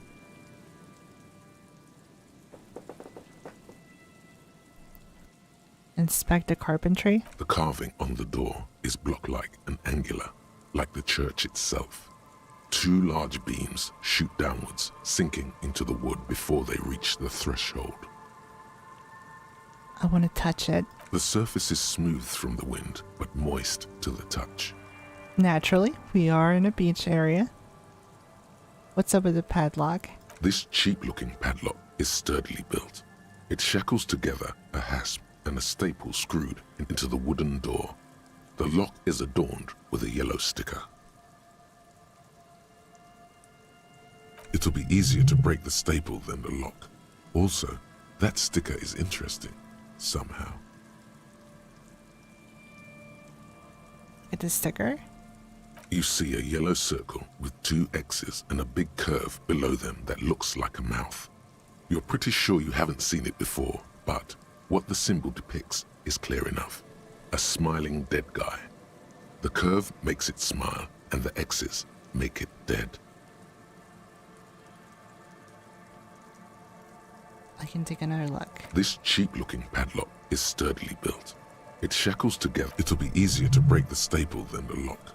Also, that sticker is interesting, somehow. And the staple. The padlock passes through a staple that's been hastily attached to the wood. Closer inspection reveals that one of the screws is not a screw at all, but a nail. Easy. The work has been done recently and is unprofessional, to say the least. Gonna peel it off without ripping it. There's nothing like the sound of a sticker unpeeling. Now it's stuck to your thumb. Put the sticker in your ledger after the last entry, where it belongs. Put the sticker on your ledger, right on the cover. Shake it off your thumb and throw it in the wind. Yeah, after your last entry. Looks like today was a gold star day. If you really think we should get in there, we need to find some other way. Should we start with that kick drum coming from the ice? I'm actually not interested in the church right now. Actually, let's go through the kick drum. Yes, the pulsing bass. An indication of junior delinquency.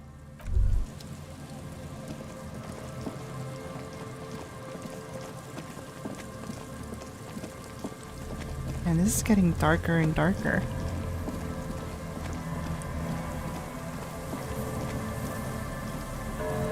Nothing behind a church?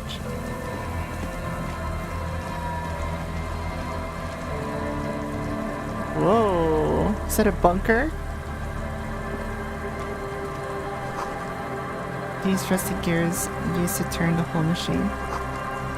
The building before you housed the engine. Oh. The chain trails off into the ocean, to whom knows where.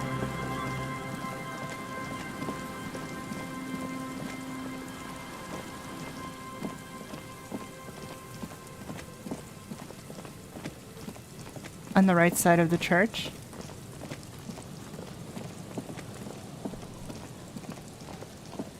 Oh, like down there.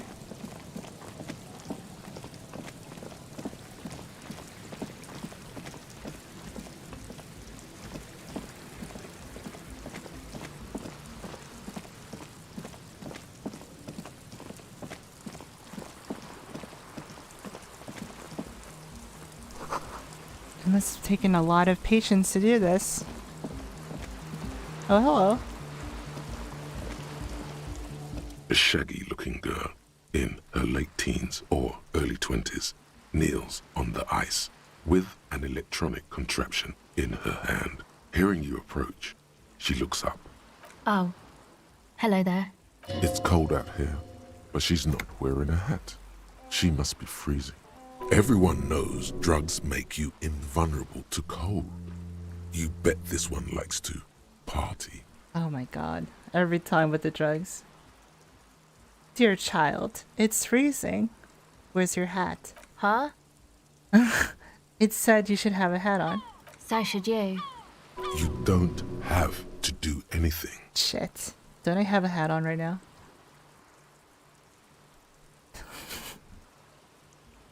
I do. Oh, I didn't notice that. It's nice. You should wear one too. if you plan on staying outside in this weather. What is this conversation? Now that that's all cleared up, I will have some questions for you. Sorry, man. My mind was elsewhere. Shoot. What's your name? Estelle. Her hair is dyed blonde, with dark roots showing. There's a coarseness to her features, some masculinity below that timidness. And your surname? Why? I'm from the police. It's for paperwork. Okay, it's Berger. What's the device you have there? This is a portable recording device. It's for field recording. And the wires? Low quality, but still. And the wires? Actually, just one wire. I picked on it till the braiding came loose. The wire leads to a contact microphone. Okay.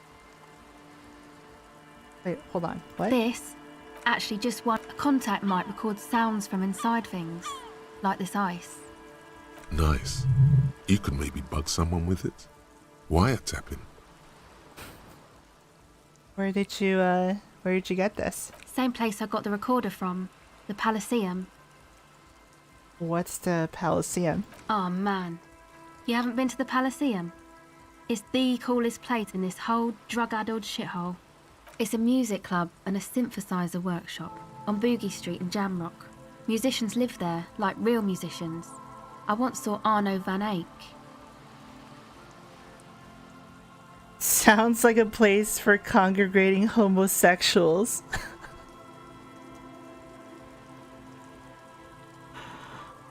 Oh my fucking god.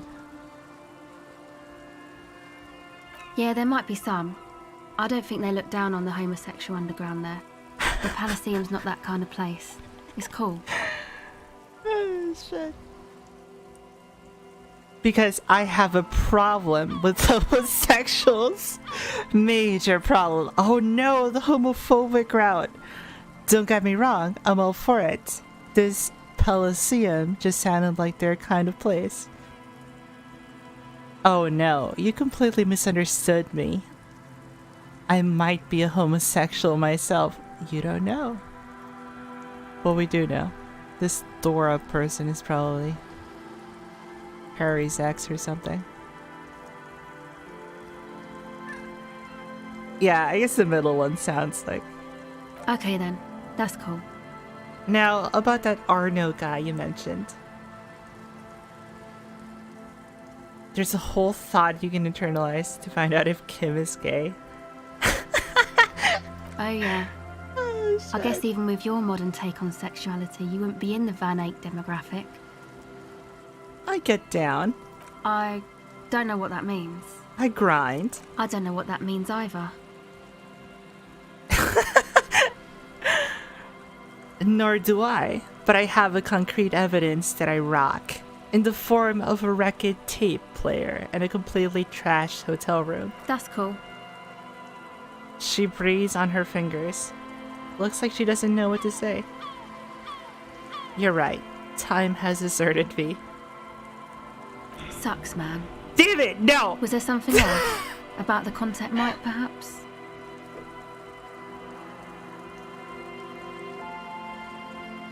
Damn it!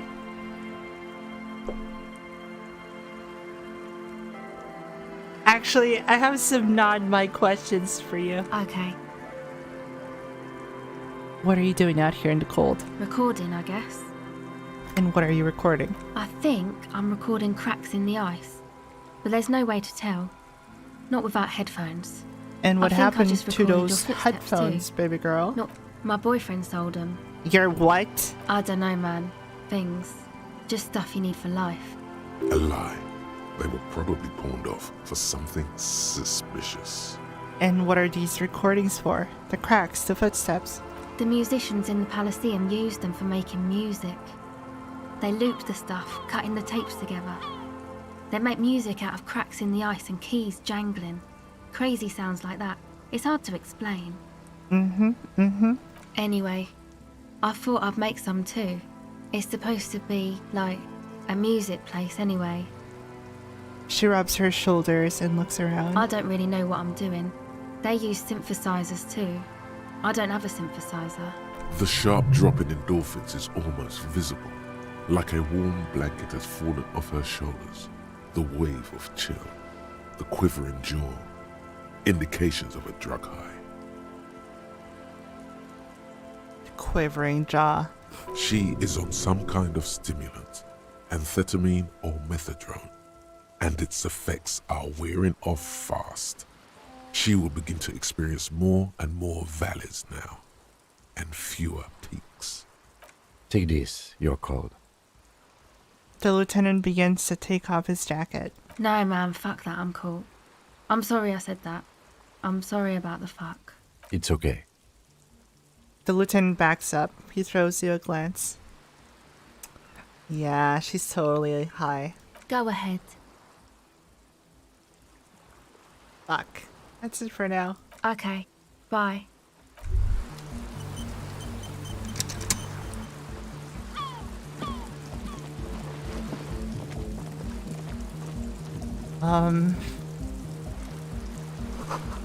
Painted with pastels. Someone is trying to bring cheer into the world. Trash from some unending party. A pole screwed into the ice keeps the tent erect. More tribalistic markings. This post is covered in little humanoids.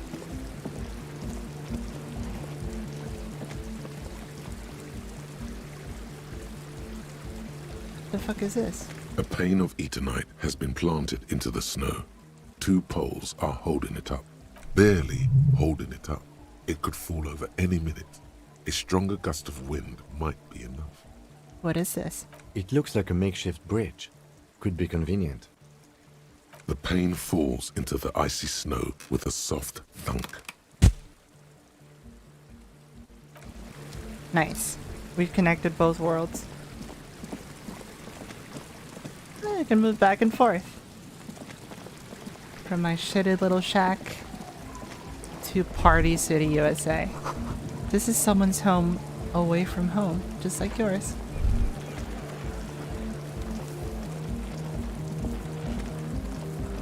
The tent is just tarpaulin fabric covering a pile of stuff. The flap is open. Inside, 3 young men are listening to some new form of music.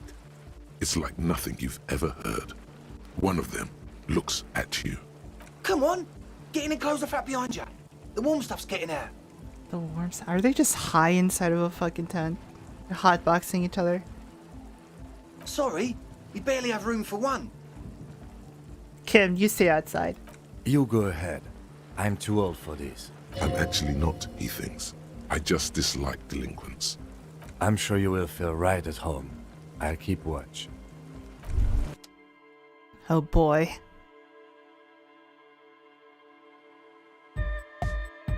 Oh?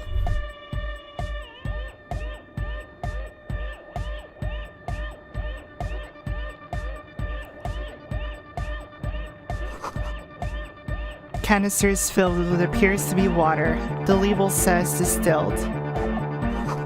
A speaker. The big kind they use for live music. A pile of nasal sprays. Brand name, Nocifed Ultra. Ultra? A young man with peroxide blonde hair holds up a Harman Welshi tape player, nodding along to the music. He looks at you with a knowing smile and says, as though you're supposed to be sharing some tremendous evangelical secrets. Wait, what?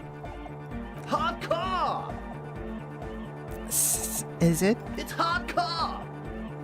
You're just gonna keep saying it's hardcore, aren't you? Skibber-dee, skibber-danger. I am the rearranger.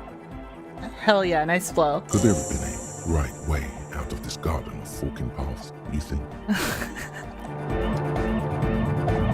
Go speak to Andre. I'm just annoyed. A strangely dressed young man says without looking up from his toolbox. What if I want to speak to you first? I suck at socialising, man. If you go speak to Andre, I'll have time to tune in, get a reading on your sign. Before he's finished talking, he's already turned back to his tools. Alright, I'll do that. The young man picks up a thin metal saw blade and nods. You see a youngish man bleaching the tips of his hair with a toothbrush. He puts the toothbrush down and extends his hand in greeting. Hello, I'm Andre. It's a pleasure to meet you. His grip is strong, sweaty, and warm. He's trying to project and inspire confidence. This is my posse, Noid. Noid. The young man with earrings looks at you suspiciously. And Egghead. Egg! Together with a Cell Burger, who's out there right now, doing some seriously progressive sonic experimentation, we like to think of ourselves as music venue organisers.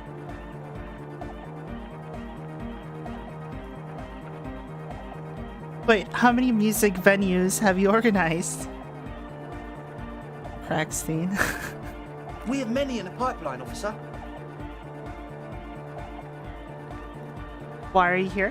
You see, we've been all over Jamrock North, prospecting for real estate to establish a new venue in. Uh-huh. Artisan for talent. Yeah, thank you, Egghead. And while there is no shortage of raw, unfettered talent spinning tapes in Jamrock, we've had rotten luck with the real estate part.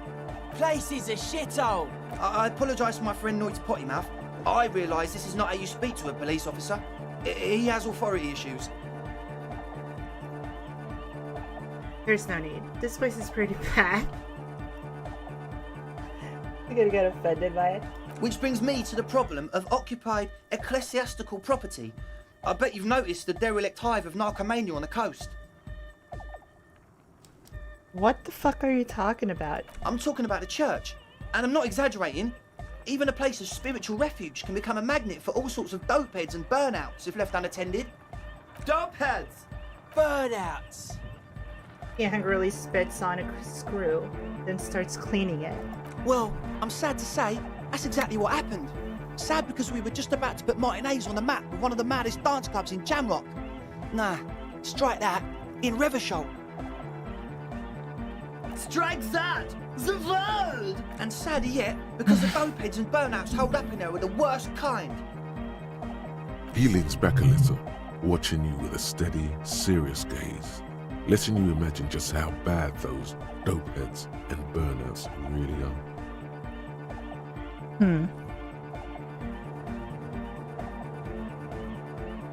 I won't stand for narcomaniacs of any kind. No narcomaniacs on my watch.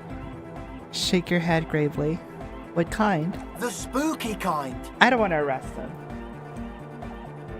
Or at least not yet until they tell me, like, yeah, we've been slaughtering people. But what do you mean by spooky? I was hoping you would be the judge of that, officer. All I can say is, their spookiness is the kind that keeps us from restoring this church into a community centre and a place of spiritual refuge. Also, they don't eat or clean the building. Shit's gonna collapse. People just want to spin tapes without them spooking it up. Place has bad signs. No one can dance like that. Thank you, Egghead. Fucking Egghead. So you're gonna look into it, right? It should be a police matter. Getting them out. Whatever spooky stuff they're doing, I'm sure it's not what the Ecclesiastes meant their property for. Fuck. What is he on about? I'll look into it, sure. Spooky. Alright, man.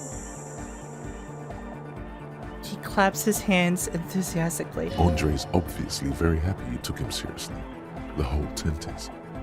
The boys exchange giddy looks.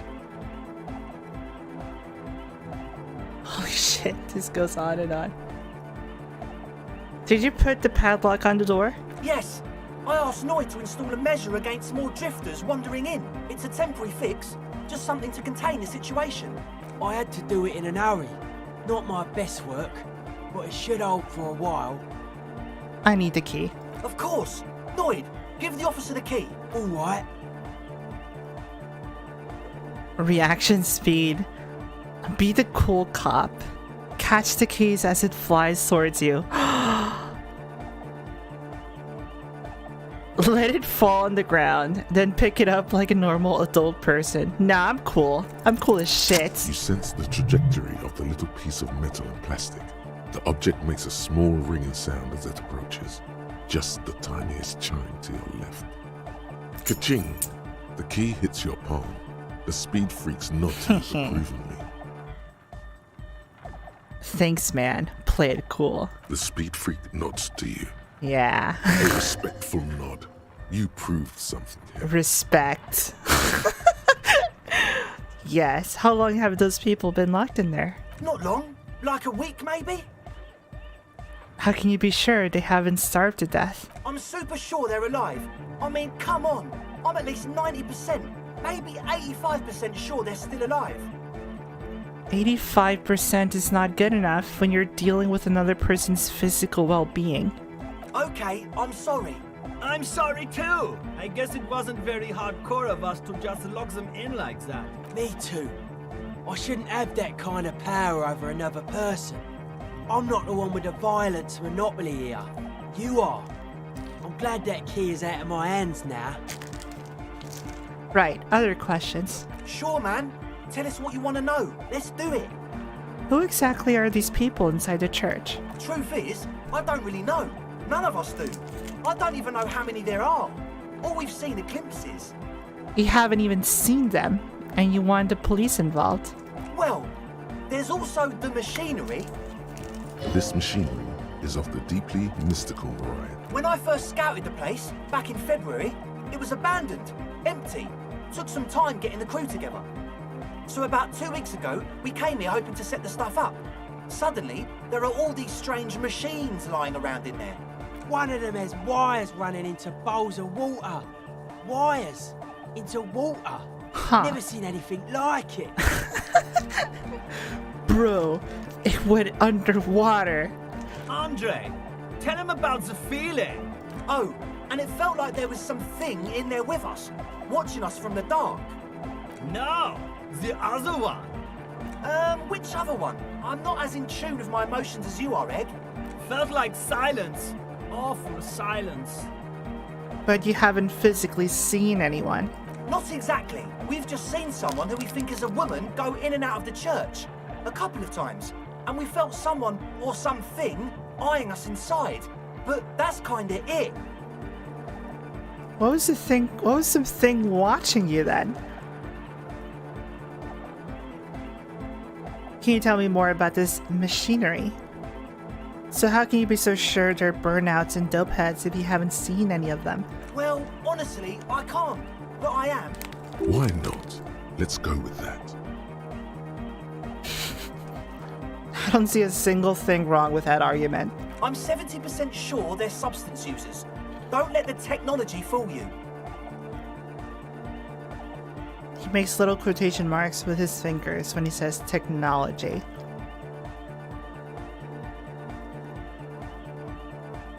You felt like you were watched? Like you aren't alone, you know? It wasn't quite human, if you know what I mean. Non-human means a predator. It was this dark shape climbing upside down along the ceiling, like some kind of crab man. A crab man? Yeah, you know, the way it was climbing up and around the ceiling, like a crab. It was stalking a cell, exhibiting ambush behavior. Exhibiting, huh? Are you sure that was a crab man? Yeah, totally. I mean, I didn't personally see it. Estelle was alone that time, but I believe her. If she comes out running and says there's a crab in there, there's a crab in there. A cell? So he hasn't even been in there lately. Is he afraid? You should ask her about it, but be nice. Don't tell her you don't believe in the crab.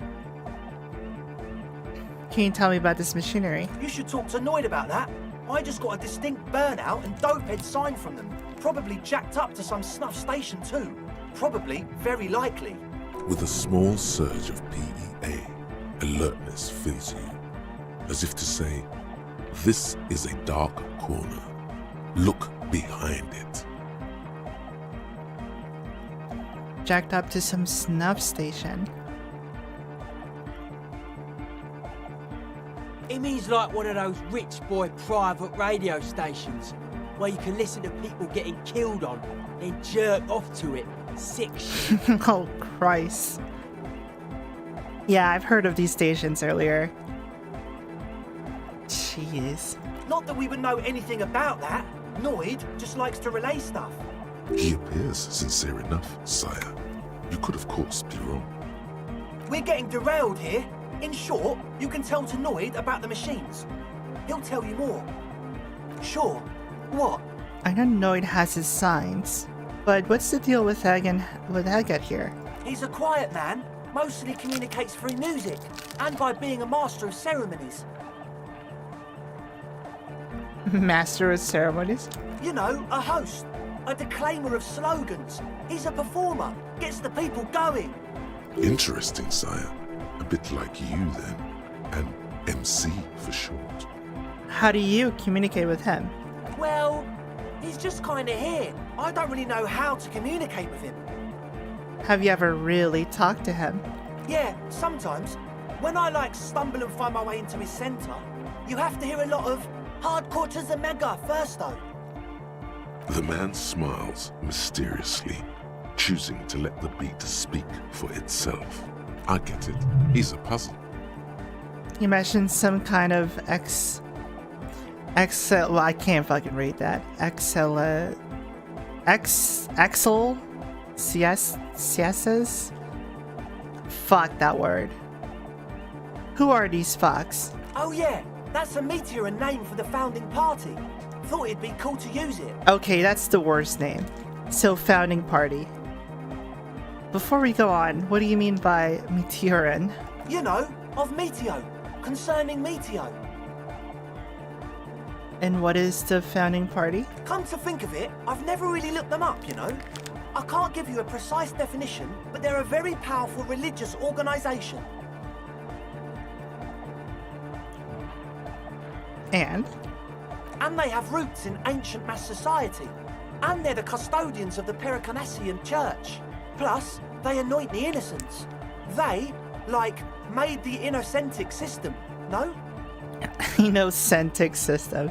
Okay, you're just making fucking words up. It doesn't sound like they would appreciate a dance club in their church. You're totally wrong about that. Shakes his head. The Pericarnassian Church is about love. And Nordic music is about love. I got love for my Pericarnassian posse. Love is the relay out of death. We dance! Holy fuck. He violently shakes the tape player as if to see if he can break it. Love is hardcore! Unity! Unity! Make some noise for my Insulindian posse! He turns the volume up, then looks at you with a knowing nod, as if it's obvious you will now break into dance. You feel it. The anodes and the cathodes coursing through you. Oh my god, Your here we big go. toe starts tapping along to the bass, as if testing the waters. No words. Enjoy the beat. Nod your head. I don't quite understand what you're talking about. What's a posse? I guess love can be pretty hardcore. I now understand that it was... You know what? I'm just gonna nod the head. Feels good. And I am actually. Look. I guess love can be pretty hardcore. Oh yeah, it can. He's coming around. You're getting it. What's a posse? Your posse's like your people, man. Like you got your cup posse. You look out for each other and you party together. That's a posse. And where is your posse, detective? Nothing comes to you. The world is silent. It sounds like you're just saying random things. Love, posse, make noise. Are we? He looks at you mysteriously. Yeah! The one with the large head really enjoys it when his friend gets mysterious. I understand it was lame of me to suggest otherwise. Anodic music is about love, and so is the Pericarnassian Church. Yeah! You can do it for the masses. Do it for the crew. His friend forms a fist with a screwdriver still in his hand, approving so. I didn't want to say it, but it was pretty lame of you to imply otherwise. Anyway, you got more questions? The one with the large head is still looking at you, nodding his head, waiting for your body to start moving. You feel like you could go for a little disco when, Oh my god, or dude. if they get this club going. You've got it in you. Do I? Let's talk about the tent. Yes. What? I see you brought your own water. Yeah. Good to have, bitch to carry. When I first scouted the place, I did some reconnaissance. I'm not sure the church even has running water. And it's distilled too. Oh, Yeah, okay. Why do you know?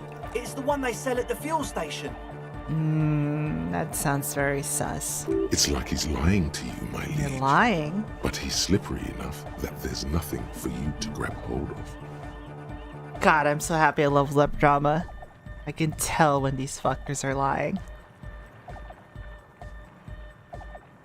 What's with all this Nosafed? The what now? Points at the bottles of nasal spray in the corner.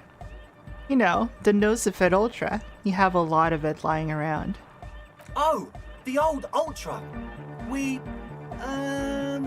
He's like an actor, looking to the souffleur for his line. Catching him. Catching him. I have a major sinus infection, stuffy nose. We all do. Shit's all blasted up. Winter. Can't even breathe. You sound fine to me. Yes, that's all Nosafed's doing. Without the Noser, I'd be drowning in shit right now. Nosafed is the shit. You don't even know when to lie. Good. Now on to the next thing. Yes. What?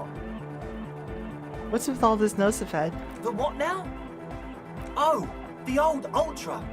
He's like an actor. I have a major sinus infection, stuffy nose. We all do. You Shit, sound yes. fine. Nosafed Can I is have the some? shit. I have some nose problems too. Sure. Here you go, officer. Nice. The Noser. Blast away. Thank you. He nods enthusiastically, no doubt a little relieved. Maybe everything isn't quite as you've been told. Take a moment to analyze. Ah. Fuck. That's it for now. As always, we'll be right here, waiting patiently for the news. Yeah!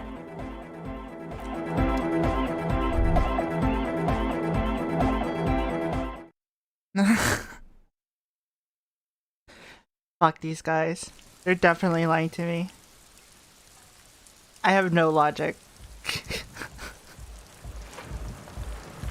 I have negative logic. Well, I think it's the booze.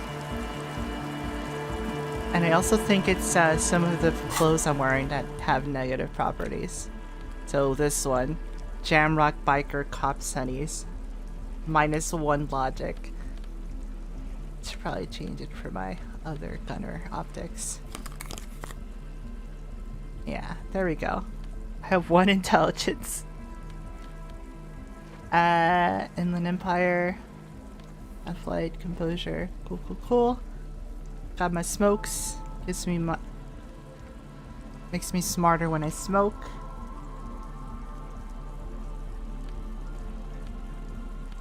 -1 rhetoric. This gives me logic. Alright. Well, ladies and gentlemen, I think I'm gonna go ahead and let it end here. Did a lot. I'm actually surprised how much we ended up doing.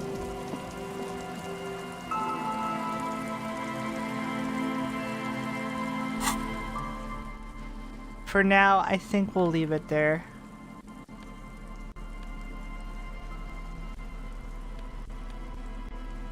Wait, so what was this then? Or did I not get it?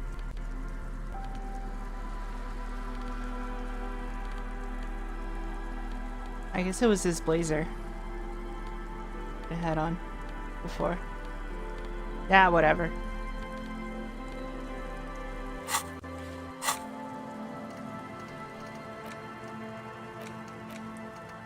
Something to internalize next time.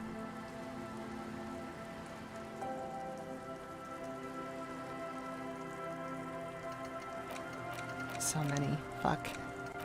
Oh, finger pistols. Okay. Alright, guys. We'll leave it there for now. I'm not sure when we're gonna go live again. But I think we might change the game. We're still playing Disco, but we might switch it out for one of these streams for something else. But damn, we're getting places. The shaggy-haired girl kneels on the sea ice. She looks up as you approach. So you talked to my associates, right? Are you going to help us? With the church, I mean. I got questions. Shoot.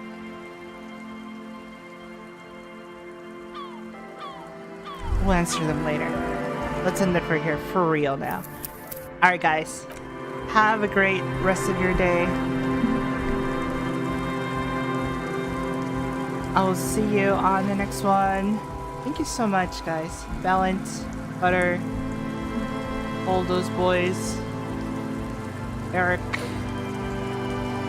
Bont, Magic, and everyone who joined. Thank you so much. I will see you later. Bye.